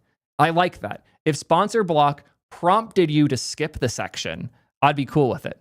Sponsor block automatically skipping the section, even if it is relevant to you, really bad. The fact that it also will flag certain videos as sponsored content because somebody reported it because they don't like it. That's happened to some of my friends who are like not anti-sponsor block people. They got a laptop they used for the video. So it's sponsored by the laptop brand, but the video content is very different. The whole video gets flagged and auto-blocked through sponsor block, which is nonsense. And the fact they have a fucking DNS level one now too, where it will skip that chunk when you're streaming it from YouTube servers is actual fucking nonsense. Anyways, Black Rain here with the Prime, Totally Garrett with the Prime 2 months in, XCSS here 2 months in as well. Winder9, thank you again for the bits and for the pushing me to do a React Native tutorial. We'll figure out what that looks like in the future. Hug More Trees, 19 months in. Sonia Soul here, almost at that 1 year mark. Ever since the thing he started, I'm a diehard Sweeney fan now, and buying Fortnite skins just to throw money at him. I did see this part because I saw the Oblivion thing here. I do not want to support Bethesda. I think they have terrible business practices, and they need to be forced to throw out their fucking engine. But yeah. We got Yaz here with the 12 months in. Thank you for the support. Spec here, drop in the link. I believe this is the one that started it all.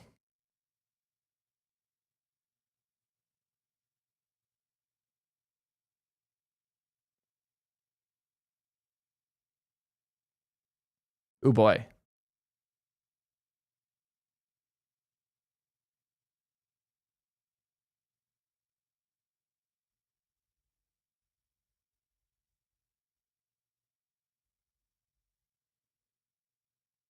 Okay, so Phase, fit this into like wherever I'm talking about the Fortnite sacrifice.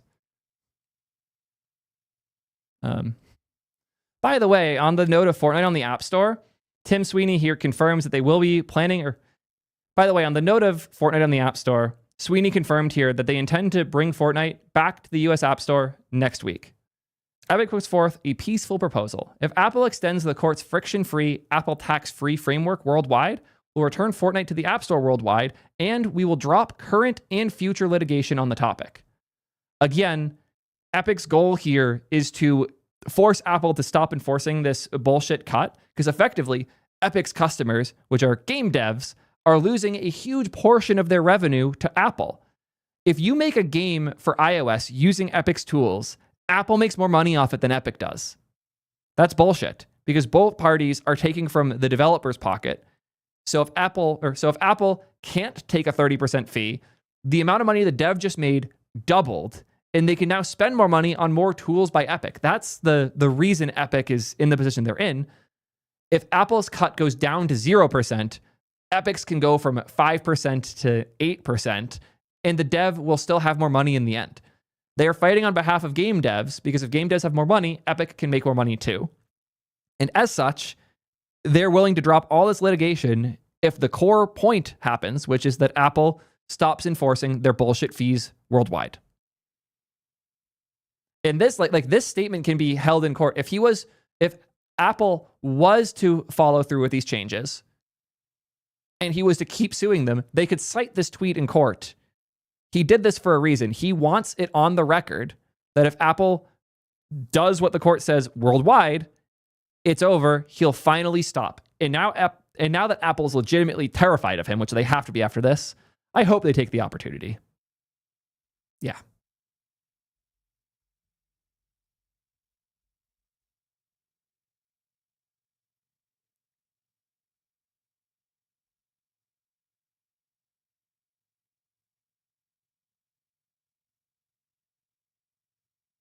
Yeah, Fortnite has historically run insanely well on iOS devices. There was a little while There was a little while where, how do I put this? In the competitive Fortnite scene, aim assist is essential. And the aim assist on console is really beneficial. There's also 3 tiers. There's the mobile tier of player, there's the console tier, and there is the PC tier. So if you're in a lobby with all phone players, but there's one PC player, the mobile players are now matching in PC lobbies. But if you are using a controller on an iOS device, then you'll be in the second tier, which is the console tier. But you won't be matched with PC players. The reason this matters is because there was a little window where the best competitive Fortnite device was an iPad Pro, because it was the only way to play in the controller lobbies at 120 hertz. All the other console players were stuck at 60 hertz on their TVs. The iPad could double the refresh rate, so you could have a much better responsive experience, see things faster, act more accordingly. And it was the only platform you could do that on without matching with PC players. So for a brief window, iPad Pro was the most competitive platform for Fortnite, which is hilarious. Do you have to include the sponsor part or not? Good question. Since you're doing like the different audience thing, I would like for you to include it. But if it is, it would depend on how transformative the content is. If it is you like line for line redoing my video, but in a different language, I would like for the ad to be part of it. Like I wouldn't like the ad to be one of the parts that is skipped in the process. But if you are making your own video from scratch, using mine as a reference point, I don't give a shit. Like, if it feels like a point-by-point recreation of the original, it would be nice if you at least just mention, by the way, this video is sponsored by this brand. They did this thing. Here's the link Theo provided. Would be really, really cool. That would be like the above and beyond. I will never give a fuck.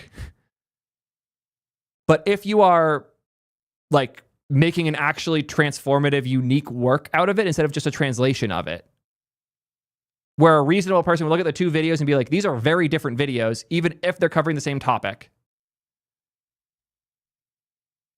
Oh, you'd be playing my video on stream and explaining in Arabic. Oh, that totally cool with. I'd prefer if you don't skip the ad when you do that. But yeah, I don't really care that much, honestly. Like, I want to see it more than I want like the specific rules to be followed. As long as you're like where's the, can I stop monitoring just because you seem fine? Absolutely. If you do that, do whatever makes the most sense to you. And as long as you are cool with, in the future, me hitting you up and saying, hey, I would like for these slight adjustments to be made, I don't care what you do initially. Like if you, for the next 2 years, don't include my ads at all, do something entirely different than what I'm imagining, and it starts to do well, at that point, I'll hit you up and we can talk about it. But like, just don't worry about any of this. You have my blanket, do whatever the fuck you want with my content, as long as you are down for me to hit you up in the future when it gets to a certain point. So if you're cool with that, awesome. Can I not snooze the ad? That's annoying. So sorry that you're about to get cut off with ads. Bad timing, but yeah. But yeah, what you described here sounds great.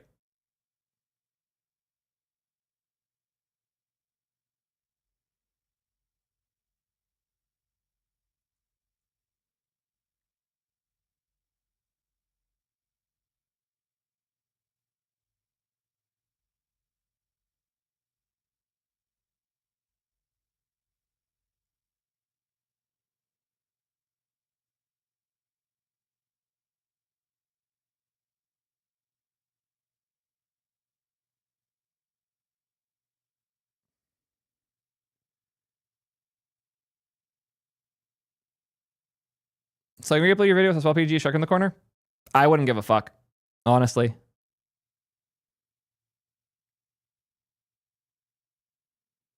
Depends on where the Shrek is. If the Shrek's covering me, I might be upset, but yeah. I'm generally speaking like I don't care, but if someone somehow was to meaningfully harm my like revenue through it, I would want to at least be able to have the conversation. Context is somebody asked about like redubbing my content in other languages, and I think that's fucking awesome, and you should make money from it too. Like if you do that, if you made another YouTube channel that was effectively just redubbing my content in other languages, I would be okay with you taking 100% of the ad rep from that. I don't give a fuck. Because that's not an audience I am getting.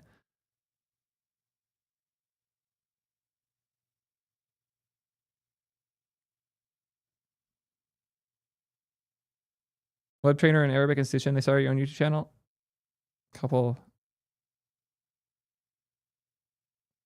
Yeah, what you're describing here sounds like the exact type of thing I love my content being used for. Go nuts. You have my blanket approval. It's clear you want to do this in good faith, so I have no objections. Skip the ads. Don't worry about it. If it's easy, okay, whatever's easier for you. Put them in if it's fine and not that annoying. But if you want to skip it, I don't give a fuck. The fact that my content could reach an Arabic audience that it wouldn't have otherwise is too cool for me to impose any restriction on how you do it. Do whatever the fuck you want with my content. You have my blanket approval. And if in the future it goes so far that I feel like we need to talk again, we can talk again. But I have no interest whatsoever in restricting you in what you want to do here. Do whatever the fuck you want to. Go nuts with it and report back how it goes, because I want to see how that does. I'm genuinely curious. You have my full-hearted support. I'm excited that you like my content enough to put the work in. I don't want to make it harder for no reason. So do whatever you want.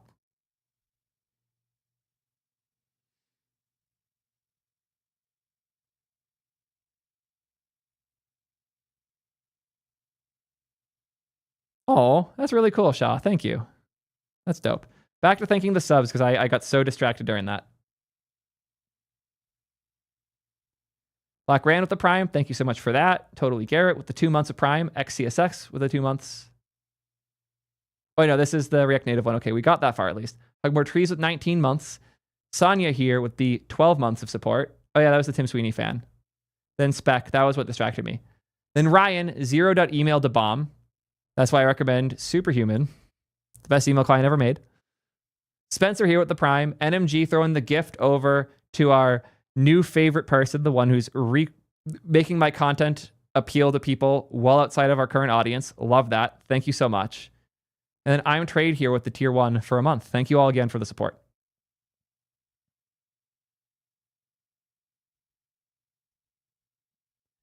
Cool.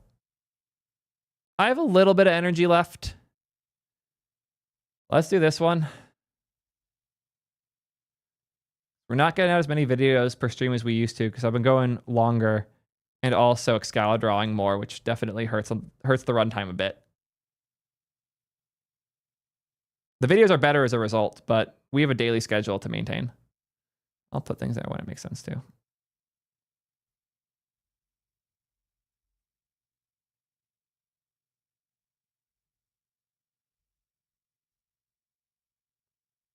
This will be a fun one.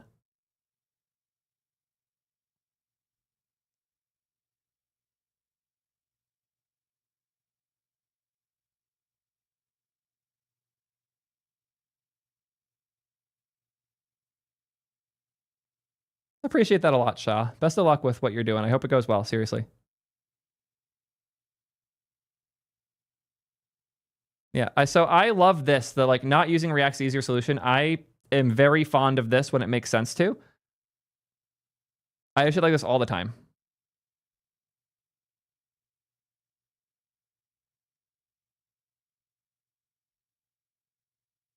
We'll do referrals eventually. But I gotta start filming this video. Silicon Valley leaving React behind. Shocky. I'll do my best to remember that, Shocky. Thank you so much.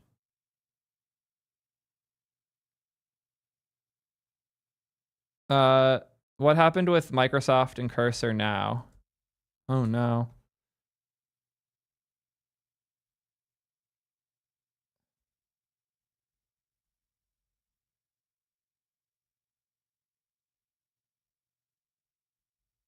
Did I miss something new here?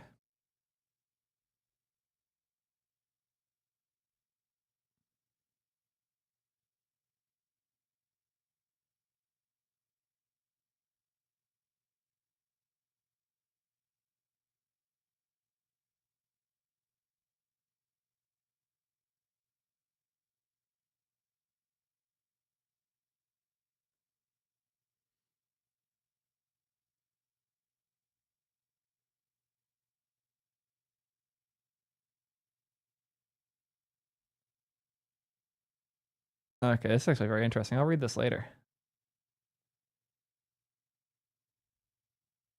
Anyways.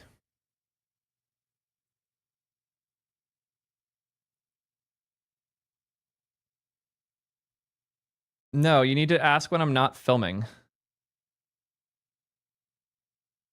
Oh, yeah, this is just welcome to corporate politics.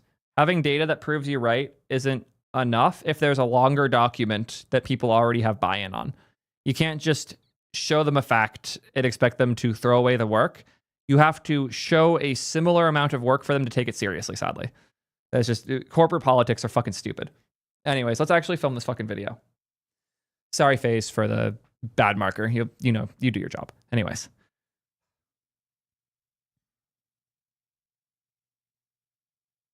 There's an original? Oh. Member only story. Well, it's on their site here. Or is this a free medium thing? Oh, is this, am I stealing this story from somebody? Fuck.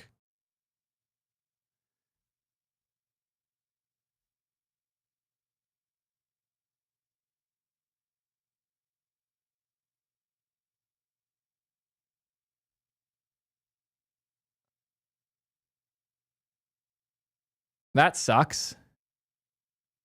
Sorry, no worries, Elkarf. I just didn't notice what that was or what it meant initially. I just didn't read hard enough. Fuck.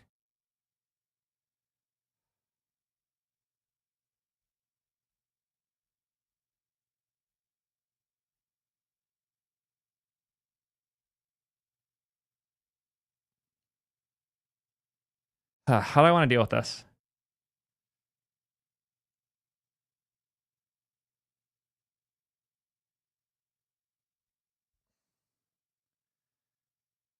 I'm going to pay for the article. And then intentionally skip over parts for people who want to pay for it themselves. Hey,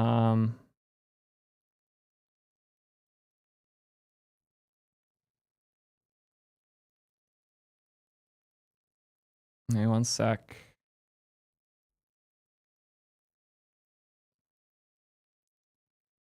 I want my pass key.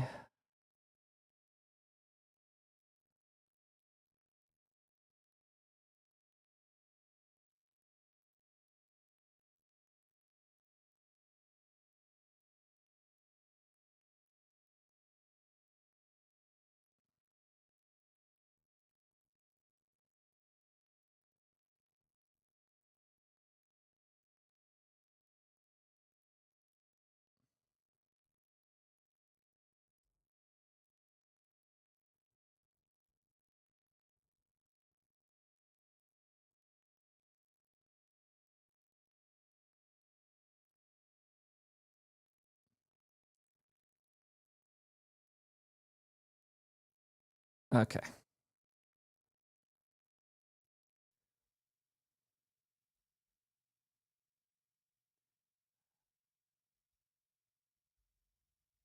$5. I don't care. Don't worry about it.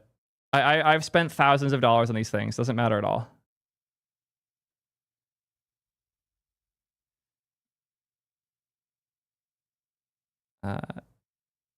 Silicon Valley moves off React. Take 2. Okay. Yeah.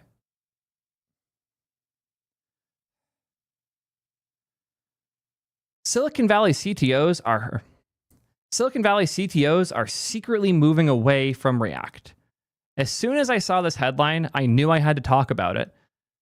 There's a lot of info in here that's actually very interesting. It seems like a lot of CTOs of companies behind closed doors are discussing and planning their moves away from React. But there's much more subtlety to this story than this title seems to suggest. And a lot of the moves these companies are making seem really misinformed to me. I really want to dive deep on this and why some companies are rethinking their move to React, and also what they can do in order to fix the problems they are currently experiencing with React. They do have real problems. I will never say otherwise, but I don't know how many of those problems are React versus React enabling developers to do things that are less than ideal versus bad developers can get by with React and they're more likely to make bad decisions. There's a lot of layers to this chaos, and I'm excited to go into all of those with you. But first, since these companies aren't going to pay me, someone has to. Quick word from today's sponsor, and we'll dive right in. Actually, a better cut there. Believe it or not, the React team isn't paying me to defend them like this, but someone has to cover the bills. So a quick word from today's sponsor, and then we'll dive right in.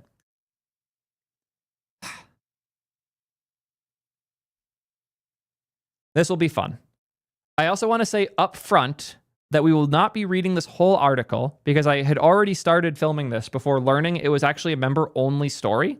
So if you want the whole article, the link's in the description, but you do have to pay the $5 a month for using, or you do have to pay the subscription on, but you will have to pay the Medium subscription to read it. So we'll be intentionally skipping sections. So I don't want to create an alternative piece of work from their article that you can use instead of reading the article. This isn't a market alternative. This is a response. And I will do my best to read this in good faith, not the whole thing as content. So if there are pieces missing and you're curious, the link's in the description. Anyways. React isn't failing because it's bad. It's failing because it succeeded too well. Those words from a CTO at one of the Silicon Valley unicorn companies stuck with me. We're having drinks at a tech leadership meetup in Palo Alto, the kind where people speak more freely after the second round. Conversation had turned to front-end architecture, and I noticed a pattern in these closed-door conversations that wasn't reflected in public discourse. React is still dominating, but a lot of these companies behind the scenes are starting to explore alternatives. I am signed into an account. Okay.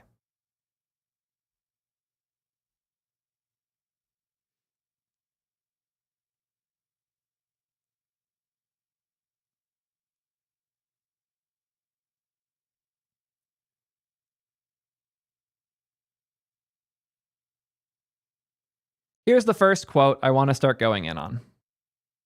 The VP of Eng for a fintech company that processes over 2 billion in transactions explained that they went all in on React in 2017, but by 2021 they were having major application, but by 2021 they had a major app with over 200 devs, and the scaling problems became impossible to ignore. So let's start logging all these points as we go. Also put this link here instead.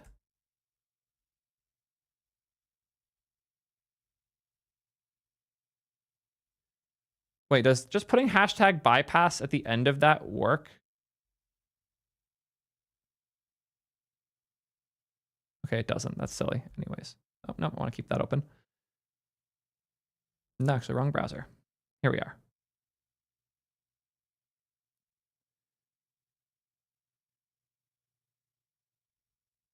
Let's grab this quote. Fuck.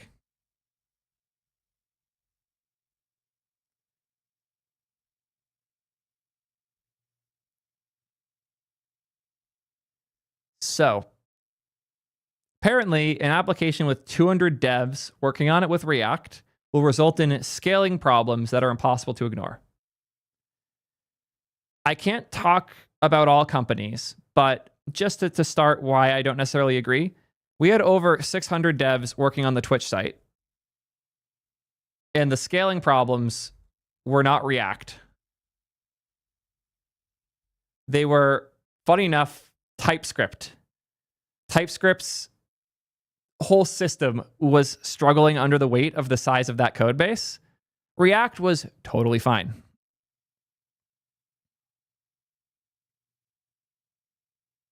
Yeah.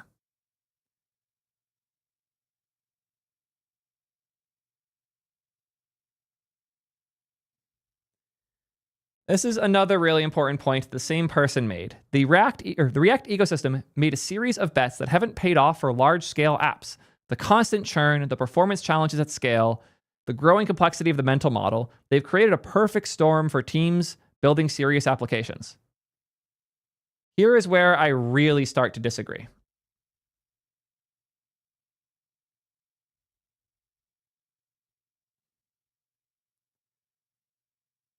The React ecosystem made a series of bets that haven't paid off for large-scale applications.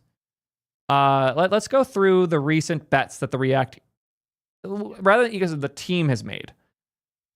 Hooks. Here. We have hooks. We have server components. We have concurrent mode. We have compiler. What other big bets has the React team made recently, like over the last 8 years? I think this covers the majority of the big ones.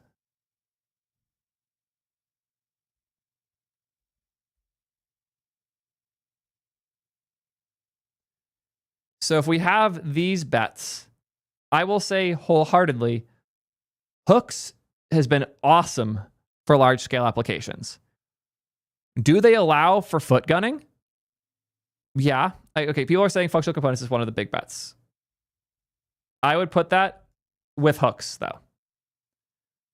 Hooks have been awesome because of how much they standardize the way we add state to our components and also make that state reusable.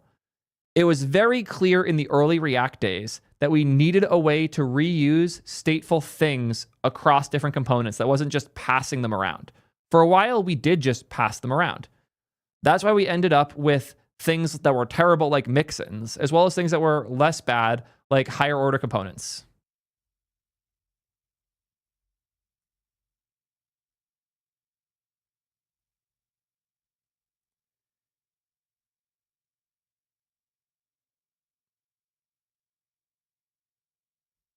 Give an example of an app or of React code using shared state primitives.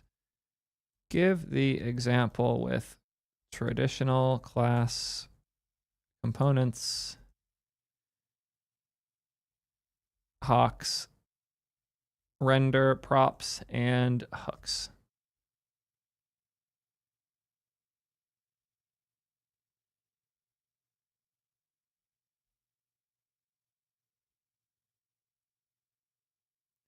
So I wanted to give examples of how state worked in React before we had stuff as awesome as hooks. One of the first patterns we had were hawks, higher order components. These components would wrap a component in order to pass certain properties down. So if this counter needs access to the increment and decrement function as well as the current count, we could define that here with a with counter function that returns a wrapped component that then will take this consumer wrapper, grab the context, pass it as additional props down to the component, pass whatever was here down as well. It's a messy pattern, but it worked. Higher order components were how a lot of applications were forced to manage state when you wanted reusable state. Like if I wanted to write a GraphQL query that would render the component with that data when it completed, this is how we would do it a lot of the time. But there's an interesting piece here, right here, this context bit. When we render counter component.consumer, this renders a child component and it passes it certain props. So we are taking that component, because components are just functions, taking its input, which is the current context from the counter context, which by the way is defined wholly separately up there, obnoxiously complex. And we pass this so we can render the correct component, which is coming from the with counter wrapper there, with the wrapped props. It's so annoying to manage this pattern, especially at scale, especially once you have weird props being passed around in the process. It's not fun. And then we had render props, which is actually part of what we saw there, where you have this consumer wrapper thing. It calls with these specific properties, and then you write the component here by passing those values down directly. Oh, the good old render props pattern. This was the worst. You ended up with tons of these giant callouts in the middle of your components, and you couldn't do any state management here either. You couldn't do much of anything unless you write a full function in there with value changes and a return. It made the composability of state in React miserable.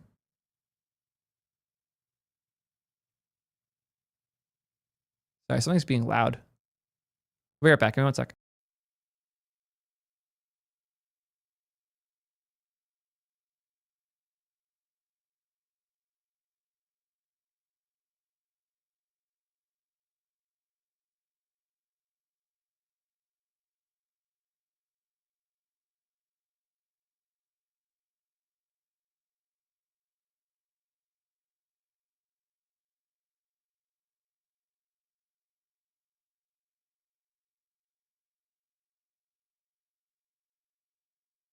Sorry about that. Anyways, the problem here was the composability. It meant that to wrap anything or add state anywhere, you had to define these giant wrappers, these context layers, in these terrible patterns in line, when all we wanted was to get this state. So let's look at it with hooks. This is with context. So here we have, again, like we're assuming that the context is where the state exists initially. And now we can just use context, counter context. And now the component, we have the state, and then we have the return. It's so much simpler. That's a bit of a mess. But the fact that state management got this much easier, where instead of having to wrap the component with state or create a render prop in the line to pass the state at the right place at the right time with no ability to do shit. Yeah, God, the nesting was terrible too. People are calling it out in chat already. You'd wrap a mutation with a query and then you put the thing you actually wanted in the middle. Are you just coming here to spam someone else's thing? What the fuck? I'm actually curious what the fuck you're spamming here now. Oh, some random thing with no viewers. So, Ban, you're a bitch. And I hope your channel fails. Anyways.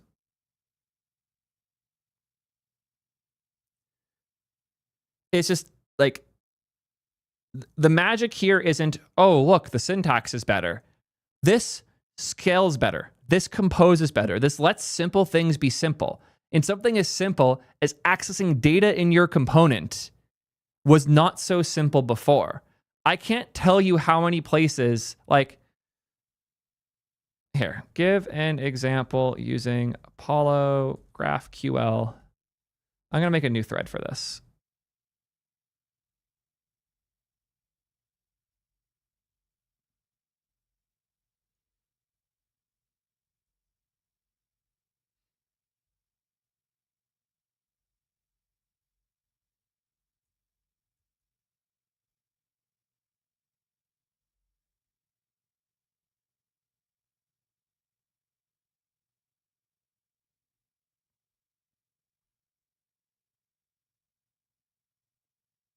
Cool. So here we have a get users query in GraphQL. Pretty simple. We want users by these fields. If we wanted to do this with a higher order component, we would wrap the component with this GraphQL helper from Apollo.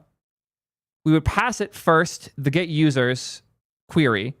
This is now its own function we have called, and it returns a new function that we pass users.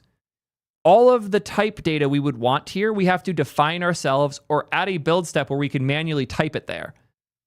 Because the data doesn't live in the component. The data is passed to the component through this wrapper layer. The order of events for how data goes to the right place here is terrible. It's really bad. And now we can just render our users with Hawk component, but we have to like re-export things or export a default in order to do all of this. And it's a mess. I had to do this so much and it sucked. Render props is better but worse. It's a little more like what we do nowadays, but tabbed out a whole bunch and inline in weird ways. Users with render props, we have a query component. We pass it the get users query. This then calls its child component with loading, error, and data.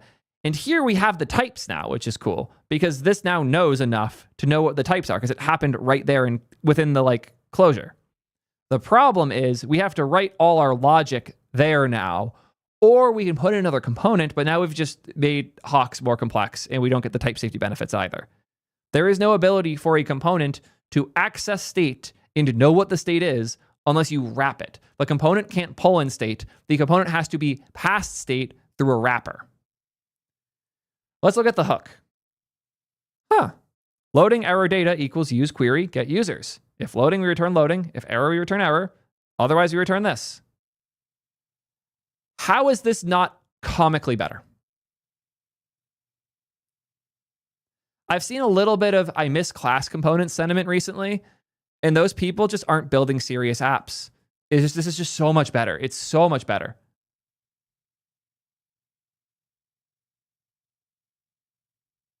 You get the idea. So I think we can say definitively hooks were better, at the very least more manageable. I would make the argument they are a huge win for large code bases because we no longer have to break up the reusability via components. We can make a hook and we can define a custom hook too. And that's the coolest part. We go back to the example here. We can, instead of use query get users, I can do the following. Export const use user data equals. There you go. And now I can have this use user data hook in a bunch of different places, and it's doing the same thing. The fact that the state can be reused this way is awesome. I love that, especially when the state gets more complex. Like you're using external state machines, or you're managing a shared entity for that state behind the scenes with like Redux or Zustand or something like that. It's awesome. The ability to define these bits of state as reusable, composable pieces where I can call multiple of them in the same component is such a massive win that I cannot sympathize with the pro class component people. This was so much better. It's such a huge win. This is also, I'm biased because I got into React around this time. And it was such a good move. I'm so happy I did because this pattern has made architecture of applications and the composability of them significantly better. And it's also where we're going to start developing a theme. So if we're talking about hooks, before, adding state was hard.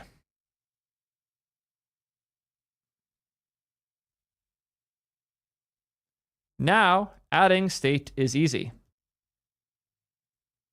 What happens next? You guys are smart. What happens when you take a hard thing and you make it easier? Let's hear it, chat. You take a hard thing, you make it easier. There's one guarantee for what's about to happen. Look at that. People do it all the time. More adoption. People use it too much. My dad comes home. It's not the complexity goes elsewhere. That's not what happened here, actually. The complexity was gone, but that had its own problem. More people are going to start using it now. More state.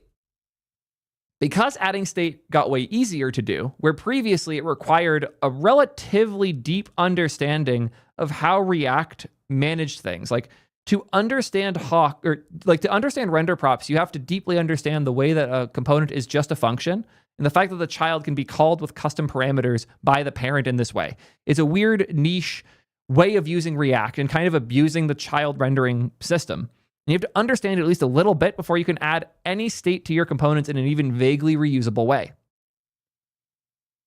That was a huge blocker. Most people couldn't add reusable state to their components because of this.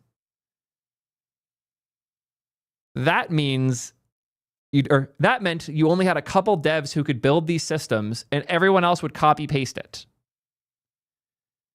That meant that most React devs were that meant that most React devs were way less productive, but also they couldn't do as many bad things because they couldn't do as much in general.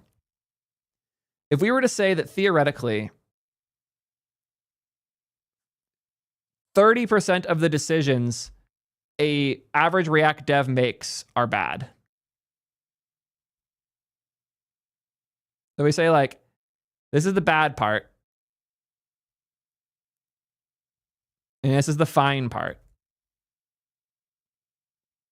If they're only making this many decisions, it's not that big a deal, especially if a senior dev can come in and clean up whatever bad decisions they made. So if we were to theoretically make it less, that's great. But what if instead of changing the ratio here, we just, I don't know, 10x'd the amount of these decisions being made by these less good devs? At that point, it wouldn't even matter if we made it 10%, because the number of decisions these devs have made is going up. Because previously, those devs were copy-pasting code they didn't understand and couldn't do things that weren't already in the code base. Now, even if making the right decision is easier, they're making way more of them. There are more of these devs shipping more code. So even if they cut the percentage of bad decisions in half, it's going to feel way worse because there are more junior devs, more inexperienced people who don't understand React as well, writing more stateful code because they made it easier. Like, let's be real. When we went from horses to cars, the number of accidents in transport probably went up a ton. And if we were to frame this as like, last year, only 200, if we were to frame this as like, last year, only 200 people died on the road.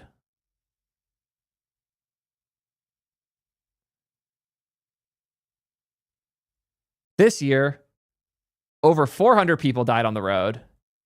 Ban cars. Hopefully, we would agree you are insane. Because, like, the problem with cars isn't that they're way more dangerous than horses. The problem with cars is that suddenly way more people are doing way more transport way more often. And if we were to measure this not as a raw number, but as a percentage of total miles traveled, you'd realize how safe cars are. That's also the case with flying.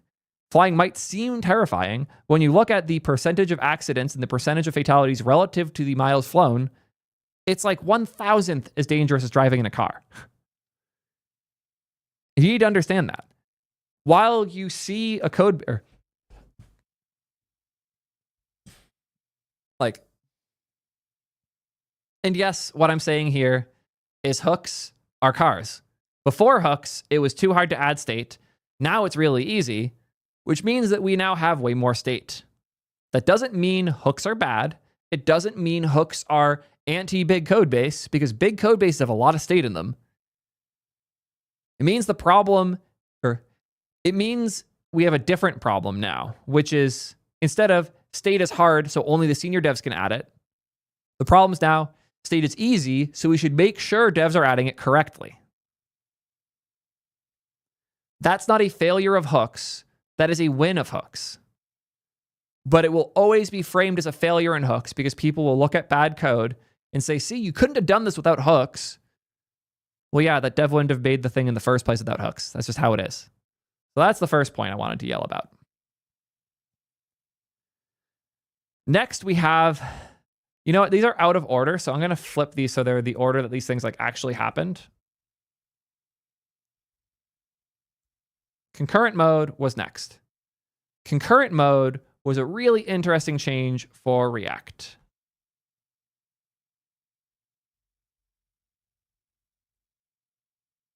Also, the timing of the Tim Sweeney, Lex Friedman episode going out right before that decision is fucking hilarious. I was watching it before stream.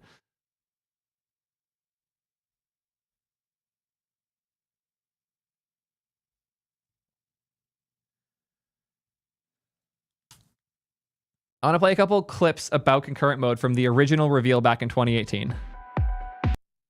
And just for continuity's sake, you know. So I have this little in the main thread. So if you're chugging along, rendering an update, and in the meantime the user tries to type into an input, in synchronous I know what that was. that input event can't Sorry, be guys. processed until after the currently executing render has completed, so like all the way past the blue, right? In concurrent React, however, React is going to pause the current render. It's going to switch to complete the user blocking task, and then it's going to resume afterwards on the original. It does not. Okay. This is close enough to the thing I wanted to cover. Let's bump this. Block the main. That's the right loudness. Perfect. Now, if you're confused because you've heard of something called async React before, we had a very broad term that describes. I think the word concurrent properly emphasizes the part that makes it special. So let me explain what I mean when I say concurrent. Cut to probably right here phase. I'll let you know if that changes.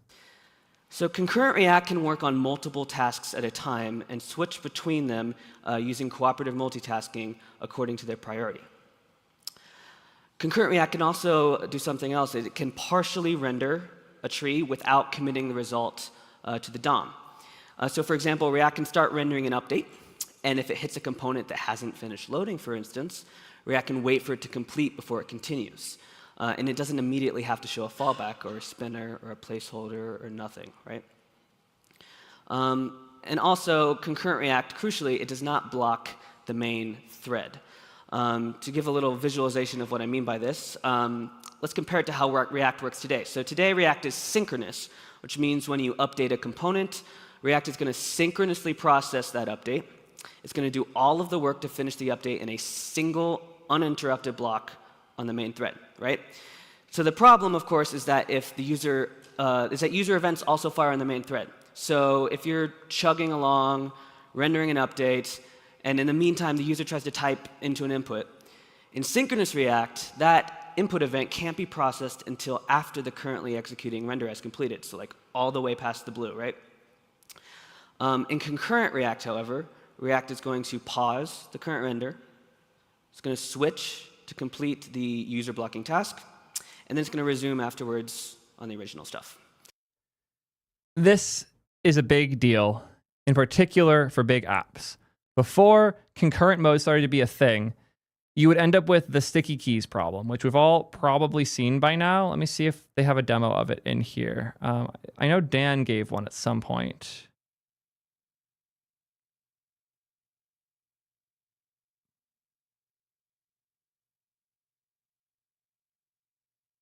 Okay, here's what looks like the demo. Let's just play this. Nothing when the tab is hidden. I'm going to still render the children, but I'm going to pass a hidden prop to div. So this is a normal HTML5 attribute, hidden. It just hides the content. React also uses a special heuristic where if it sees one of these hidden props, it's going to automatically deprioritize all of the children so that they get that really, really low, we call it off-screen priority. And none of that ended up happening. This is not correct. We can just skip all this. Yeah. I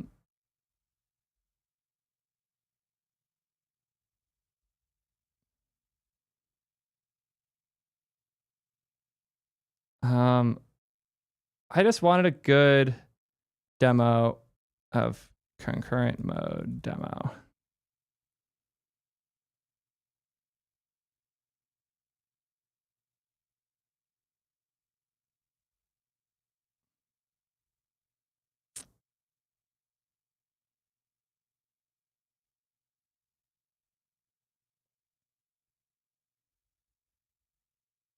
Okay, yeah, this is a good one. Okay. So check this out. This is a component that renders a bunch of things. The reason that this is going to be very slow when we type. The reason is because they intentionally made these components slow to render. So if I type something and it triggers an update, I cannot type more until the update has been completed. So if I start typing the word castle, I type very fast. So I'm done typing the word.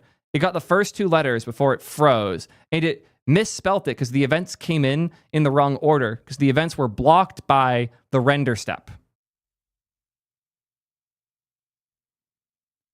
So if we switch this to be concurrent mode, where the render gets canceled and deferred because it's happening in a separate thread, so the input can be processed even when React is still rendering, it means I can just type freely and it's fine. I don't get the sticky keys anywhere near as bad anymore. That's a huge win, in particular for really large apps that have a lot of JavaScript and a lot of components. Concurrent mode didn't happen in the traditional concurrency like demo they gave there. It's a very different implementation internally now, but the vast majority of React apps could just bump versions, stop using the 3 or 4 deprecated things, and just have the win. And the results, incredible. Like, so many React apps got way faster as a result of concurrent mode. And wait till we get to compiler, because then it's going to get even better. But concurrent mode didn't happen in the traditional sense where like it's now a flag you can turn on and off. It's just improvements to the scheduler for React internally. But man, the results have been incredible and allowed for big apps to have much better, more fluid experiences, despite the fact they have a ton of rendering going on. You could make the argument that concurrent mode was primarily focused on helping these big apps perform better, and that they did that because of the performance issues they were having with React at Facebook due to the massive scale of how people were using React. Let's see what you got for me here.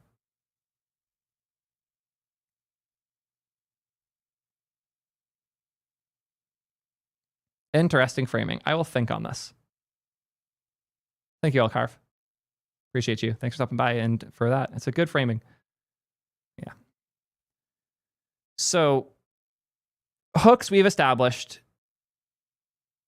allow for much simpler composability of state. Sure, that means beginners can write worse code, but those beginners wouldn't have been able to write any of the code at all before. Not a real argument. It actually does help big code bases a ton. Concurrent mode, massive win for massive code bases and projects. Next, we have server components. We have a lot to say about these. So, let's do a really quick TLDR on what a server component is.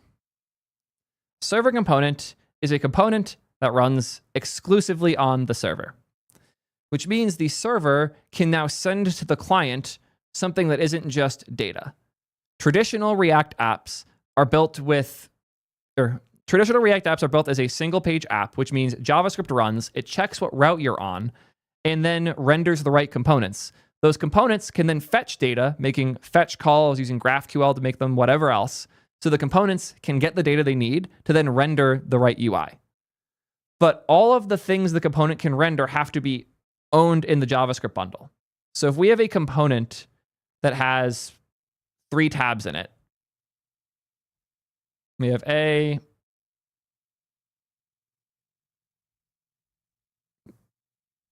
B, and C.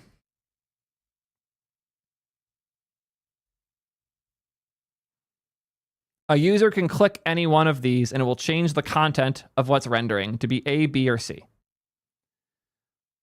But let's say it needs to get some state from the server here.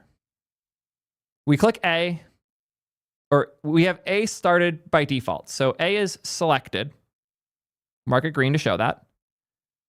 Now the body here needs to fetch whatever is necessary to render this part when that tab is selected.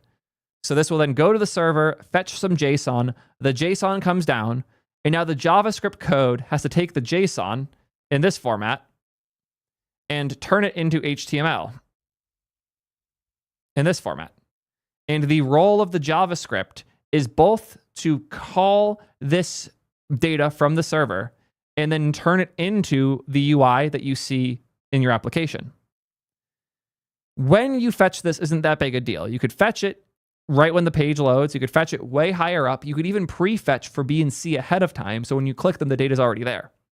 The key is that the data has to be turned into the UI because the components are only fetching some JSON, and that JSON then becomes HTML because the React code in between turns the JSON into that HTML.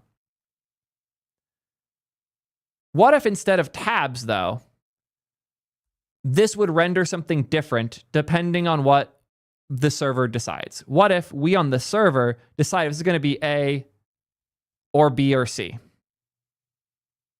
Now, even though we don't have tabs, we have to implement the code for A and B and C on the client and have the different states that the server can send, A or B or C, and hope that the server that's sending this and the client that's rendering it are in sync.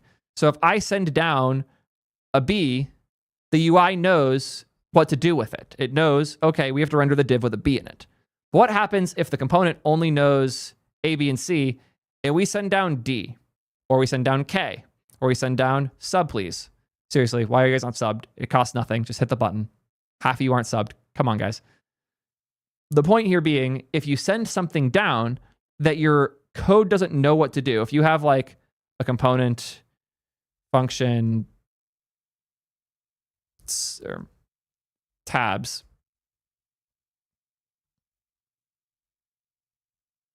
and this component has const data equals use data. If data equals A, return div A. If data equals B,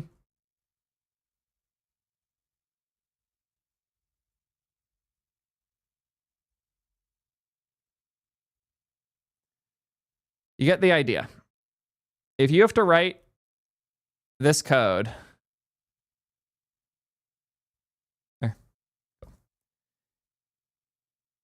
you get the idea.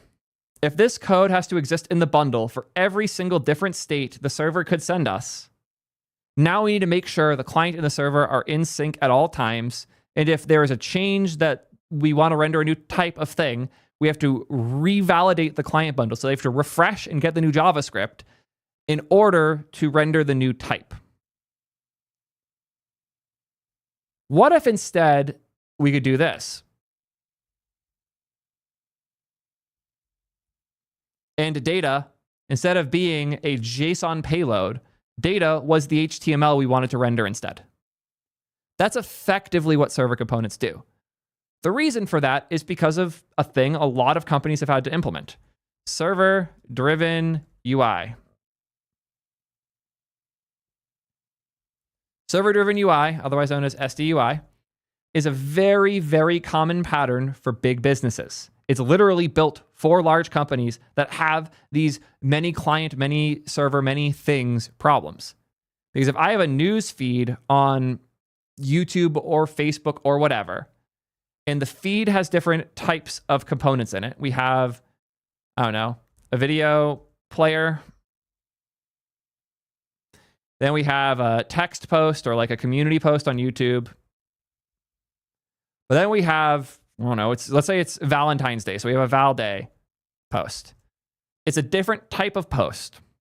If the team building the feed decides they want this Valentine's Day post, it only works on Valentine's Day, then they get rid of it. And now they have to make sure way ahead of time that all the phone apps that render the feed, that all the TV apps that render the feed, that all the platforms that get this, like, have a primitive for it. Otherwise, when they send from the server the array that is video player, text post, Val Day post, it's not going to know what to do with the ones you don't already have code in the client for. So you now have this huge desynchronization problem where the version the client... So you have this huge desynchronization problem now where the user has to be on the right version of the client before they hit the API. And if the client is ever out of date, it's possible that any API call could result in a broken render, a bad render, an error, or an outright failure of the app of some form. And when you realize that half of users of your mobile app are on an old version of the app, this gives you existential dread. You effectively can't add new user experiences to your app until you put them in the mobile app or put them in the website, get all clients up to date, then you can update your backend. But until then, you can't. And that sucks. It sucks really hard. So what does it have to do with server components? Remember that example here where I said, instead of returning remember the example I had here where I said, instead of returning the data that we then turn into a component with a bunch of if statements, what if this was the HTML instead? That's server-driven UI. Instead of the client having JavaScript code that knows what video player is and renders the right thing, what if instead the server sent back what to render? So if the server sent back HTML effectively, or on mobile, the server is sending back like primitive React Native bindings that aren't like the actual native code or anything. It's sending back the instructions that effectively would have been what React Native did instead. You're now writing that return statement, that JSX, on the server instead. You have reduced the amount of logic on the client side significantly, and you've allowed yourself to change in one place on the server what type of data is being returned and what type of renderings are happening. And now you don't have to update the mobile app or the desktop app or the JavaScript bundle at all, and you can still render the new type of post, because this doesn't need to know what a Valentine's Day post is in order to render it. You just hand it the JSX and it will put it on the screen. This is how every single large platform rendering different types of content has moved to doing it. If you talk with engineers working on the YouTube mobile app or the Facebook feed or Instagram or Snapchat or any of these businesses, they have built their own server-driven UI platform, primitive, and path in order to solve these problems. There is an issue, though. Every single fucking company did this their own way. The barrier for entry for doing this type of thing was disgustingly high. Do you know how hard it is to write your own data primitive that can properly turn into an iOS element on iOS, an Android widget on Android, and the right HTML on the browser with JavaScript integration in it? It sucks super hard. It's really bad. Just like one fun example, I bring this one up a lot. Project Lightspeed was an attempt at fixing Messenger so they could change the way it worked and share logic between iOS and Android without having to rely on the app binary being updated. So what they did is they commanded the entire app with SQLite. Yes, the dynamic template layer that controls the UI for Messenger is done in SQLite. So if they want to change the UI for Messenger or add a new feature or do those types of things, they can ship a SQL migration to your phone, not care which version of the app you're on, and you're good to go. They're not making these bets for fun. They're not doing this because they want to force React down our throats. They're doing this because they have real problems that are solved when the server controls what experience the user gets, rather than the user's JavaScript controlling it instead.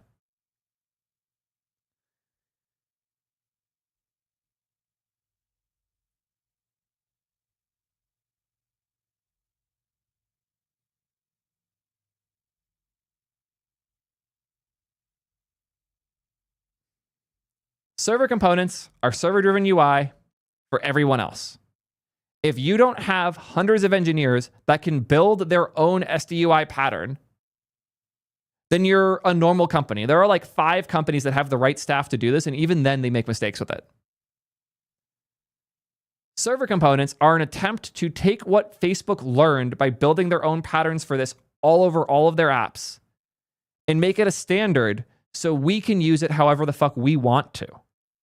This is an even bigger deal for mobile than it is for desktop and web, but it's a huge deal for all of them because it means, first off, way less client logic, which is huge if you're a big company. If you're building a feed that has lots of different types of things in it, like your feed has 500 types of posts, instead of having to write the rendering logic for all of those, bundle them up in the JS, and ship that to the user, you can now keep them on the server and just send the markup that's completed at the end. So we have way less client logic. We have way less version drift because we don't have to care about the client version anywhere near as much anymore. We have way lighter client bundles, both because we're not including all of that data in the JavaScript, but also because we don't, or not just because we don't have to include all of that in the JavaScript, but because we don't have to include all of the dependency of those things, and we don't have to put the work into rendering it on the client side. And the render on the server is cheap. So before people start saying, well, we're offloading the compute, running it on the server is expensive. No, it's not. It's not a real expense. Also, this is one of the craziest unintuitive ones. The data payloads are, on average, smaller. You would think that sending the markup would be bigger than sending the JSON.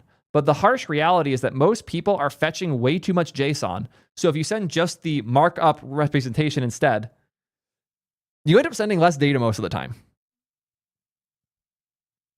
So now I will pose y'all yet another question. Who benefits more from these? Your options are big companies, small companies, and early career devs. Of these three options, who benefits the most from a standard way to do server-driven UI so you get all of these benefits? Okay, course sellers is a really funny answer. Early career devs is also a funny answer.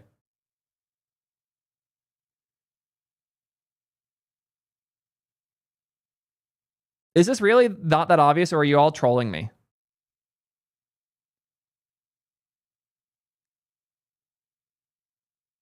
Okay, thank you, chat.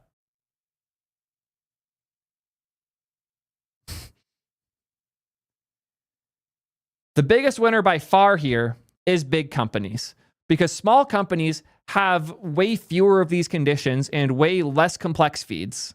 So they don't benefit from the client bundle changes anywhere near as much, and their infrastructure costs are low enough that the smaller payloads barely even matter. Their bundle hasn't gotten to the point where they benefit greatly from the shrinkage. Why the fuck would an early career dev benefit? This is more to learn. They're just going to be angry about it. That's why I honestly think a lot of the pushback on server components has been because these parties don't benefit enough from it. The early career people in particular feel like it's way more stuff to learn. So these people just bitch endlessly about it.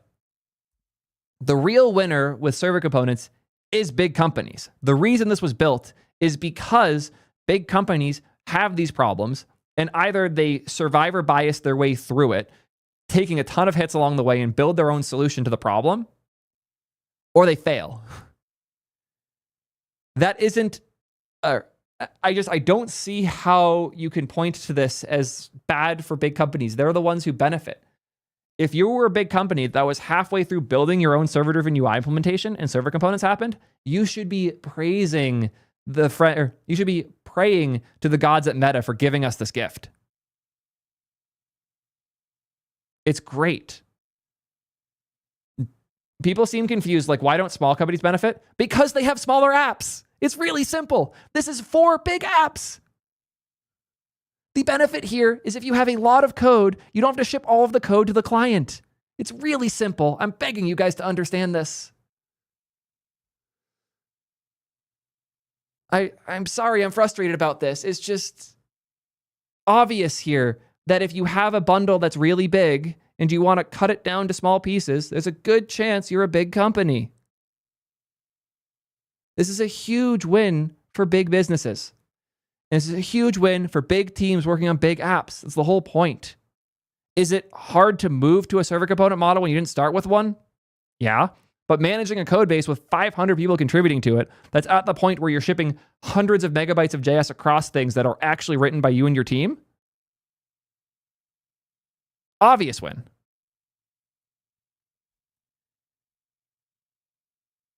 The only issue is sluggish navigation or many loading spinners with the app. No. You have to wait for the data load anyways. If you were doing this client side instead, you'd be waiting on just as many loading spinners.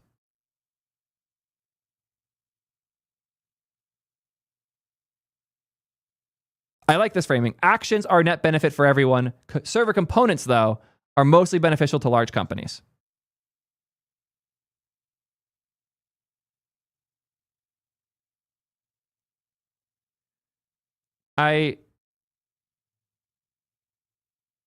Like, I'll be real. If you aren't already interested in the pattern of server-driven UI, server components might not be the right thing for you to be chewing on right now. There's enough,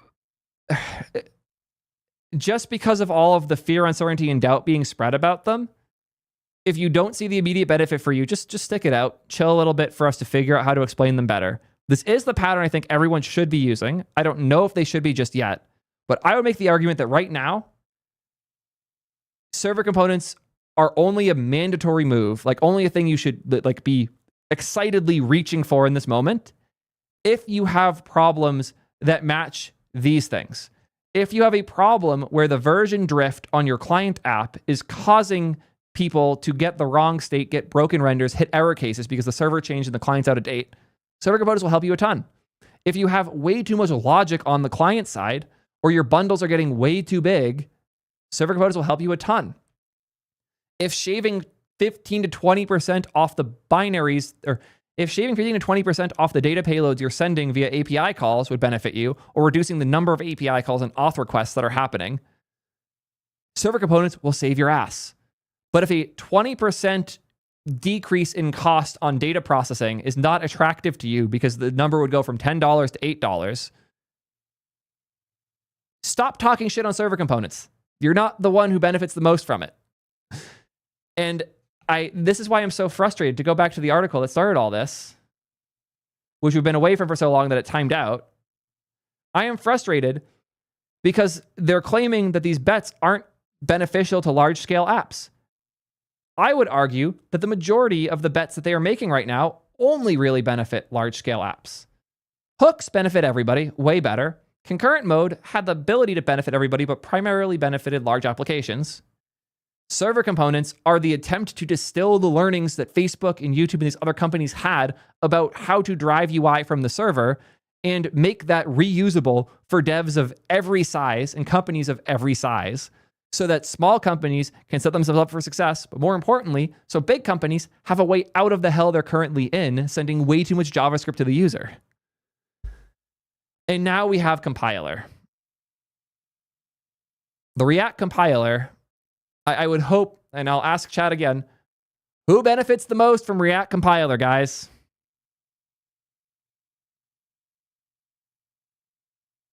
Who benefits the most from React compiler?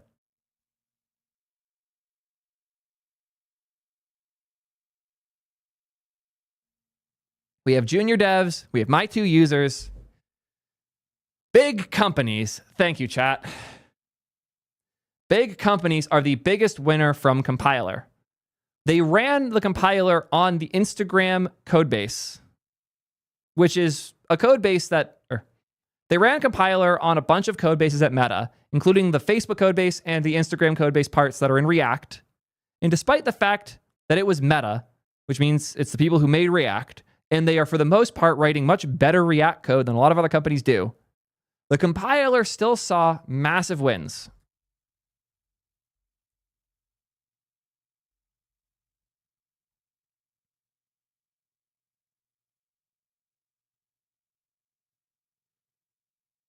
I'm going to mute this. I want to find the numbers.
I'm going to find, they shared a bunch of info about it their usage of it internally.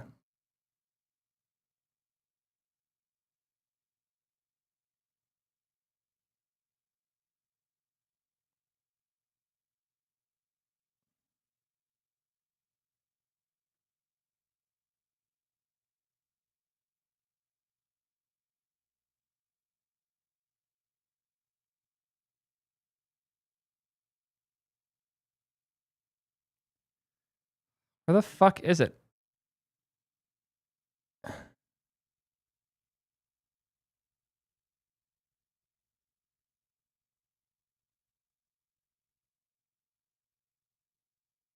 Here we are. I want to play this section.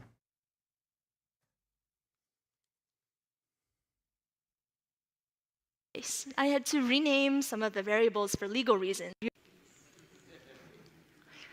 So this is an actual, real React component from our code base. I had to rename some of the variables for legal reasons, but please trust me, some poor engineer at Meta actually needed to write all of this to describe their UI. If you didn't hear her, this is the code for one component. And just to repeat, this is a single function, one component.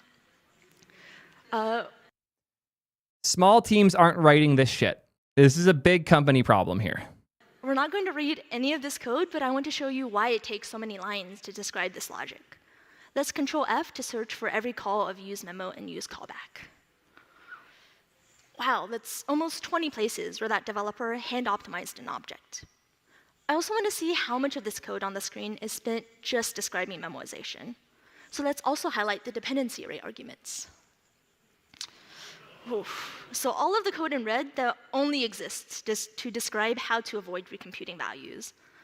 And finally, I want to see how much of the business logic had to be wrapped and passed to use memo. This reflects how much cognitive overhead it takes to edit the core logic of this component. Oof. So now that we've kind of drawn this graph and written these axes, I'm going to tell you about the real meta apps represented here. This highlighted point we've been talking about, with the super long piece of code, that comes from a React Native app called Quest Store, the app store for Meta's Quest VR devices. Meta engineers spent a really long time hand-optimizing Quest Store because of how dynamic and interactive it is.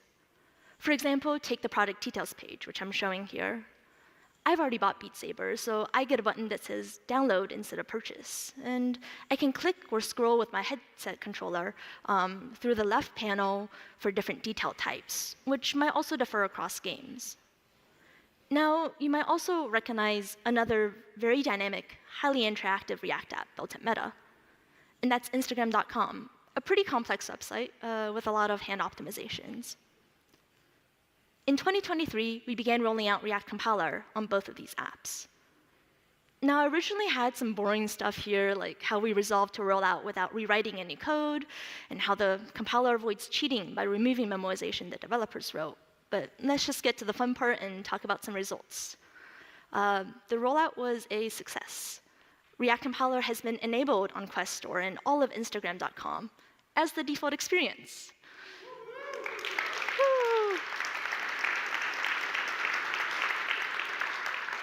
So if you've browsed for any Quest apps or used any part of Instagram.com in the past couple of months, you've almost definitely been using React Compiler. In terms of performance, we measured that for some click and scroll interactions, the compiler-optimized version was more than twice as fast as before. We also saw initial load and cross-page navigation times improve by up to 12%. And finally, we observed that there was no impact on either memory usage or overall crashes, which may reflect out-of-memory errors. This improvement didn't apply to just a few pages either. We observed that Quest Store loads and navigations got faster by at least 4%, and Instagram saw an average 3% improvement across every route. At Meta, this was a really big deal. I mean, to put these numbers in context, engineers had combed through every single bit of these apps to add thousands of memoization calls. And of course, this work was done against metrics, which rewarded in the scale of every single optimization. On such an app, improving just a single thing, something like the time to first paint of a specific page, by just 1 or 2% would already be a huge deal. But React Compiler had significantly improved the performance of nearly every page it rolled out on. But sure, React Compiler will make your to-do list app like 10 lines of code fewer and 15% faster. So clearly compiler is just for small apps and small devs, right? Jesus fuck. This is why I'm so frustrated, because all of the big arcs that the React team has taken on could be potentially pitched as for earlier career devs if you don't understand them at all. But the winners, the biggest winners for all of these developments are people who want to build businesses at the scale of Meta. The reason that they did these things is their own internal needs, learnings, and usage. All of these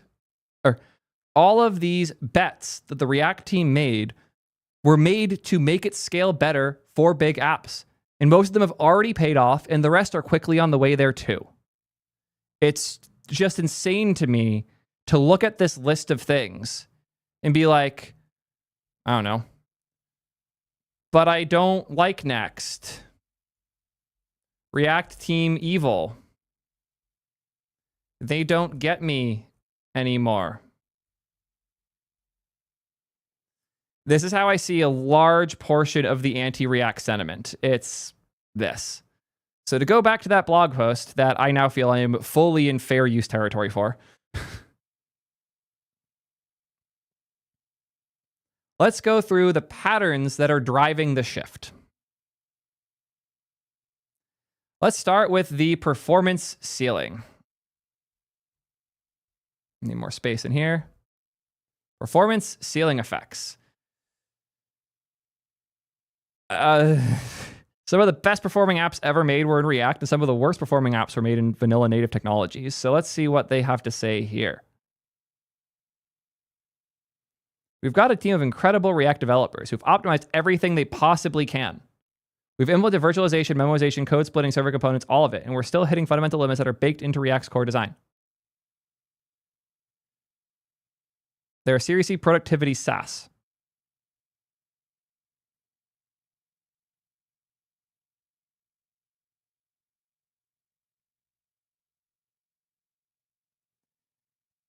Our React frontend hits performance bottlenecks at around 60% of the interaction complexity of our native app. Yeah. You're comparing a website running in the browser to a native application. Are you joking? Yeah. Running something in the browser is going to inherently have more performance restrictions than running it in a native layer. The fact that React can get to 60% of the complexity of your native apps is insane. To think that this would be better if you used vanilla.js instead is delusion.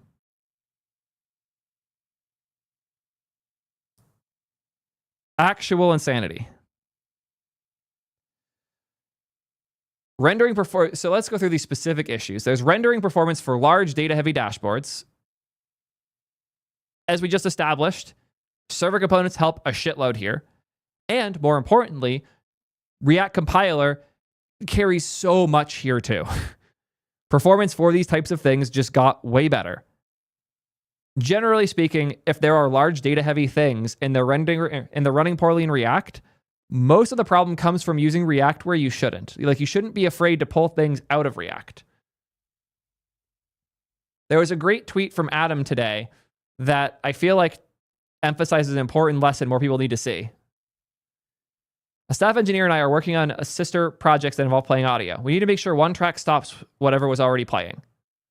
I spent hours trying to add React context bullshit. He just did this. Document query selector all audio for each. If A is not the audio we care about, we pause it. It's great. More people should be willing to do this.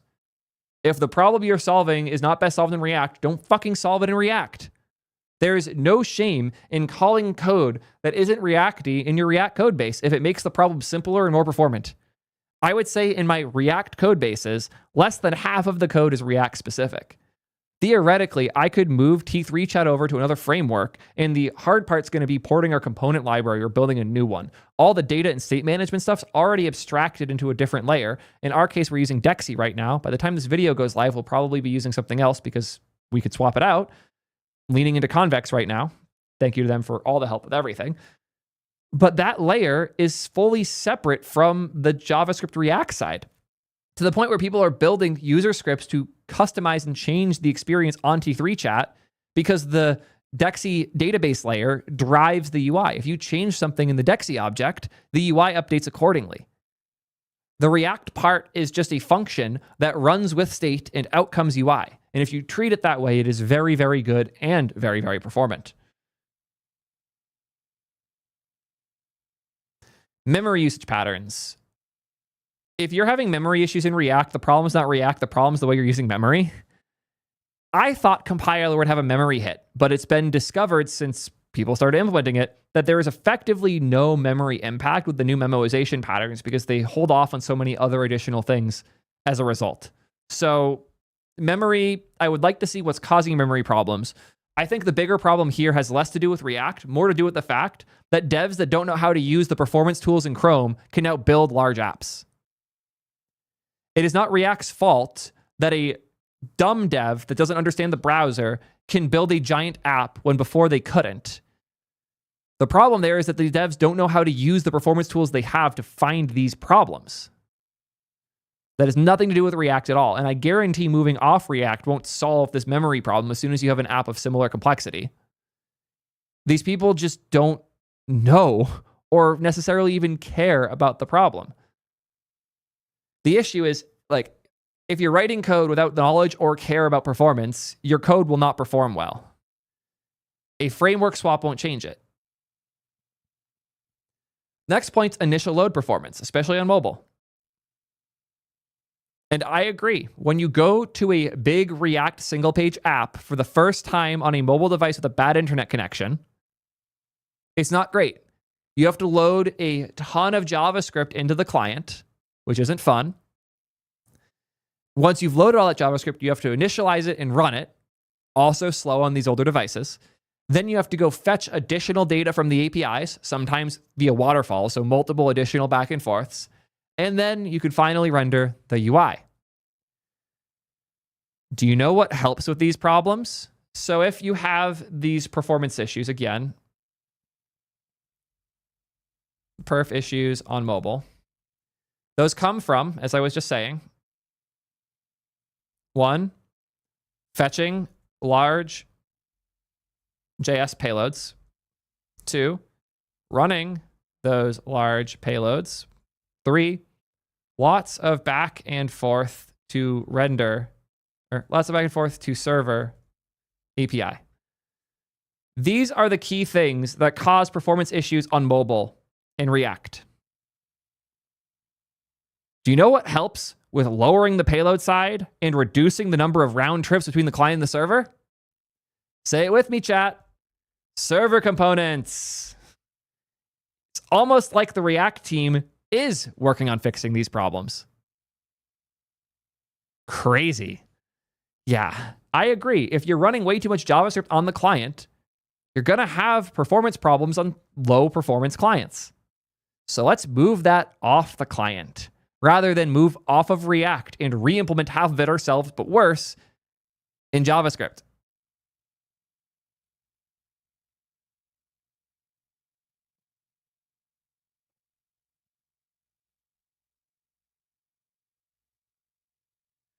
Oh God, don't get me started on the growing complexity of performance debugging. Learn how the browser tools work. Your problem isn't that it's harder to debug. Your problem is that you don't understand the tools. I will say that the performance and debugging tools for React Native were not good. They are getting a lot better. But mobile performance is a whole shit show in the first place. So yeah. If this was an argument about React Native being hard to make performant without knowing the niche things to debug performance issues, that's an okay argument. I would hear that one out more than a lot of the other things being said here. But yeah, this is just utter bullshit. Also, on the point of like React having 3x the investment here, do you think that investment's going to go up or down if you move off React? Take a wild fucking guess. Point 2, the growing meta work problem.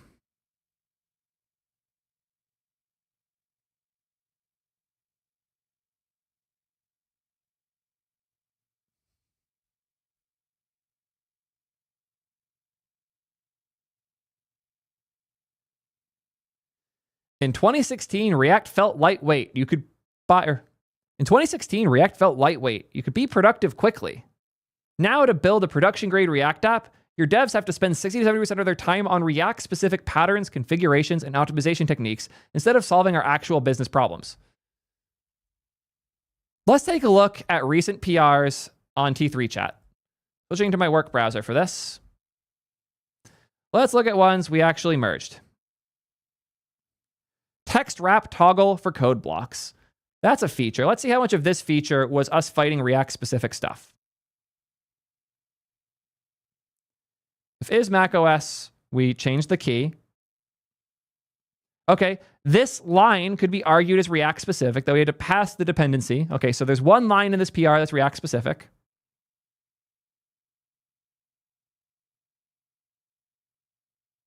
Here we are passing the is wrapped value down. You could argue either way. I'm going to argue against it being React-specific, so you have to get that there somehow anyways. Code body wrapper is wrapped, Boolean, passed down. We grab the tooltip. This implementation is Reacty, but it's not React that we're fighting with here at all. Is wrapped, set is wrapped are things we pass down. Perhaps us passing is wrapped around like that could be argued as React specific. I would still argue against it.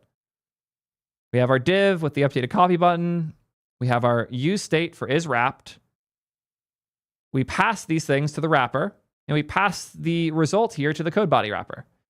That doesn't feel very React specific to me. And this is the first example, and I would argue it's going to be one of the more React specific ones. Quote reply might have a bit more. Rate limits for providers, that's entirely server side, so nothing. Command for Mac shortcuts only, same thing you saw before, nothing to do with React. Patch paste limit bypass via edit, nothing to do with React. Add token limits to text uploads, nothing to do with React. Me fighting post hog for 2 days, nothing to do with React at fucking all. That was just some terrible node code. I'm going to do a long video about that one. That one's all fucking solved. Errors also show skeletons. This was a fun bug somebody reported. Let's see how reacty this bug was. Oh, we just didn't include this additional state check. This is actually a thing that's way easier because of React rather than way harder. So where's all of that time being spent fighting React? I thought that I was supposed to be spending 70% of my time doing React stuff. I think it's like 10. And the amount of effort that React has saved us, the fact that we could build this app in the first place, is insane. And even more insane is that I was using a Svelte-based chat app somewhat recently, and it was one of the slowest and most unperformant apps I've ever used. It crashed my Chrome tab twice. So no, switching to a faster, more performant framework isn't some magic fucking win here. It's not a win at all because it's not real. So I fully reject this. The only reason you'd be spending this much time in the React-specific patterns is if you have engineers convincing you that React-specific bullshit is necessary.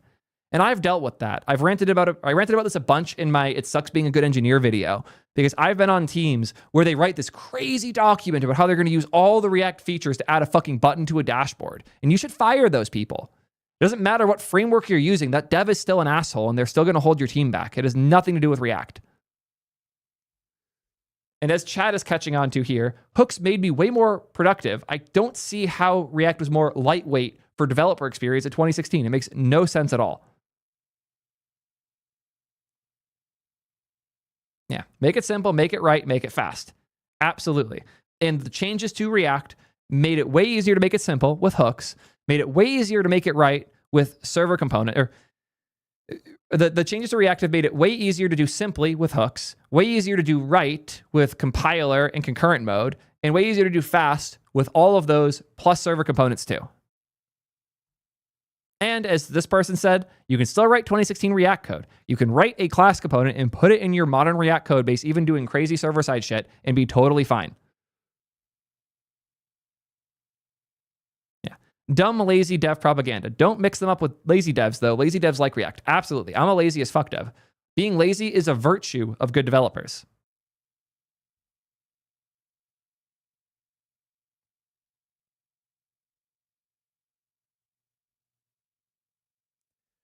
Okay, let's go through this list of things that you have to know in React.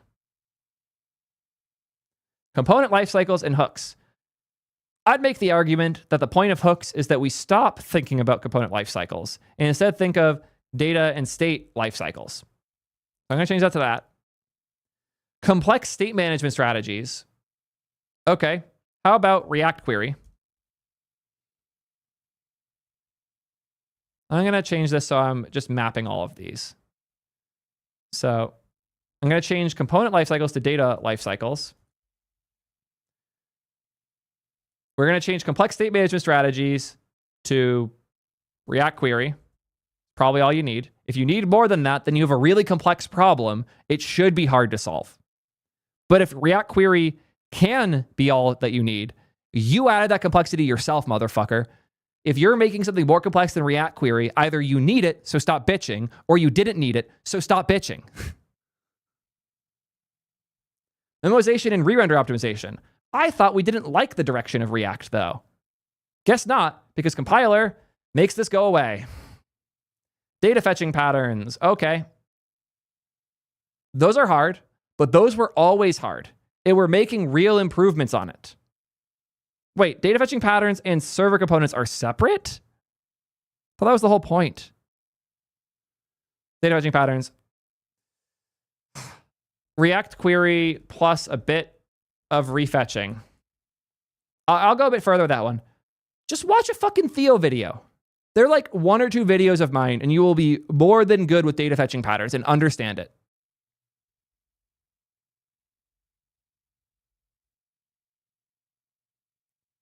Go watch my All the Ways HTML Gets to Your Browser video if you actually don't understand how that stuff works. This is one of my best videos, and it's massively underappreciated for what it is. Like, all the comments are, holy shit, this is so good. Why is nobody seeing this? This video will be more than enough for a lot of these things.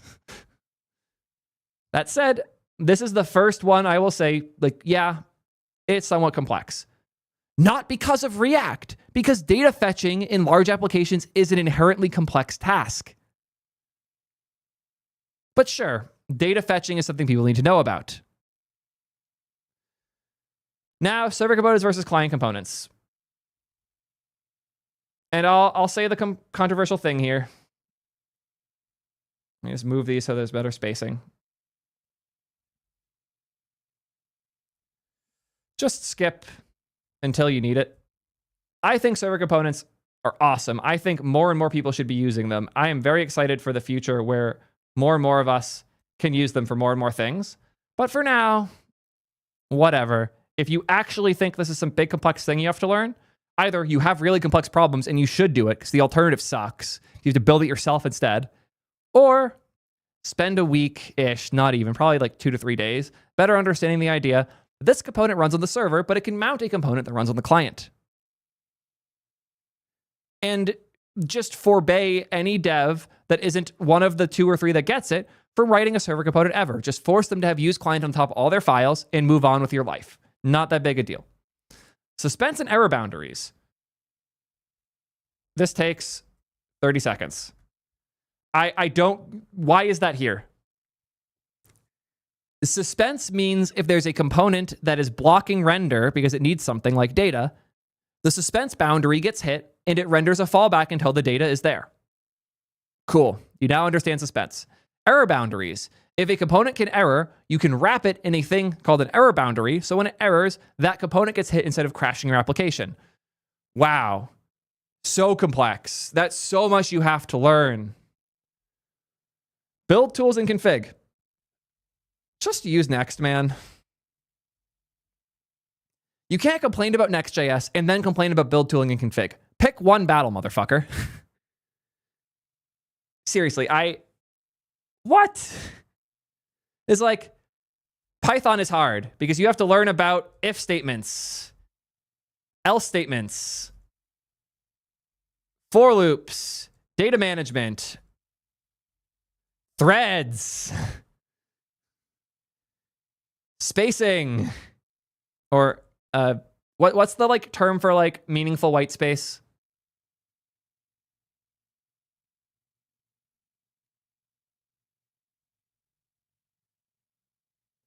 Indentation. There's a term for like when indentation matters and actually affects the code. It's like meaningful white space or something.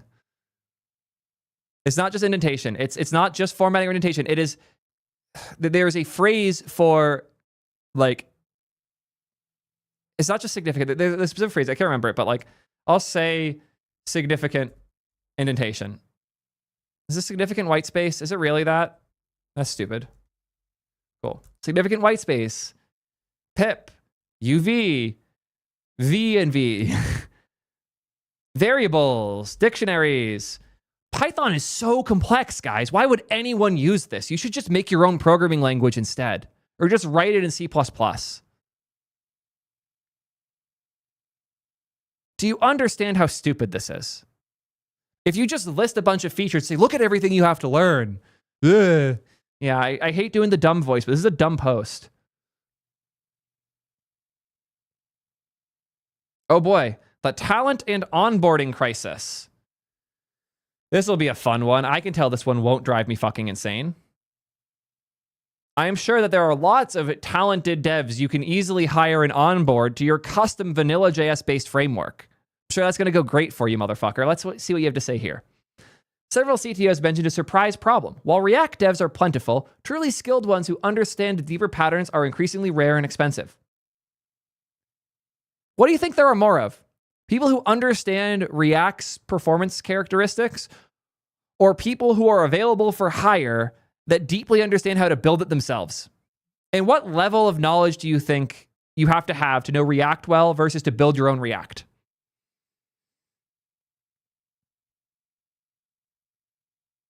Cool. Let's take this quote. We can find 100 devs who can write React components, but finding people who deeply understand React's mental model and architecture for large applications, that talent pool is shockingly small.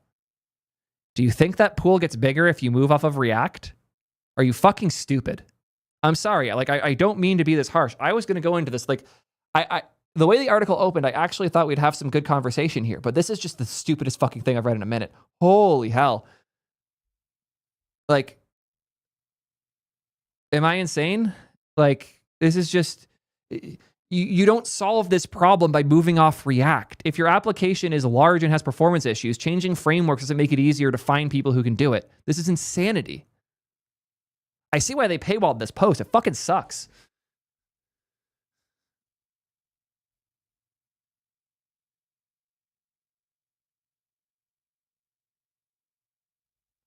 Okay, cut me copy pasting this.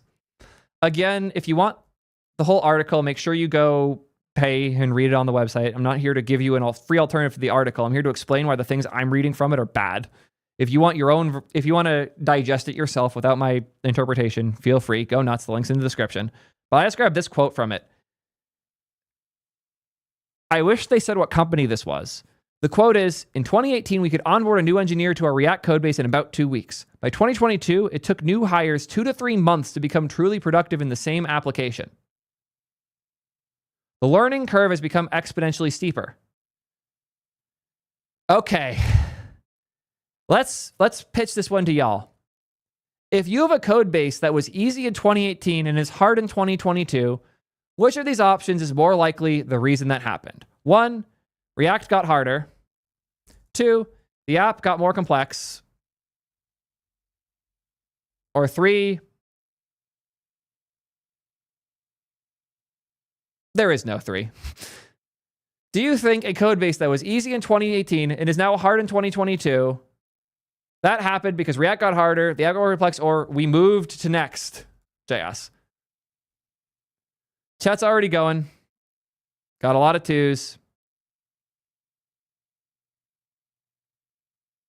3, he could have gotten dumber. Yeah. This crazy thing happens as code bases get larger. They get harder to work in. Crazy, I know, absurd, wild assertion on my part to say that an application got harder to work in because it got bigger and more complex. The lack of accountability here is just so absurd to me. Like what this is a bunch of CTOs that miss how easy things were when their code bases were small, and instead of finding ways to make the process better, they're going to blame the framework instead.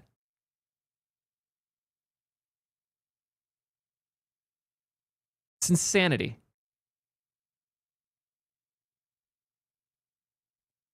Sounds with all my personal projects too. The first 80% of the app is finished in a matter of days. Getting it production ready is a whole other ballgame. Yep.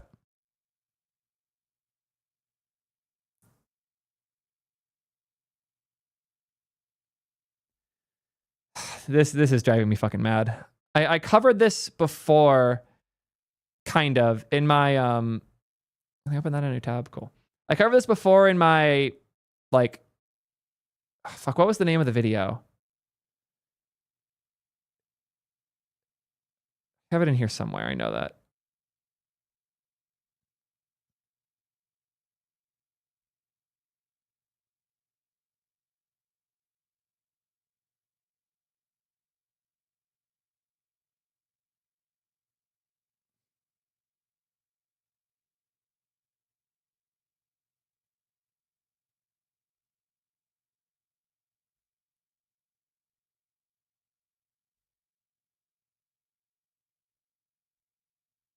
Okay, here it is. I drew this diagram in my Future of HTMX video because the assertion was that React resulted in apps being too hard to maintain. But the reality is that over time, new tools and technologies made it easier to build complex apps. Before, this graph is how complex can your app be and time. The difficulty to build a complex app is red. So it used to be really difficult to build a complex app, but over time it's gotten easier because of tools like Angular and React and hooks. Building complex apps on the web is easier than it's ever been. The complexity of the average app has gone up accordingly. When it becomes easier to make complex things, more people do it and complexity goes up. The other important detail here is the expectations of users have increased too. Users expect better apps that can do more things, especially in the web. Previously, we expected a crappy application to check our email through adelphia.net that took minutes to load. Now we expect something as snappy as Gmail on our phone. That isn't because React is so complex or these code bases being hard to work in isn't because React is so complex. It's because the product is getting more complex.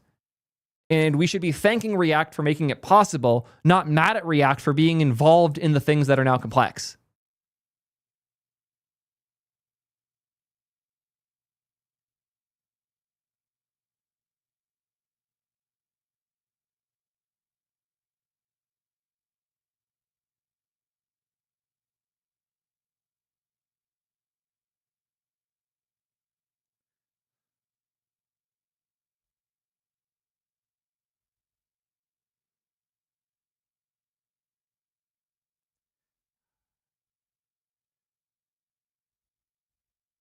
The next section is framework churn. And this section is focused on all of the things that we have changed with how we manage things in our React applications. So let's see when these changes happened. I'll break these down one at a time. Class components to function components was pre-2017 to 2018 plus. So this one was 6 years ago. Shut up. And the best part, not only did we not deprecate class components, not only can you still use them totally fine, you can use them inside of function components and vice versa. I know, crazy, but you can write a function component and call it from a class component, and you can take your old class components and call them from function components. This is a huge net win that isn't churn because it's fully interoperable. This isn't Angular 1 to 2. This, like, what? This is a better way to do things that we can start implementing and use alongside the old way.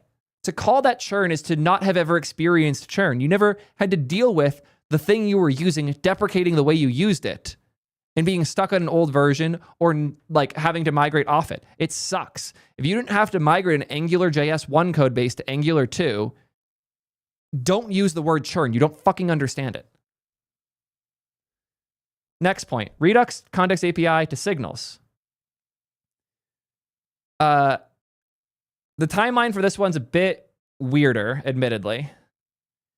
How do I want to phrase the time or the framing here? Redux, I would say, maintained its relevance until like 2019. Context was a weird era. I think we largely agree the context API isn't the way to manage your whole application state anymore.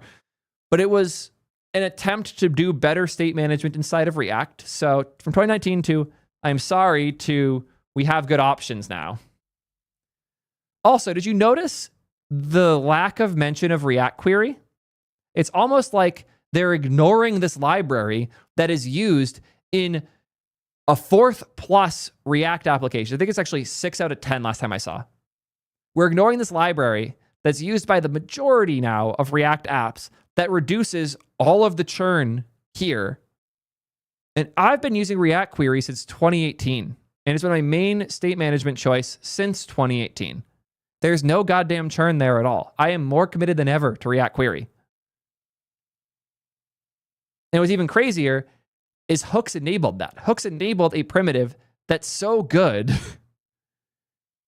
that I don't have to worry about all of this churn. Like, I play with Zustand and Jodi here and there. We use them a bit here and there in our apps. What's really crazy, let's look at the complexity here. Give an example of managing a semi-complex stateful object in React. Give the example using Redux pre-2018. Context with hooks. Zustand with a modern and a more modern Zustand implementation.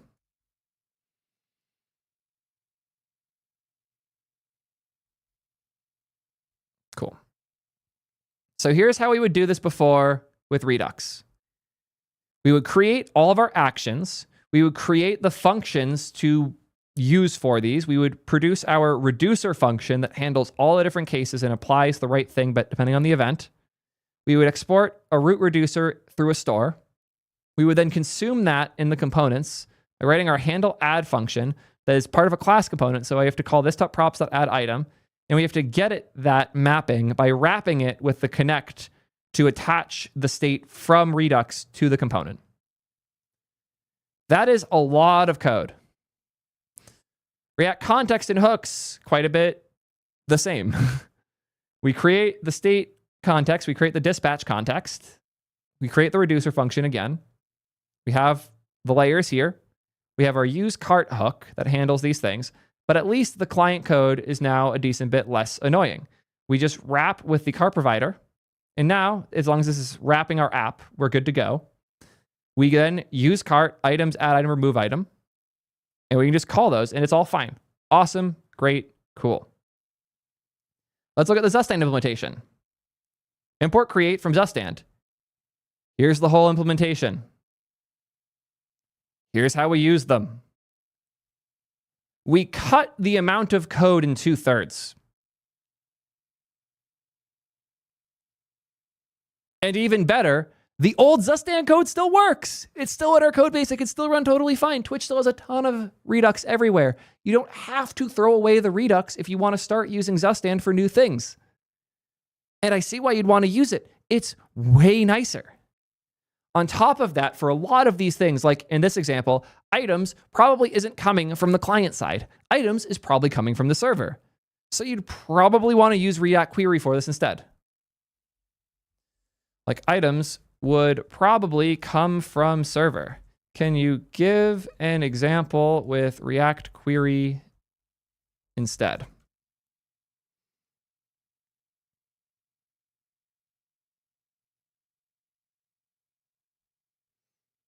So this is adding the fetch cart function, as well as custom functions for adding and removing, where we're hitting a real API. So this is already doing more than the code we just saw. Here's the Redux code now handling this. Oh. No, it's not. It's adding React Query to all of those. That's annoying. Thanks. Okay, where's the... Here.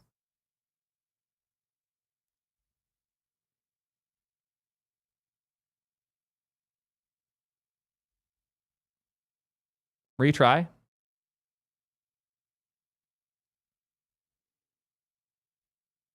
Lol, Axios. Okay, it added a bunch of optimistic updates. Annoying, but fine.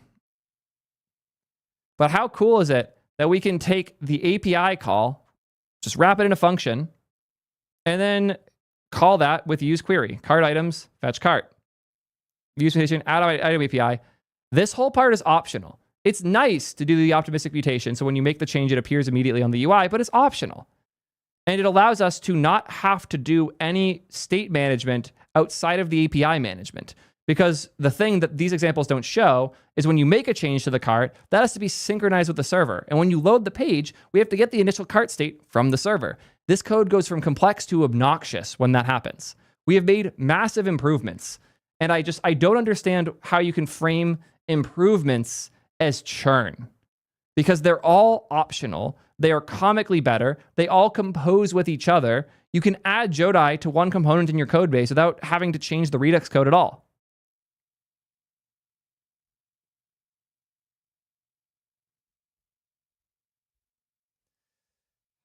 Speaking of things getting way easier, you don't have to change the code at all. They got the order here wrong. We started with Hawks and moved to render props. So I'm going to fix that for them. We went from Hawks to render props to custom hooks. We went from bad but necessary to slightly better to way better. Also, that churn, 2016, 2016, 2018. So, no, we've had hooks stable since 2018. It's been 8 years since this churn happened. Okay, this one's just delusional. Migrating from Create React App to Next to Remix to Vite? Are you trolling me? Am I falling for a troll article right now? I feel like I'm just being made fun of at this point. No one's actually done this.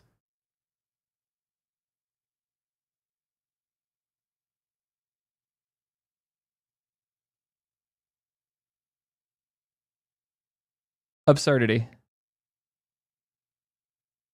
Okay, chat's concluded I'm falling for rage bait right now. Rage bait doesn't even make sense. Remix to Vite makes sense because it became a Vite plugin.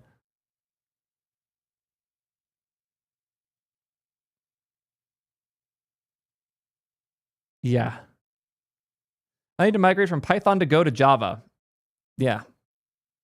No, you need to migrate from Python to from Python to UV to Lisp.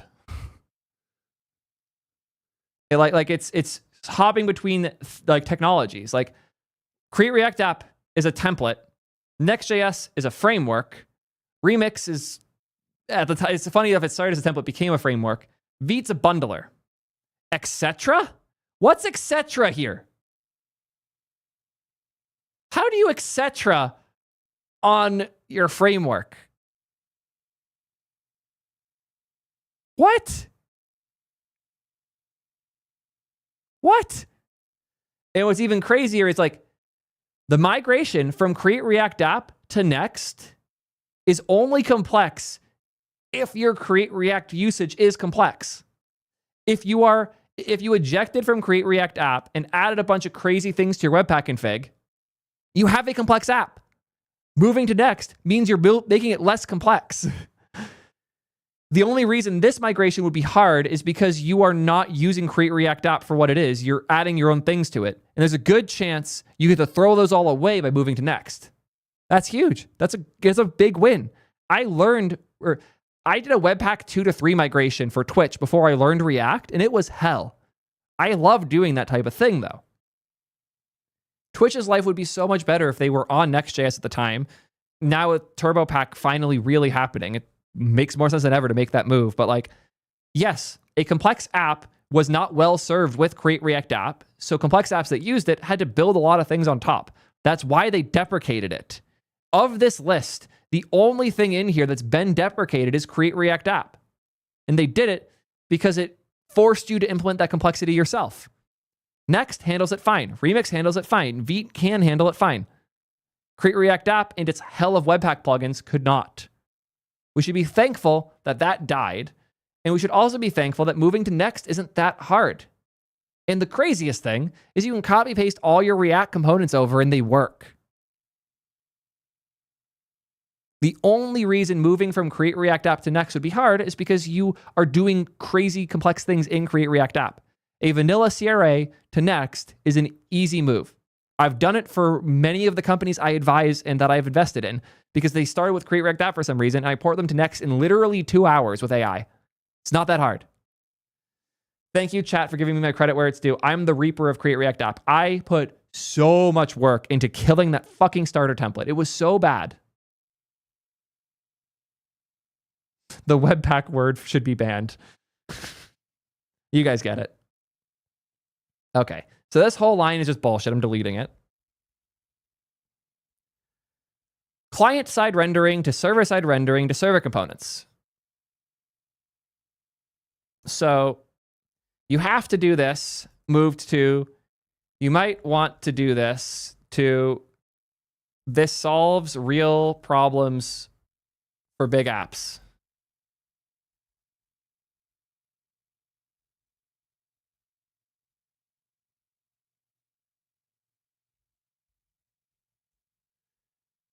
Okay, so you have to CSR things almost always if you're building interactive things. Fine, whatever. Cool. You didn't migrate from client-side rendering to server-side rendering. You chose to add server-side rendering as part of the pipeline. This isn't a migration. This isn't a churn. We're not churning from CSR to SSR. We are adding SSR to our application. Using SSR isn't turning off client-side rendering. It is an additional thing to optimize the things we're sending to our users. And server components are an additional optimization there. These aren't things you replace one with the other on.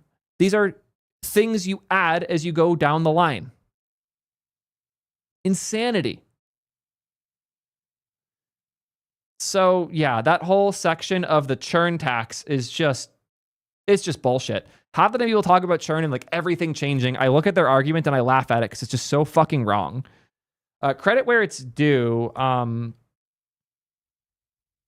Traversy Media recently went on a rant about how bad a bunch of updates to React and Tailwind were.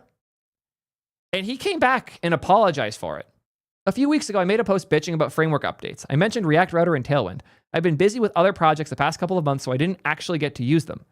I think I did what a lot of us do, and I saw some breaking changes and I got upset. However, when working with both Tailwind 4 and React Router 7, I've changed my mind. Both updates make them easier to work with. I don't like trash-talking people that don't deserve it. I wish you were the one who wrote this article because it would have been deleted before I got to it. I have so much respect for Brad for doing this that I filmed a video about his original post, and I'm 50-50 on if I'm even going to bother posting it now. I did film an addendum about this because it's such a bro move, and I have so much respect for him for posting this.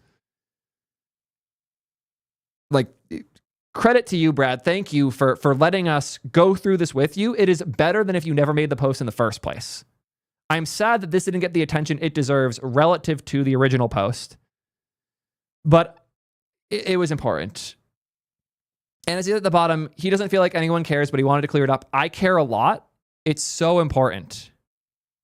Thank you for sharing this because it makes the point that I hope the author of this article realizes. Also, he said that he did the same when hooks replaced classes. Now I couldn't imagine using React classes anymore. So my point is, go beyond the initial frustration. You may see that things are better for you in the future.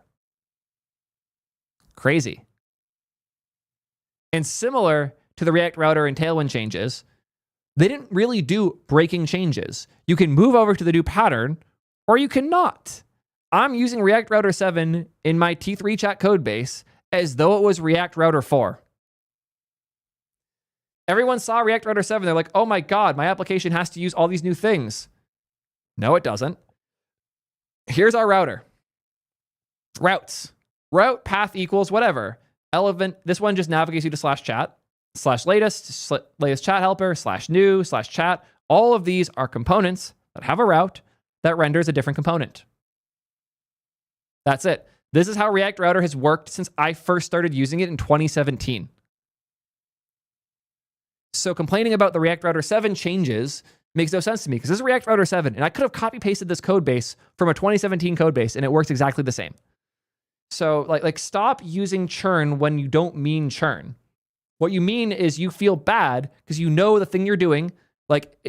The reason that you're upset about server-side rendering isn't because it's more complexity. It's because you shouldn't have been client-side rendering. You feel bad. You see the solution, and you're angry it didn't exist when you started. That's not churn. That's frustration about investing too early in a thing. And do you know how you solve that? I'll give you a hint. Stop using shit so early. If you don't like when things improve, don't use them until they're done improving. Maybe check out jQuery or Angular. I know Angular is actually improving again, so don't check out Angular. You're not going to like the churn there. But go stick with jQuery. And fun thing, the guy who made jQuery is a big React guy now. He just built an awesome stack where he built a public open source app on Cloudflare using all the cool new React, Vite, and server component shit. It's actually really cool. So if you want to not deal with things improving, go to jQuery. But if you like when things improve, follow the guy who made jQuery over to React with us. This is pretty nice. And if you do want to benefit from these things, the process isn't that bad. Barrel of Lube, great username here. Just drop this, and this is actually very good advice.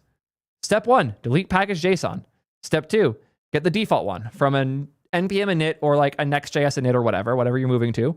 Run bun dev, see whatever errors you get, start installing shit until they stop. Also, you're going to have to go through and make some changes to handle like weird compilation errors because you had a weird thing in your TS config or you have some crazy Webpack config thing. But this strat works great. Make a fresh code base, copy paste all the source code over, and then fix things until it works. I've done this so many times. And no, Redwood isn't the jQuery guy. Redwood is the GitHub guy. Well, that's separate. The jQuery guy did a bunch of posts about the weird, I think it's like a wood carving tracking app that he built because he's really into wood stuff. And he built it with React in a modern stack and broke down how he did it. It was really cool. Yeah. The mistake that these devs made isn't that they used React, is that they picked a thing that's improving in the ways they needed it to improve, and they're upset that that happened. And I regularly say this. If you are tired, or it is often better to get into a thing late than early because you'll have more, chances are you've gotten through these hard parts. Like if you got into React when context was the recommended way to do all your state, I am genuinely sorry. That was a weird tangent we went in as a community. That was the wrong way. That's the only thing here I would really consider churn. Everything else here is improvements that you can use alongside the original version. So if the mistake is that you started reusing, so if the mistake was that you used React too early in 2016 or 17, and now you feel bad about it, do you know what isn't a solution? Using something newer. That will not fix your problems. If you're like, React is changing too much, so I'm going to move to Svelte. Do you know how you would feel right now with all the changes happening to Svelte? There is one really good point from chat just now. I should have considered this before. A lot of startups suffer from the phobia of not using the freshest or newest tech. I absolutely agree. This is 100% a thing that a lot of these companies and a lot of these tech leads are falling for. They feel like they have to use the new thing or they are failures. And that is a terrible mindset, and we should go out of our way to discourage it. This crazy app I built here, this crazy app I've been building, T3 Chat, its state is primarily managed through Dexy right now. If you're not familiar with Dexy, I'm going to show you guys the website for it. Does this look like a really new library? Dexy was built in the IE8 era. The library that I moved to power most of the state in my React application, my huge React application that's doing more revenue than most of the businesses who are bitching right now. This React application is built on top of a library from like 2012. When was the first release?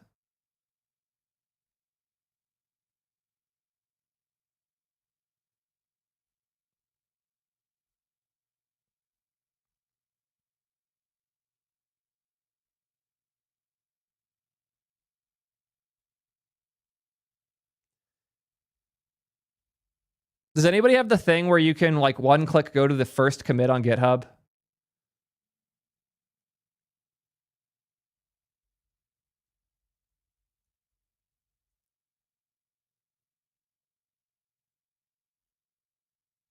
There's like a JavaScript applet thing. I forgot what they're called. See the license? The license might have changed, but we could start there. Not a bad idea. Sorry. Great idea. Thank you, guys. The license is 12 years ago. The library I'm using for managing the state in my brand new application that I started working on at the start of this year, the state management solution we picked, 2000 and... It came from 2013. Are you joking? Oh shit, somebody already found the commit. Thank you. Oh, of course it's Yash. Thank you so much, man. The first commit for Dexy, February 2014. That's insane. This library is not new. I didn't pick it because I wanted the freshest, coolest, newest thing. I picked it because it solved the problem that I specifically had. I'm just... You don't have to pick the newest thing. Pick the thing that solves your problem. I am not using any of the state management libraries that were in the post. I'm not using any of these. Okay, I'm using a little bit of Jodi, but barely. We're gutting the little bit of Jodi that we're using right now. Everything's Dexy based. Like, I'm using a library that comes before everything on this fucking page did. I don't get it. I really genuinely don't. Using something newer doesn't fix the issue of things changing. If you want something stable, use something older. What's cool about React is you can use it with React. I can use Dexy in my modernized React code base. I can move my routing to a library from 8 years ago or more because it makes sense for my problem.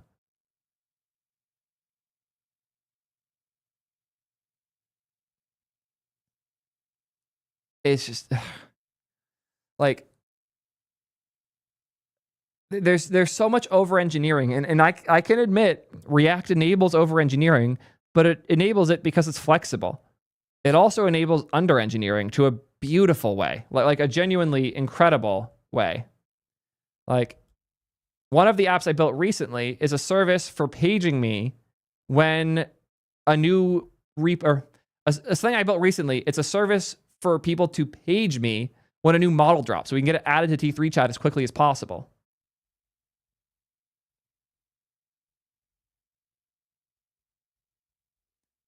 It's Theo Pager.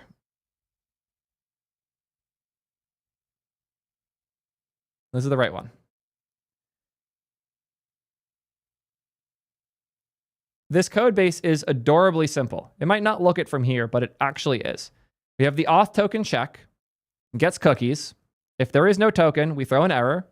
Then I grab data from KV to make sure that you are a real user. And if not, I throw. Otherwise, I return the data from KV. Then I have the models, which I grab from KV.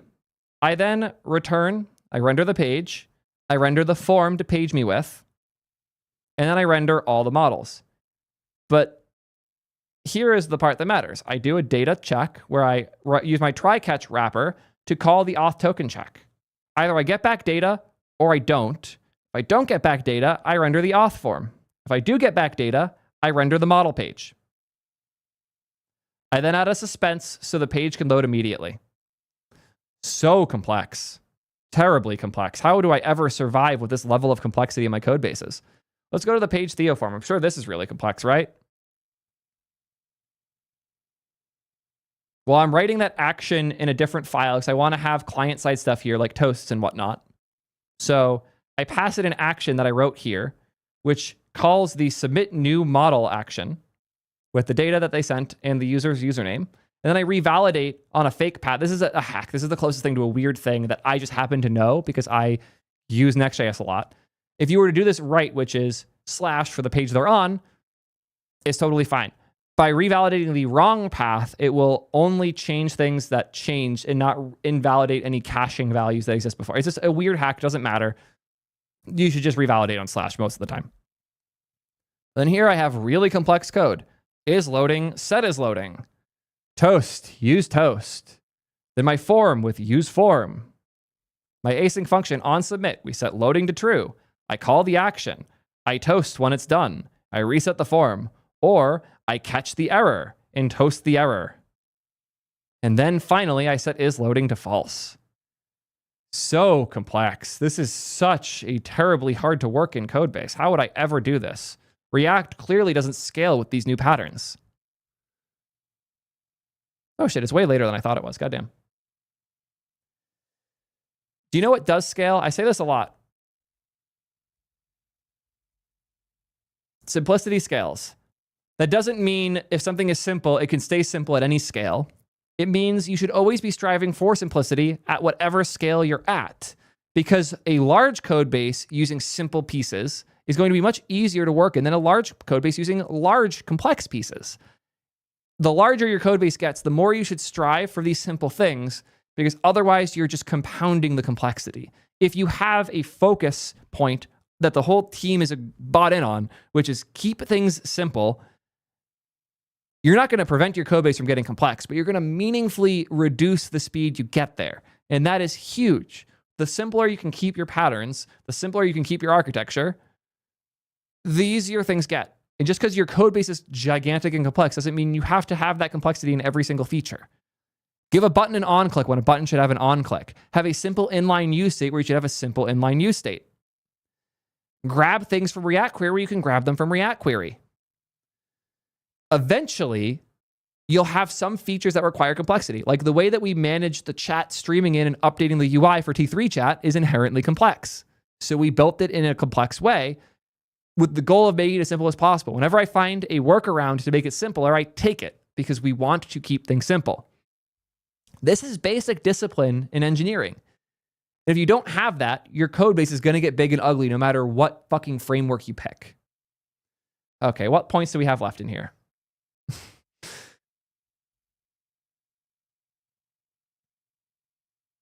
Okay, we're down to the last reason, the dependency security nightmare.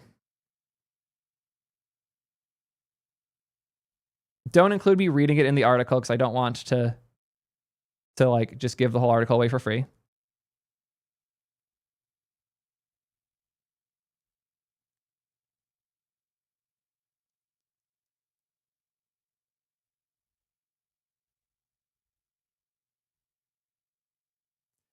The average React application we audit has between 1,500 and 2,000 NPM dependencies.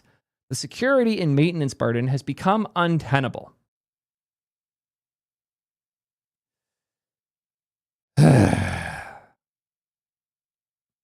Thank you, chat, for beating me to it. Ah, got it. NPM package security is only a React thing now. Crazy how only React apps have this. I bet if we switched off React, we wouldn't need more I bet if we switched off React, we would need way fewer dependencies. Right? Right? I feel like I'm going insane. I genuinely feel like I'm going mad. Yeah, Solid is so much better because you don't need dependencies. You want the real hot take? You'll have less dependencies if you move to Svelte because there aren't any. Yeah, more packages than lines of code. It really feels like people are building that way, and like, it is what it is. That's their problem, not mine. The reality of this one is, in some regards, we have allowed devs to go a bit too far with npm installing a 30-line of code thing. I think we should do better about this. We should put more effort into encouraging devs to not npm install 500 solutions, but copy paste ones that make sense for their code base. You know, like shadcn. Shadcn isn't a package. You can't npm install shadcn. Shadcn has recommended minimal things that it uses for some of its components. I was going to say like Badge, but it's not. Badge is just Tailwind and class variance authority, and class names. And class names is a util. It's not even a package. Okay, breadcrumbs. These use slots for radix. Awesome. Have you read the radix code base? It's beautiful. Really simple. Doesn't have a whole bunch of external dependencies. How about, I don't know, Sonar? Sonar is a type of toast. It's a really nice type of toast. Let's see what this is depending on. Oh. Next theme, so it knows to do light mode or dark mode. And Sonar from Sonar. Wow. That's really complex. That's so many things. Yeah. The only issue here, and I will admit that this looks not great. So if I hop into my package.json here, we have this section up here that's all the radix dependencies, but they are changing this. So you just import one radix UI package, and then it tree shakes depending on what you do and don't use. So that's going away. The other fun thing is that a lot of these packages are like server-side build tools and like types. Make it less likely that we make a mistake. Is it annoying to have to audit each and every one of these? Sure. So don't. If it's simple, copy paste the code into your code base. If it's not simple, great. You just found a way to not have to maintain something that isn't simple. And that's the reality with dependencies, is either the thing is simple, so copy and paste it so you don't have to worry about security breaches or whatever the fuck you're concerned about, or the thing is complex and you should be thankful you don't have to maintain it. Those are the only two options with dependencies. I just don't get this argument. I agree that bad devs install way more deps, but that's not a React problem. The fact that React is a good enough framework to allow for not as good of devs to ship good applications doesn't mean you need to replace React. It means you need to replace those devs or give them better mentorship or force them to watch my channel. Crazy, I know, but like education is the problem here, and not like educating them on React because it's hard and special, educating them on basic development best practices because they should know them. Okay.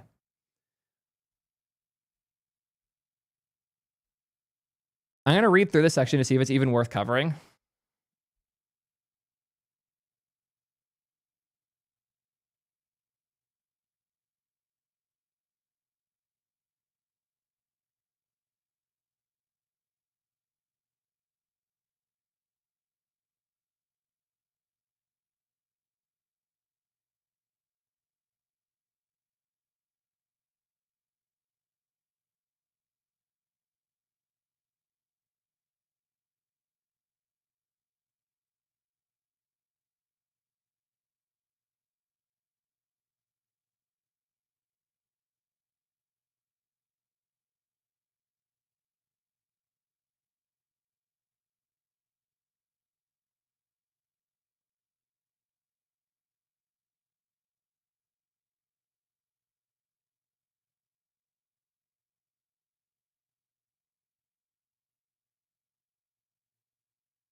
I don't think I need to go in on any of these things. I'm going to choose to for the island architecture bit.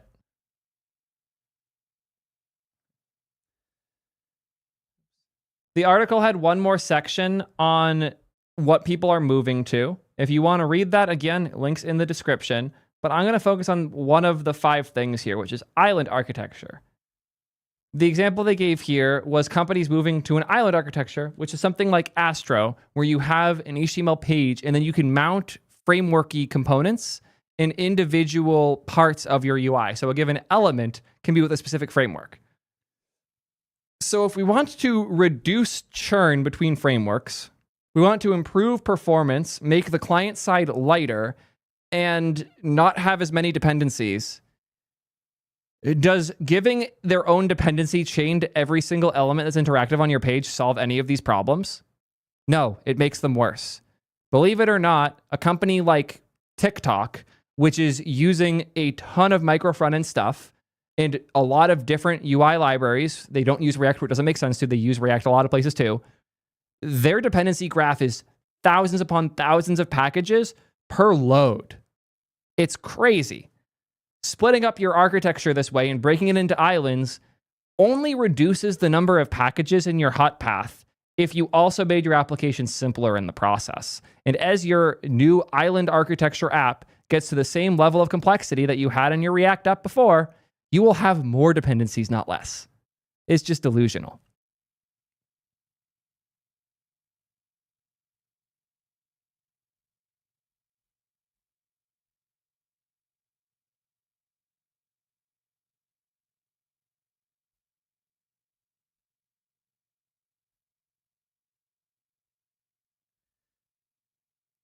Okay, one last thing I have to riff on.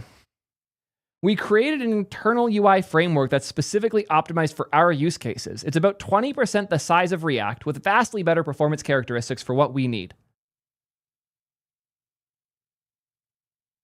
This is so funny to me for so many reasons. Principal engineer at a streaming company is particularly hilarious because there's only like 3 of them. So either it's Twitch or it's an incompetent company. Not saying that Twitch is competent. But what's much funnier here is they're measuring the size of React as a big win. How big do you think React is?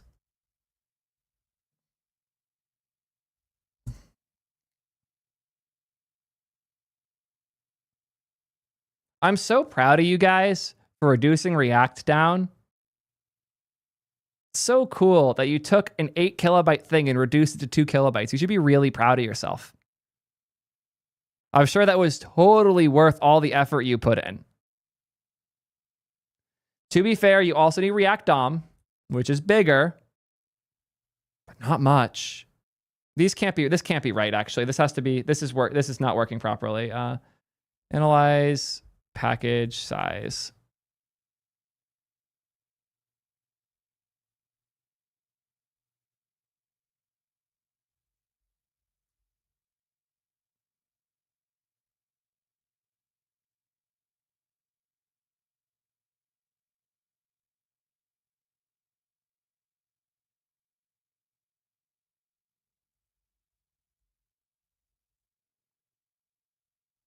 I'm just going to do this the easy way.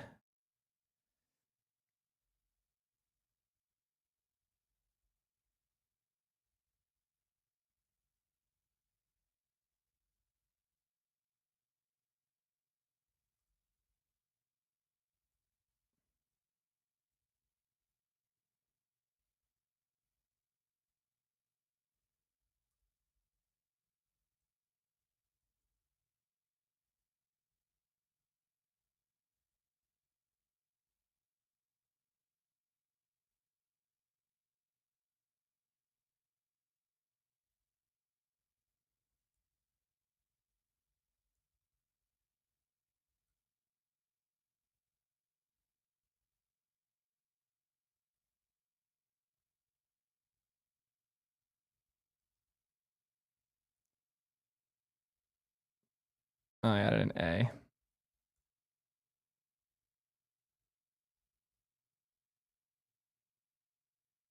Cool. And how do I run that?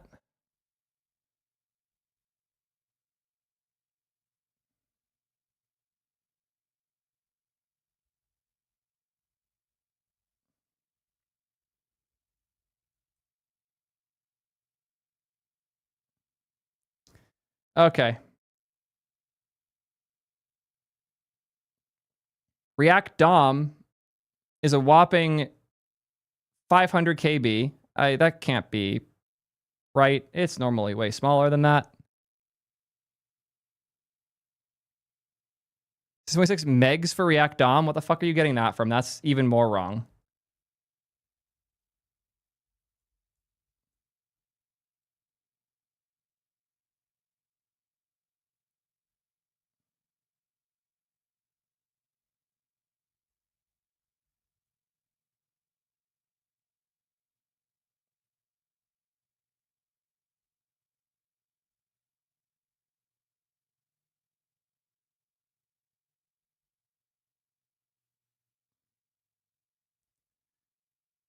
Yeah, NPM has NPM isn't telling you the size that's going to the user. You're all really wrong on that.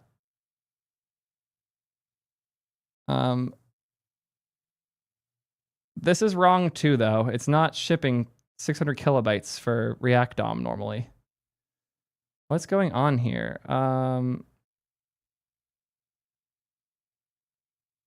They're on an outdated version of those. Bun install, bun run build. Is Vite out of date? Barely.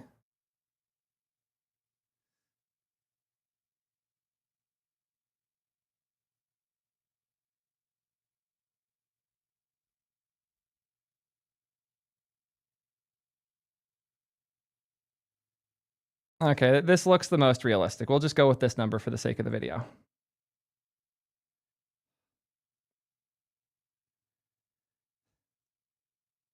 Oh man, you reduced the bundle size from 130 kilobytes down to 20. And that's just the framework. Like, the code base is not dictated by the size of this. Like, these numbers don't matter in a real app. If we, again, go to like T3 chat and I go to the network tab and we look at the JavaScript being loaded, we're loading a lot of JS. I'll Command Shift R, so we have to hard reload all of it. 3.6 to 4 megabytes of JS. Cool. You reduced 1/40th of that by 80%. Proud of you. Great work. That's awesome. Seriously, if you're measuring the size of the React bundle as your win, you don't have anything to share or say. It's just not a big win at all. So, like, I'm sorry, I'm frustrated, but if the thing you're bragging about is that you reduce the size of the thing that is 130 kilobytes to 20 kilobytes, as though that'll somehow magically make your app faster, you're fucking delusional. It's just insane. And if your application's code is even less than the 130 kilobytes, so that number actually mattered, you probably shouldn't have been writing JavaScript at all. It's just insane to me. I feel bad being this harsh. I didn't go into this expecting to be. I just thought that there would be better reasons to be moving off React, and maybe some that had actual information. It's insane. I've never been so confident after reading a thing that everybody involved in the piece should have actually been using React. Like, every person quoted in that is either too underqualified to make the decision to move off React, or is trying to get more job security by moving off React. It's the only way you could say most of the things that were said in that. I feel like I'm going fucking mad. So I'm going to end this one now. Let me know what you guys think. And until next time, let me know what you guys think. And until next time, please don't move off React. Seriously, like, this is just actually madness. Like, if you don't have a good reason to be doing it, or you have performance issues, just like figure that out. It's not that hard. I'm going to go insane. I'm going away now. Phase, do the slow zoom in as I go insane at the end there. Anyways.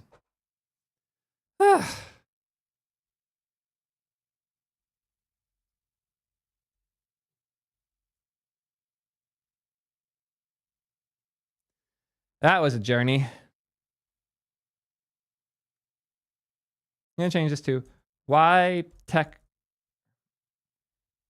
companies are moving off React. Cool.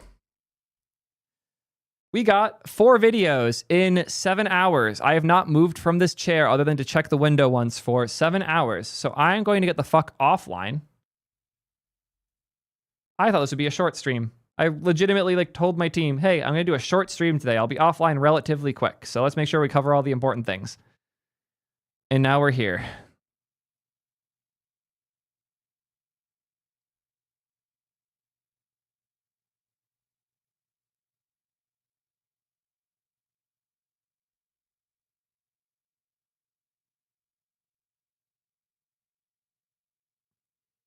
Do we raid Summoning Salt? I feel like that would be fun.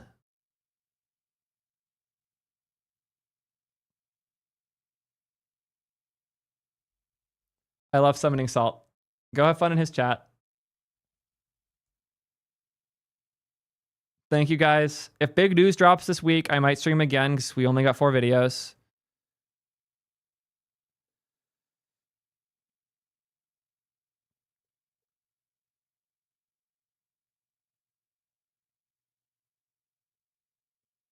See you guys later. So long. Have fun. Bye. I'm so tired. Goodbye, YouTube.